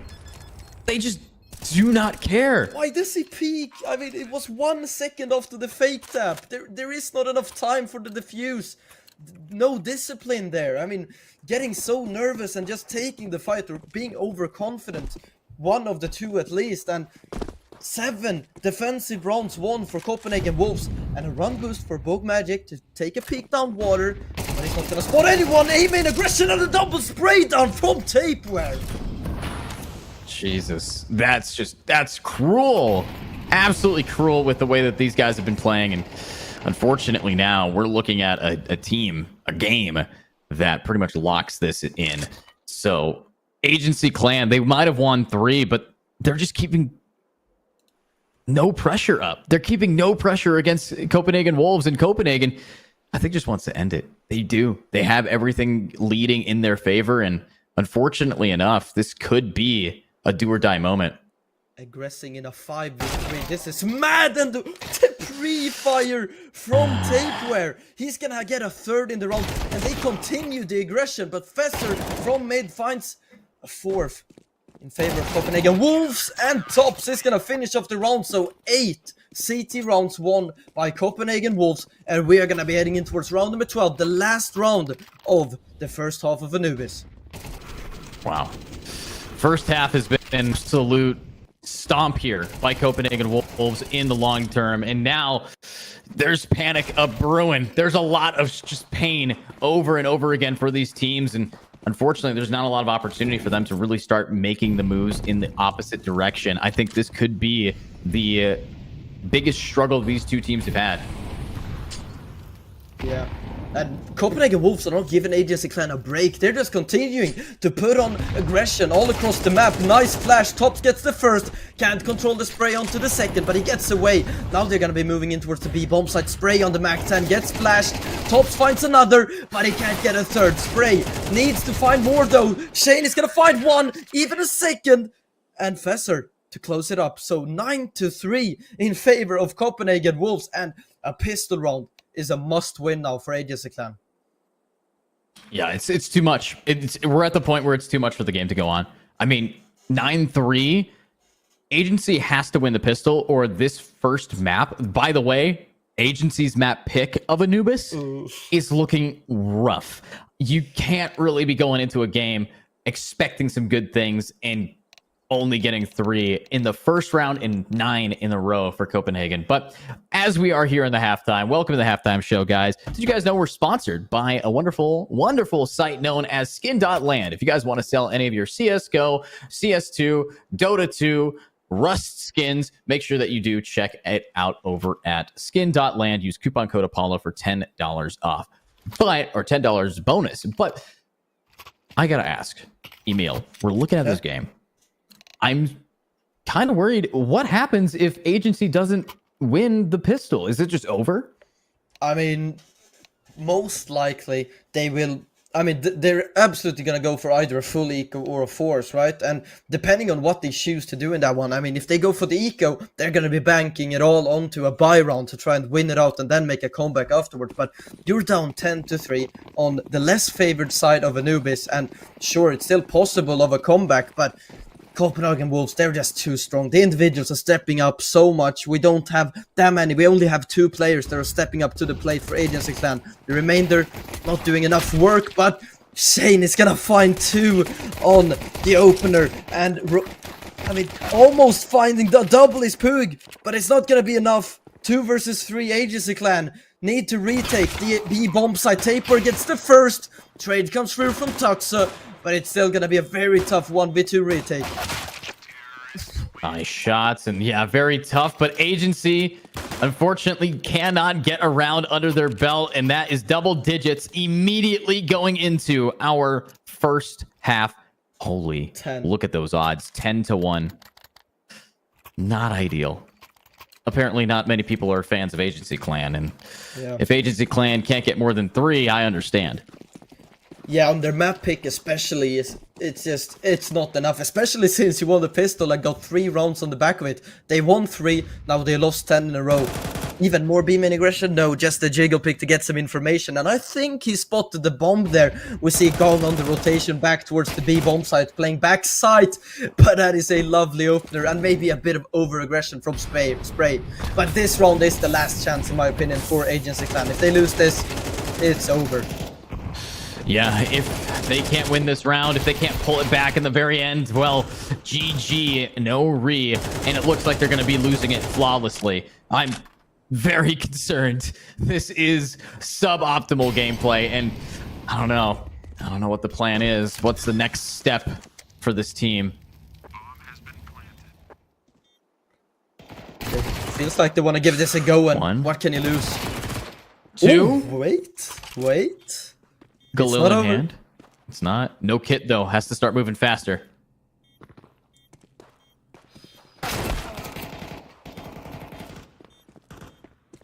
Yeah, I mean, a 1v1 duel against Fesser, it's always going to be a tough one. I mean, Fesser didn't even give him a chance there in that duel, and Copenhagen Wolves, they are going to win themselves an 11th round. Puig is just going to be trying to save the Galil, and I think he's going to be allowed to save it. But what can you really do with this one? I expect Agency Clan to be forcing up again here in the upcoming round. Can we one on the end? It's a lot of damage, but not the confirmed kill. Now, they are probably going to be force buying around the Galil here. You don't really have any more options, to be honest. If you eco around this, you're going to need to win 9 rounds to make it overtime in a row. And actually, they are going to be ecoing here. All right, they're going to be trying to play for overtime. That's such an interesting idea. You see how I didn't say good? Interesting. All right, well, let's see what they can do. Agency Clan now pushing up into mid. It's trying to fight Fester. Sorry, Copenhagen Wolves pushing up into mid. We have a full stack on this site, and whoa, okay, all right. Tapeware gets 2, but nice pistol kill. Hold up, let him cook, let him cook. They're getting some kills. The bomb is in their possession. It's just Puig, and it's over. Yeah, just like that, it's gonna be map point here for Copenhagen Wolves, and 3-12. They didn't buy though, so now the investment is gonna come through. I see going on the AWP, but I mean, can you really win 9 in a row to make it overtime? That is the question. I think no. I think the answer is no. That seems like a pretty easy answer. I studied for this test. Yeah, no, that's definitely not the case. But overall, great gameplay coming through from these two teams, and Agency Clan just confident in everything they're doing. It exudes the confidence that they needed. They're playing it smart. They're playing it proper. No real concern. No, like, stress from this team whatsoever. Fesser gets in such a deep position. They're going to be going through Temple now. They're down in towards the CT spawn here. I mean, such a huge amount of map control for Copenhagen Wolves. Sure, Agency Clan should be aware of this, but if you have just a slight miscommunication here, the players on B bomb site could be unaware of the prospect. But yeah, no, they're definitely aware. Tapeware spotted in towards CT spawn. Fesser starting to clear the B bomb site. I like the setup Agency Clan have here. 2 players towards dark. It's probably the only setup you could be safe in when they have CT control. But you've lost the bomb site already, and that Molotov forces both of the players back. So bomb is gonna go down. Fesser peeks with a nade in his hand. The nade here could be huge, and that's so much damage. That's a bit too much to worry about. And with Agency Clan, they have to retake. Copenhagen Wolves have gotten an insane hold over this bomb plant, post plant almost every single time. So Agency, what's the best bet? What's the next step? They need to go. No time. I mean, 15 seconds left. Dom gets one. It's over. It's over. It's over. Can't even get the shot off. And that's the round. So Copenhagen Wolves making this a little bit of a quick play. Fast gameplay. And they want to get into that lower bracket in the playoffs. Because remember, this is the elimination round of groups. If they mess up, they're gone. And that says it for both teams. Now, Agency, I want to see more from them. That was their map pick, and they only got 3 rounds. Well, a little bit more, but actually, no, they only got 3. They only got 3. And fun fact, they won the pistol in the first half. They won 3 rounds on the back of that. And then they lost 13 rounds consecutively. I mean, that is crazy. That hurts. That hurts. 13 rounds in a row. I mean, it's practically a 13-0 at that point. You might have won the pistol round and you had the little bit of momentum. But remember, it's just map 1. Agency Clan does have an opportunity here. Even though the betting odds were 10-1, 10% of people think that this is a good opportunity for them to maybe get a round in. So we'll be right back with map number 2. Stick around. We'll see if anything happens that's different. At the end of the day, only one team makes it through. Bets on esports, bets on streamers, impressive bonus system. Welcome bonus up to $600, cashback, artifacts, regular promotions, daily giveaways. Try yourself as a bookmaker. Great lines. EGB.com, more than just a bookmaker. Skin.land is the site where you can sell your skin within 2 minutes and receive money on your card, crypto, or other payment methods. It's very easy. Look, put email address, set trade link, and bonus for you. Click on the gift, enter my promo code, and get $10 for free if you sell skins for $100. Pick skins you want to sell, click the payment method you want, confirm trade, receive your money. On Skin.land, you can also buy skins.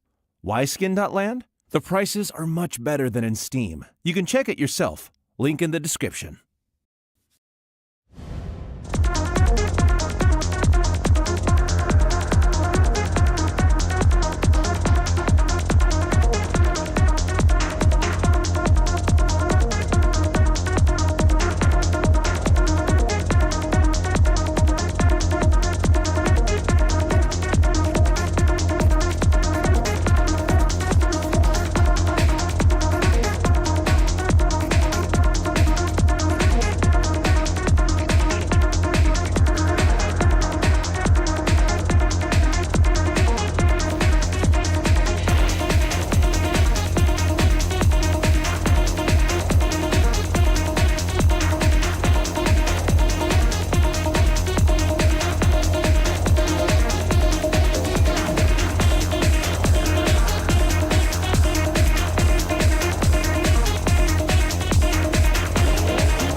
Bets on esports, bets on streamers, impressive bonus system. Welcome bonus up to $600, cashback, artifacts, regular promotions, daily giveaways. Try yourself as a bookmaker. Great lines. EGB.com, more than just a bookmaker. Skin.land is the site where you can sell your skin within 2 minutes and receive money on your card, crypto, or other payment methods. It's very easy. Look, put email address, set trade link, and bonus for you. Click on the gift, enter my promo code, and get $10 for free if you sell skins for $100. Pick skins you want to sell, click the payment method you want, confirm trade, receive your money. On Skin.land, you can also buy skins. Why Skin.land? The prices are much better than in Steam. You can check it yourself. Link in the description.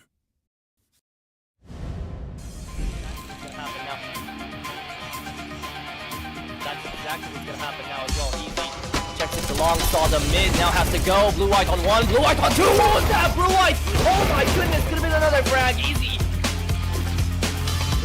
Pushing in through here aggressively. On the line once more. Lampada thinks there's only one. Checks it to the left side and now takes them all. Oh, Lampada on the spray transfer gets. He hasn't had the greatest of games right now, so he has to pull through for his team.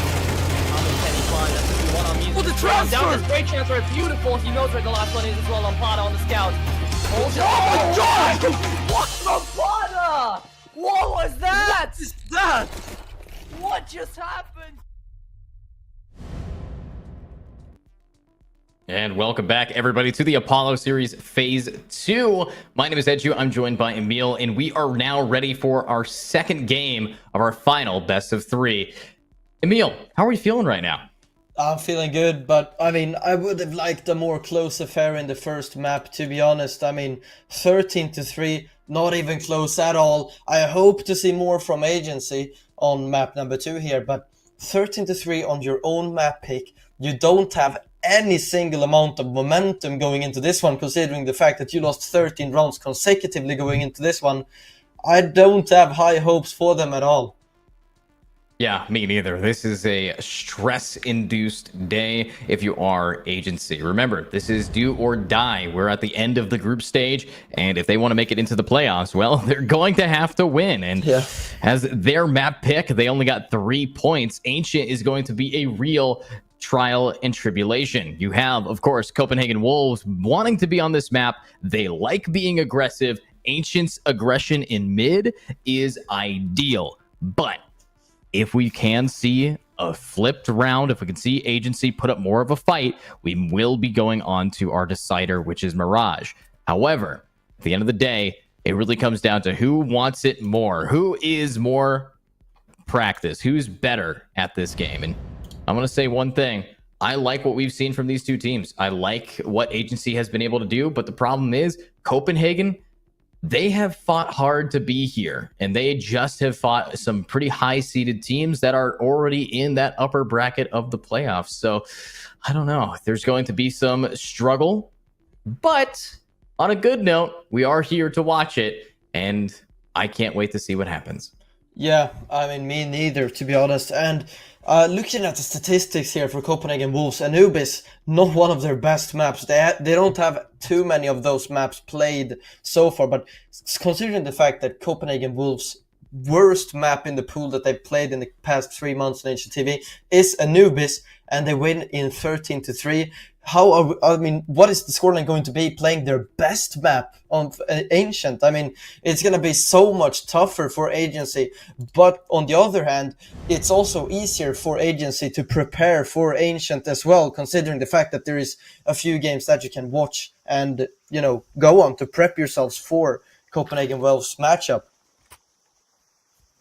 Yeah, I agree. Right now, it's been pretty stressful back and forth, especially knowing, though, Agency Clan, their win rate on this map is not the best. But we already have attack pause. Why? Someone needs to pee or what? I mean, calling attack pause in the first round, you can always discuss before the map begins. I have no idea. Yeah, haven't seen this one in a while, if ever, to be honest.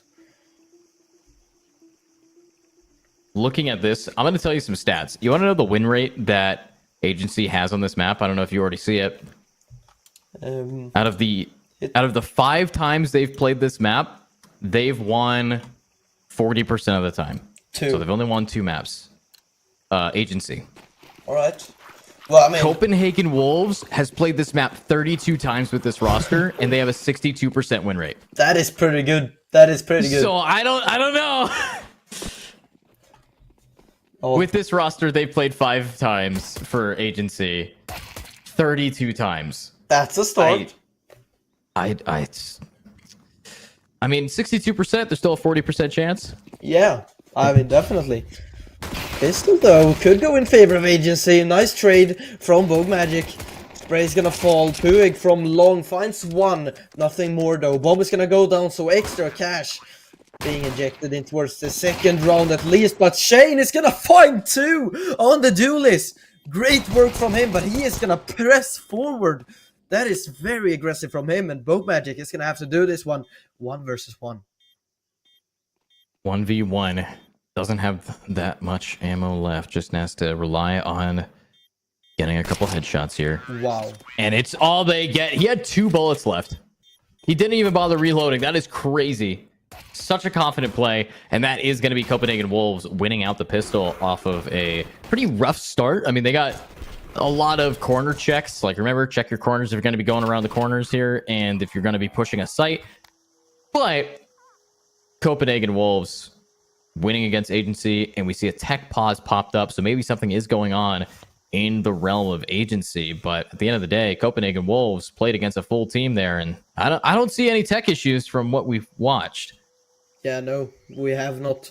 And I mean, it was a 5v3 Agency Clan. If you can't close a double opener, how are you going to close any rounds? The only 3 rounds they were able to get were on the back of a pistol win in the previous map, and now you're already have lost the first pistol. That doesn't bode well. They still will have opportunities to get back for sure, but I mean, can't really blame anyone for having low hopes for Agency here. Yeah, I mean, I agree. There's a lot of low hopes. There's a lot of pressure that's building right now, and you look on over, 11-1. Agency is not at all where people are anticipating this to go. Obviously, Copenhagen Wolves is a strong team, great roster, but gotta feel kind of bad for Agency. I mean, this is their time to shine. Okay, it is not their time to shine. Ooh. Definitely not. Not a lick of damage dealt. Just a Fester who 8 and 8. Oh, we got 1. Okay. Something. I mean, at least a kill, but against the Mac 10, that is not very fortunate. And Fesser got 3 on the Mac 10, so a lot of money farmed up. And generous as Fesser is, he drops that Mac 10 to top so he can buy himself an AK. Wow. Smart, great plays. I mean, now we're pretty much set up here for these 2 teams, but let's look at this now. 0-2. You have Tapeware wanting to now push them in, push them back. Probably going to happen here, but Spray gets tops. Huge opportunity here with Gong getting an op kill down on a Fester. Hold up. Agency might be able to fight back a little bit. Or Salo. Ooh, timing. Good Molotov, nice. An even better smoke. Bomb should go down any second. Ooh, I mean, good flashing towards CT. You can't lose another 5v3. I mean, you've got to win this one. No kit on the play here. There is a bit of utility left to use for Copenhagen Wolves. That's a very deep Molotov. Bogmagic is going to play close in towards Donut. He hears one, he hears two, doesn't get anyone. And a 1v3 needed from the captain himself of Copenhagen Wolves.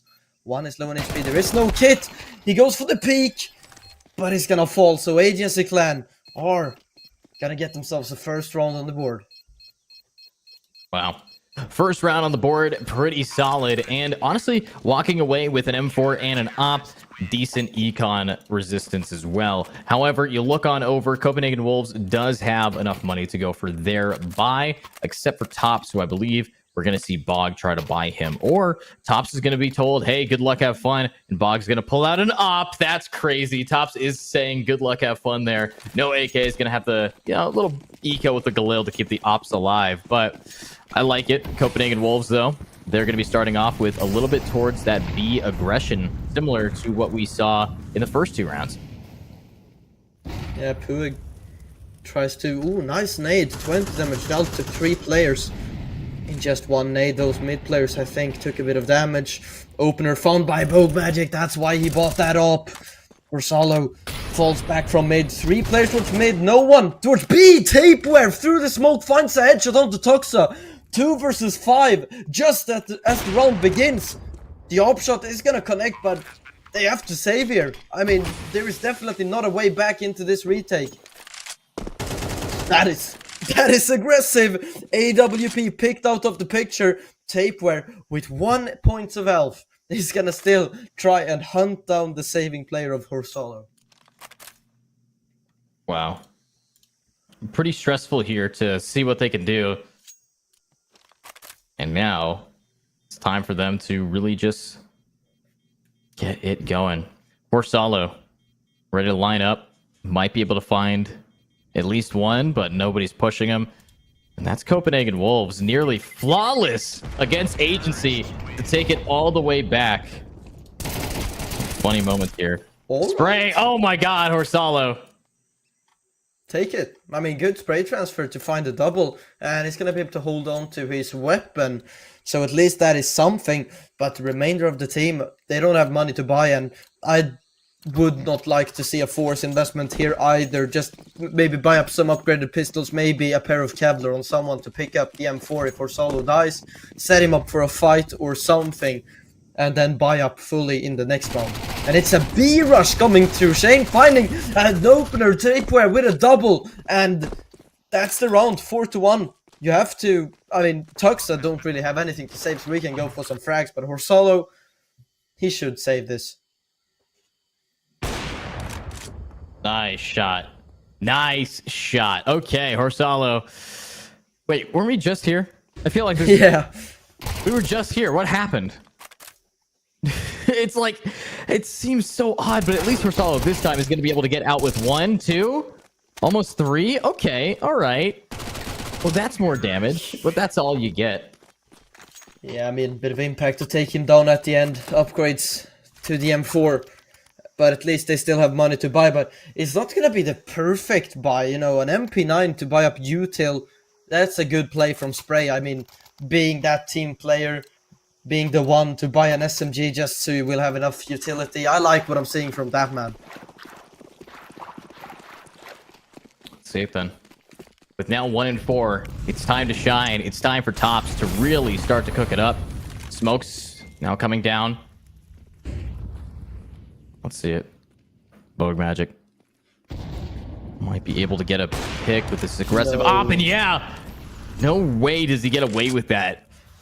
Now, the first blood yet again. Finally, we see a trade though. Gone grabs Tops.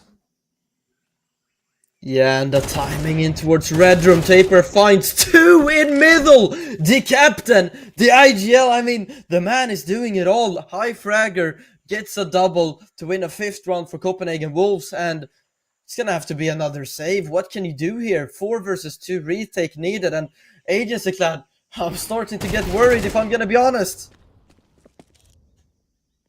Yeah, I'm pretty worried here. But now, let's see what they can do.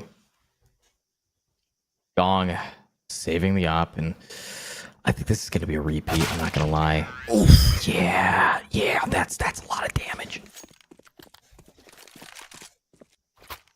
Yeah, lovely headshot. And the thing is, in the previous map, Magic didn't really step up to the plate. He didn't need to, obviously, but now when he is firing on all cylinders as well, I think it's gonna be even tougher for Agency Clan to work here. Yeah, it's pretty tough. And actually, we are seeing a timeout, a tactical pause being called here from Copenhagen Wolves.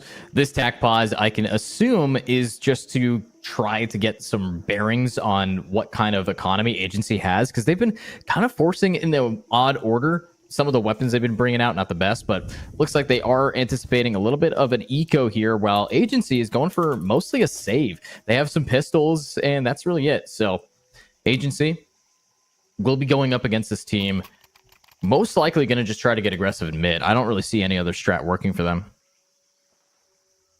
Yeah, no, me neither, to be honest. Should be the play for them to make, and or a stack, of course. But I mean, yeah, B bomb side is gonna be the one under defended. Only one player to defend. Tapeware looks for an opener in mid. There is two players behind that smoke, but he second guesses himself and he falls back, and that is actually. He gets the timing. They don't check the smoke. Shane finds the first. Doesn't get away, but Taper finds one. Taper is not able to find the second. And Puig, if he finds one here, this round is on. But he can't find anyone. And I think that's it. I think that's 6-1 confirmed, as the remaining two players are going to be backing away to save.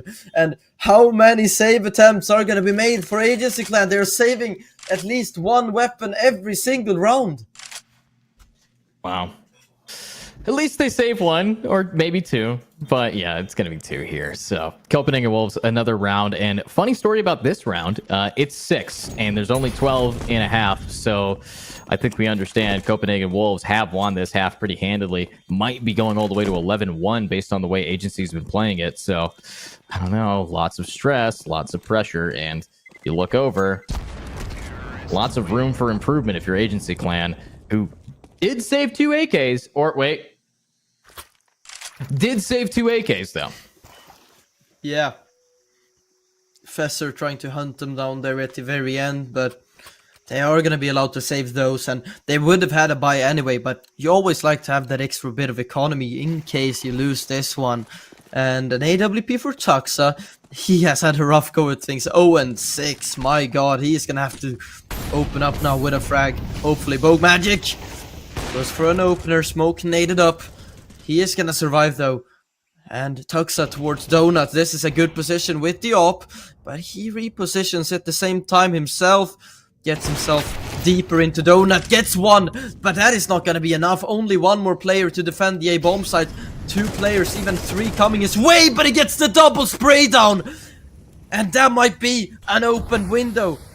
An opening for the side of Agency to get around. Ooh. Yeah, he's gonna get away as well. Good work from the man Horsalo, finding the double spray down, and now bomb dropped in towards Donut. Actually, it is gonna be able to recover it if he wants to. Fesser, 2 very slow sprays from both of those players, but Fesser with just 13 HP, he's gonna win out the duel. Now, aim-in aggression from Horsalo is gonna give Agency Clan a whole lot more room to work with here. Well, I think it even gives them the round. No one's really going to be having the timing. They're too focused on who they just spotted, and that's going to be 1 and 2. Horsalo winning the round. And that slows down CPH Wolves. Copenhagen needing to now try again on this site. Just Horsalo, the MVP. Yeah, I mean, absolutely. And here is a big problem that I see for Agency Clan. And it is, I mean, I guess Horsalo is the A-site player in most of these rounds. I've seen him there at least, and if your A defender is top fragging, that's not a good sign. I mean, A-site is, generally speaking, the worst position on the map to hold in terms of rating on Ancient. Nice shot from Gong. There we go. Nice shot. Being pretty consistent. Puig, okay. 2 HP. Not exactly ideal, but Fessor nearly as equally as low. The only difference is Pewee could die from a flashbang hitting him. We won't worry about that. No What we'll worry one. about is the nade. Oh, Fessor! Great swing. Spray having to get this trade off will succeed against a very low player. And we do see some players in mid. Tucks a flick of the wrist. Takes out Bogue Magic. Nice. A is theirs. Yeah, and with the amount of HP on Puig, how do you get back into this round, to be honest? They are so far removed from the bomb site as well. 2 players still over towards the B bomb site. And a re-smoke in towards Donut. That is going to be up for another 20 seconds. And, I mean, time is starting to tick on the clock. All of the players are going to come in through mid. Actually, Puig already saving, and the remaining players are going to do so as well. I would have liked to see an attempt, though, to try and find at least one frag. But Copenhagen Wolves as well, they had so many good post-plant positions. They had so much time to get into very, very good post-plant positions. Yeah. Yeah. Again, another save. How many times are we going to be seeing them save right now? Every round. They're saving for their retirement with the way they're playing.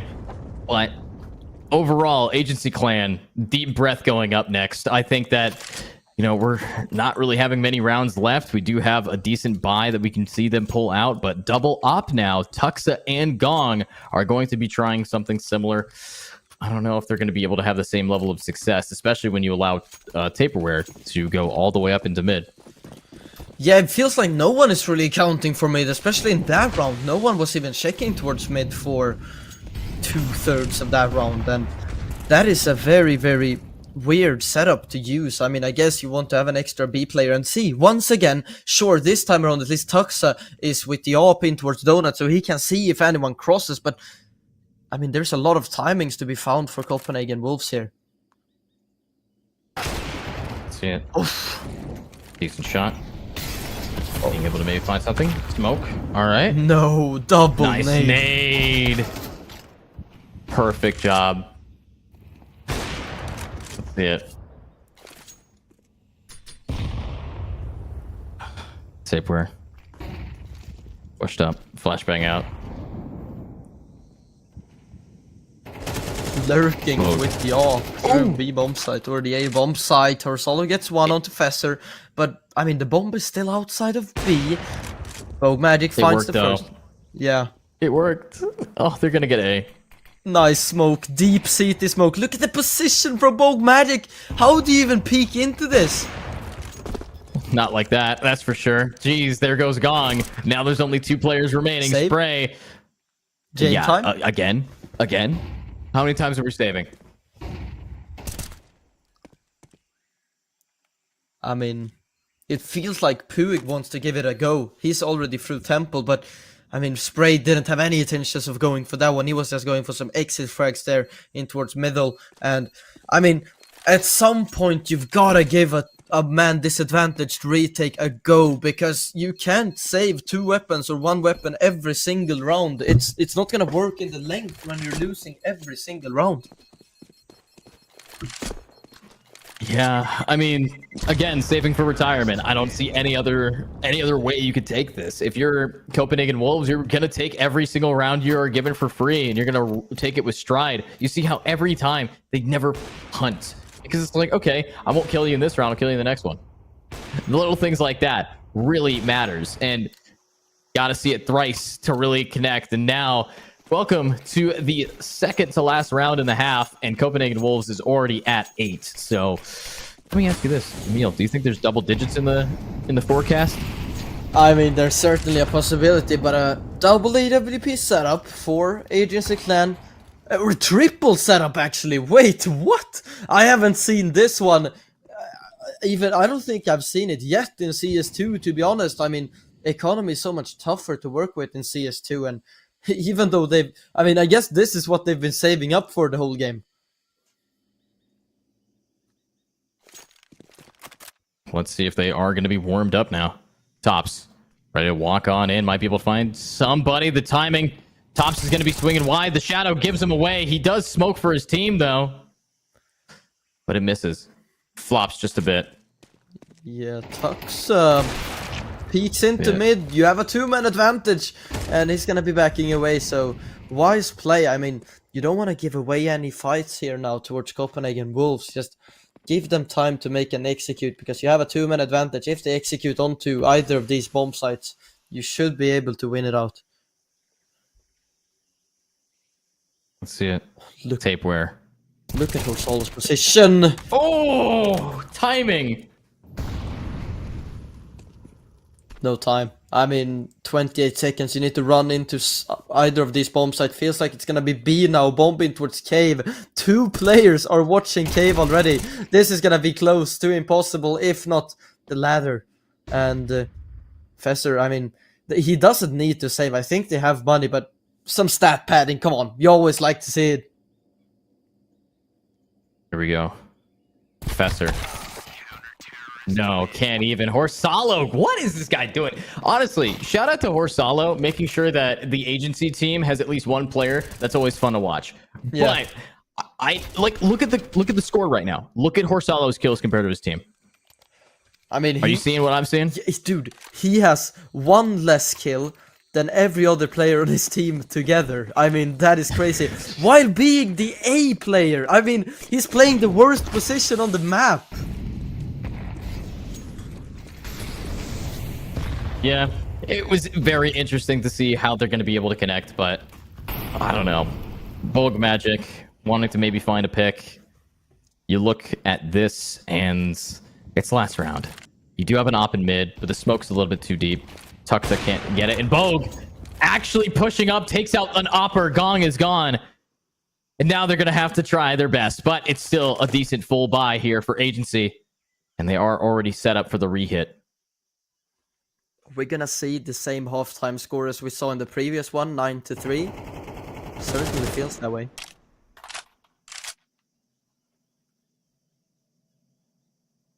Copenhagen Wolves, they're taking their time on this one. I like to see it. I mean, they don't want to rush into anything too early. I mean, regrouping towards outside of B, bomb drop there. Probably going to be Shane picking that one up. The remaining players are moving in through heaven. A good flash. Spray needs to give himself a shot, so they know the AWP player is towards Donut, but there is a second op as well in towards Cave. Good flash to force him off the angle, but he still finds tapeware. He's gonna smoke off as well. That smoke is gonna be up for the remainder of the round, so they need to go through it. Tuxa finds a second, Shane finds Krug, and that's nice the timing! No! 20 seconds left, Spray is gonna nade the bomb planter, but it doesn't deal enough damage, and now the retake is so tough. The AI round prediction at 7% for Agency Clan, but Spray finds one. Tops finding Horsolo, and Shane is gonna be finishing off the half. So 9-3, same score lines in the halftime as we saw in the previous map as well. Wow.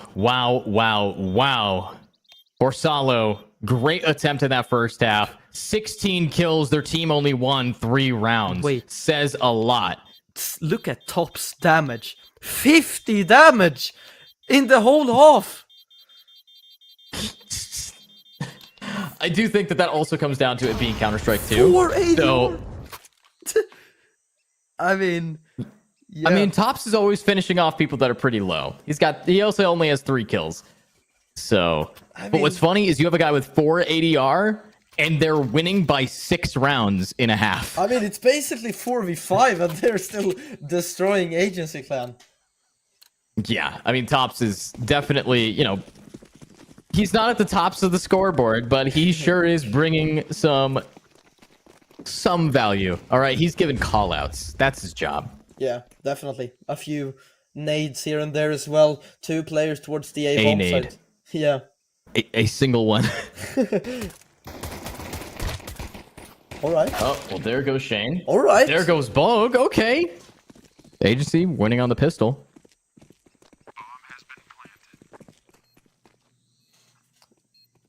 Very tough retake to go through. I mean, no kid as well to operate with, but that is a start. But Spray finding tapeware might seal the deal unless Tops can deal some damage. He at least does 15 damage in this round, so higher than the average. Fesser, I mean, he is stuck here. It's just how many frags can you find? That it is not going to be a single one. So 9-4. maybe there is still a chance in this game for Agency Clan. Definitely might be. I mean, right now, 9-4. This is already, they've gotten one more round than they did the entirety of the last one. Very interesting to see what can happen here. Let's see what they can do. Obviously, they're gaming. They're ready to now get a few, but the Copenhagen Wolves ready and rearing. 145. Let's see it. Top's getting. Oh my God, Top's. What are you? Right, pushing him through A. Oh, Top's is a glorified flashbang. The guy's such a distraction. Yeah. Fesser. Oh no. If he gets a second, that could be the round. He can't get another one here. They need to trade. They need to trade, and they will do so. Galil picked up for Tops. Yeah, 280 damage. That is something. And Tuxa is gonna find the quadruple spray down. All right, Tuxa. Okay. We did see some damage dealt, though, and that was actually just a pistol, so we should be seeing... No, wait, they bought armor as well. Unfortunate. This is going to be another save. Agency Clan almost guaranteed to get this game 9-6, which is not too shabby. Yeah, I mean, not too one-sided, just a 3-round difference if they were to win this one. And if they win this round, which they should do, the game is definitely still on. But Copenhagen is also going to be responding with a full buy. And, I mean, you have to win against the full buy if you want to have a solid chance in this one. Gone. He's going to be having a lot of fights going his way now. Can he find something? Finds one, finds two, but, I mean, definitely not enough for an AK, but Tuxa starting to warm up into this one. Finding 6 kills in the last 2 rounds. Maybe even one more if he can find Fesser here. But nice attempt, but just doesn't hit the mark. Yeah, that's another example of you got to be patient if you're going to be holding a Zeus. You can't be swinging like that. There's no way that you're going to be able to get the shots off. But Tuxa sure is. Great tapping fire from them, but save comes out. Now we're going to be seeing a full buy, and if it's a full buy, we might be saying bye-bye to the streak that Agency is able to build up. Remember, every half, Agency starts off strong with getting 3, and then they stop. Then they don't get it anymore. So let's see it. Copenhagen Wolves. Looks like they are focusing towards mid and B, leaving A alone, so a great read from Agency.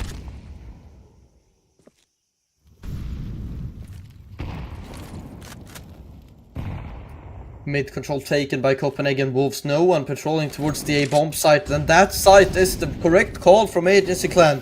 I mean, nice call to take it over. Not a single defender here. Bomb is gonna be going down, and a tough retake for Copenhagen Wolves to go through it. I mean, there's so much utility left for Agency Clan to work with in the post plant here as well.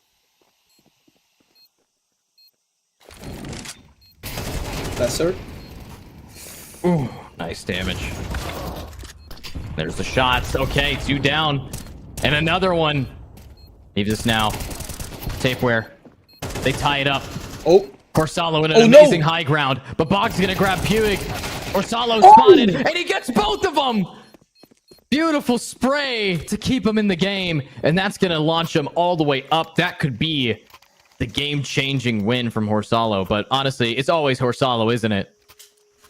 Absolutely, yes. I mean, this guy is the only reason Agency Clan are still in this one. Tactical pause called for Copenhagen Wolves. And, I mean, Tapeware, it's close to a free kill there. He needs to find the trade. He misses so many bullets in the initial spray.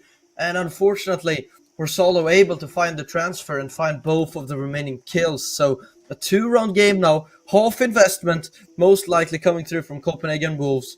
And, I mean, this is starting to get very close. Let's see it. If it's a close game, Copenhagen Wolves is going to have to go for a save, but they are hero rifling with a FAMAS, and Tapeware knows how to use that FAMAS pretty well. Same with Fesser, but no, wait, they're forcing. They're forcing up big. This is going to be an interesting buy. Looks like they do have just enough time to sell something. They go for it, but with Tops and Bogue not really buying here, they're going for Ops. And they are also holding it down. Fesser, M4. Right. Gong is gone. Wait, what? Alright, I mean, some sort... They didn't see him cross there, I guess. Shane denies the bomb plant. Bogue Magic, if he gets the timing, maybe. He could find a frag here. Gets through the smoke. such a nuisance here, and he wins the duel! No way! Luckily, the trade is there. Tops coming through the backlines has had a rough game, but can he make up for all his sins here and now? Is the question. And no. No. Horsalo is too strong, man. Horsalo is just too good. And you also look at this, it is going to be a rough one with 9 and 8. A very, very hard-fought game. Agency Clan looks okay, but honestly, because of the loss bonus we're anticipating here from CPH, they can full buy anyways. So Agency is running out of time. That fuse has been lit, and CPH Wolves is about to explode here. They know what they need to do, and they're starting to get the funding to back them up. Yeah, absolutely. Big green out for Bogmatic, and he had such a good half with the op on the T side as well. He peeks into ramp now against Gong, and Bogmatic is gonna win out the duel. Nice opener, and he was so very aware about the boost possibility. So AWP on Agency Clan has been dealt with, and the remaining players looks like they want to end on the B bomb site here. Only 2 players to defend. The remaining 3 players are over towards the A bomb site. So right call to go towards B here. The thing is though, there's still 2 very, very strong players on this bomb site. Or actually, So let's see it. Tops hasn't had that good of a game. I thought that Bogmatic was still here. But I mean, Tops also a reliable player, just not currently. Here we go. Op shot. Might be able to get something. Smoke now getting thrown. Clears it out. Tuxa nading off his own team's smoke, and actually is going to miss a bit, so they're not going to get the info that they wanted. They will get the bomb plant, but look at the flank going on. What is happening mid? Oh no, what? Fesser!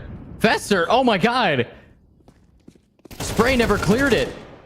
Now he does, but he already has done too much damage to your team. And there's only 2 players left with 20 seconds, and the bomb is down! CPH has taken this round, and the streak of Agency is over. That is rough from Agency Clan. They have the bomb site, and Spray, I don't know if he didn't clear the whole of Cave, but definitely some miscommunications there. And I mean, he thought that Cave was clear, running with his back against Cave. That is mad, and that was a free frag for Fester to pick up. Yeah, free frag, pretty large there. Smart plays no matter what. What's the strat now? Double digits for CPH Wolves. A little bit of a pushback here. Mollies will try to scare these players back, but oh! The smoke not popping properly. Fester took a lot of unnecessary damage doing that.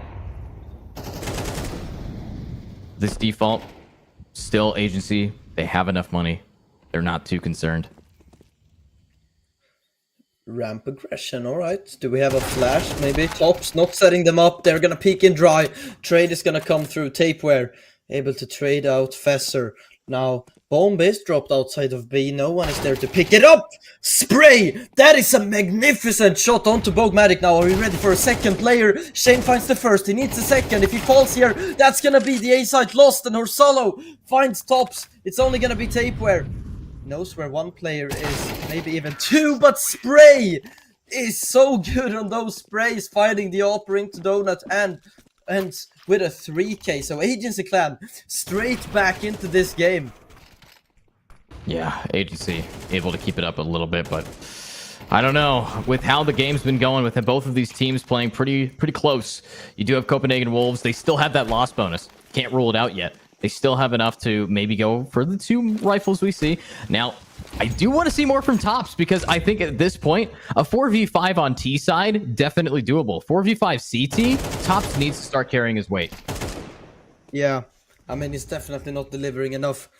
3 and 13. That's not good at all, to be honest. Shane is going to be pushing through mid.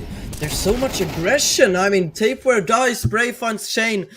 No weapons recoverable. Bogmatic wanted that MP9, but he's gonna die if he tries to take it. So Agency Clan might even be equalizing the scoreline here, 10-10. Unless... yeah, I mean, Fesser has an M4, could do something. The Deagle... oh my god, Tops. I don't know. Okay, Tops is literally pie. He's 3-1-4. I mean, crazy stuff. But you look at Tops as well. Dude's KD is worse than the game score of map 1, and that was a 13-3. So I don't know. Tops needs to take a deep breath here because something's wrong. And this is where we're going to be getting that deep breath. A tactical pause called by CPH Wolves, something to really get them back on their feet. Tapeware should be able to buy. Top should be able to buy. Fesser is already committed to the MP9. We have the op back in the hands of Bogue Magic. So with this buy, I'm thinking that they're going to be a little bit more passive here, and then maybe, just maybe, allowing Fesser with that MP9 to get aggressive in mid or maybe push up A. Yeah. Bogue Magic on the big green.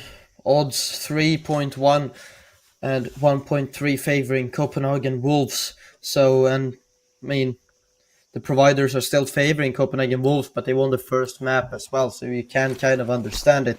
Now 10-10, the Agency Clan have built up a bit of economy here, so if they lose this round, they will still be able to buy.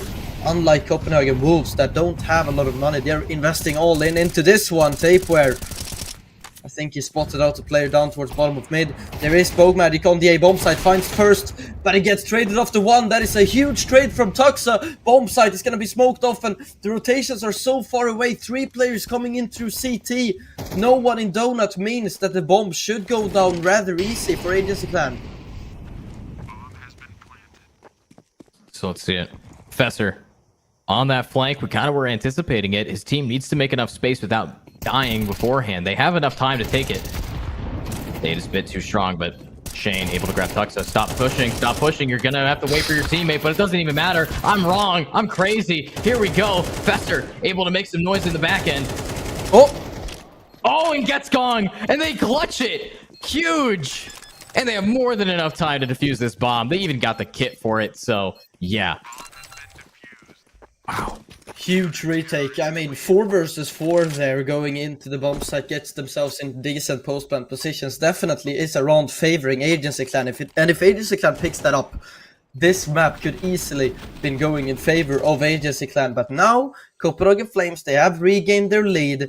And if Agency Clan don't win this round, they're not going to have a lot of money going into the potential last round. So Agency Clan, tough position. I'm almost going to say a must-win round now for them. And that's not a good start. Tapeware is going to find the opening pick. Tuxa low on HP. Good nade onto Spray. A lot of damage dealt towards Agency Clan. But Shane also taking a bit of damage in towards middle as he backs away. Wow. Huge. Absolutely huge from them. Are they going to be able to keep it up? Oof. Can they lock this down? Yeah. I mean, like we do see some shots. Yeah, I mean, I guess the call now is Horsalo go kill, because it feels like he's the only one who really could save this round. Yeah, this is a bit too much. Tops is trying their best, but there's a shot. Fesser good for one. No. Tops good for another. CPH Wolves, these CTs, I think, want to end it. What a nade. Does more damage to Tuxa than anybody else. Impressive. And another nade comes through. I would like to see a save here. I mean, T-side saves are not nice at any point. But, I mean, you won't have a lot going into the last round here. It's only going to be Puig and Tuxa with enough money to get AKs. And with 30 seconds left, if you get a bomb plant, that would be huge. But Fesser actually doesn't clear to his left-hand side. Tux is going to find Fesser. Tops is accounting for this. Good game sense on the man. We have talked about him having a rough game, but a huge round from him. And Tuxa tries to save, but there is one holding this already. It's Tapeware, and it's going to be map and series point for Copenhagen Wolves. Wow. Now 12-10. Here we go. Honestly, Copenhagen Wolves might be ending this, but shoutouts to Agency Clan. They have really proven in map number 2 they are stronger than what they demonstrated they were capable of in that first map. God, that map was not ideal. But on a good note, we should be looking at Copenhagen Wolves trying their best now to end it out. But Agency, they're buying up. It's Mac 10s, baby, and they want to show up all of it. Oh my god. Look at the nade damage. 3 players taken significantly much amount of damage, and Shane finding the opener. Is this the beginning of the end? Is the question. I mean, they are so low. This is surely it. Tape, we're finding the triple kill. No way. Tapeware on the 3, Shane on the 1, and the final shot. Oh my god, pixel perfect to end it off. And that means Copenhagen, by the skin of their teeth, has made it all the way through our group stage, and they will be fighting up in the playoffs. Congratulations to those guys. Yeah, definitely. I mean, it was close on Ancient. They're trying their damnedest to make a comeback. Agency Clan, they were down 9-3 at halftime, but they got up to double digits. But afterwards, not much more for them to show. So a 2-0 victory for Copenhagen Wolves. And sure, maybe some of us would expect it. Anubis definitely didn't go as planned for Agency Clan. They needed to find more work done on that map. They had such a low amount of confidence as well, going out in such a big blow. I mean, 13-3 on your own map pick is never gonna feel good. Yeah, 13-3, map 1, not ideal, but welcome everybody. We have the playoffs bracket fully seeded. Look at that turnaround. Shout out to our prod team. Can't do it without them. But lower bracket round 1, that's going to be where Agency Clan has gone into. Then you have lower bracket round, or still round 1, you have Prezi Esport versus Copenhagen Wolves. They've made it all the way through. Bottom of the seed for everybody there. But then you take a look at that upper bracket. You take a look at the semifinals. Navi Jr. versus Ninjas in Pajamas, Young Ninjas. And then right on the other side, Monty Gen versus Ents Academy. What a fierce semifinals. I got to hand it to him. I think that semi is going to be very interesting, especially the Navi Jr. versus Young Ninjas game. That one I am ecstatic for. Yeah, that is such a sick game, and not to be biased because I'm a Swede myself, but I mean, Young Ninjas are a solid team, Navi Junior the same. I mean, that might as well could have been the grand final. I mean, that is a sick game, and I'm gonna be so excited to watch that one. Yeah, very excited to watch it. But of course, that's going to be another day. Congratulations, everybody. We have gotten through the group stage, which means playoffs have officially started here at the Apollo Series Phase 2. $10,000 tournament just for this one to find out who is going to be battling it at LAN at Lisbon, Portugal. But with that being said, my name is Edgio. Shout out to Emil. It is time for us to say goodbye. So, goodbye. We'll see you next time. Bets on esports, bets on streamers, impressive bonus system. Welcome bonus up to $600, cashback, artifacts, regular promotions, daily giveaways. Try yourself as a bookmaker. Great lines. EGB.com, more than just a bookmaker. Skin.land is the site where you can sell your skin within 2 minutes and receive money on your card, crypto, or other payment methods. It's very easy. Look, put email address, set trade link, and bonus for you. Click on the gift, enter my promo code, and get $10 for free if you sell skins for $100. Pick skins you want to sell, click the payment method you want, confirm trade, receive your money. On Skin.land, you can also buy skins. Why Skin.land? The prices are much better than in Steam. You can check it yourself. Link in the description.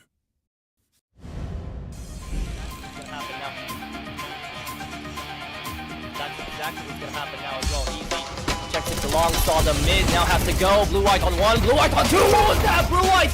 Oh my goodness, could have been another frag. Easy.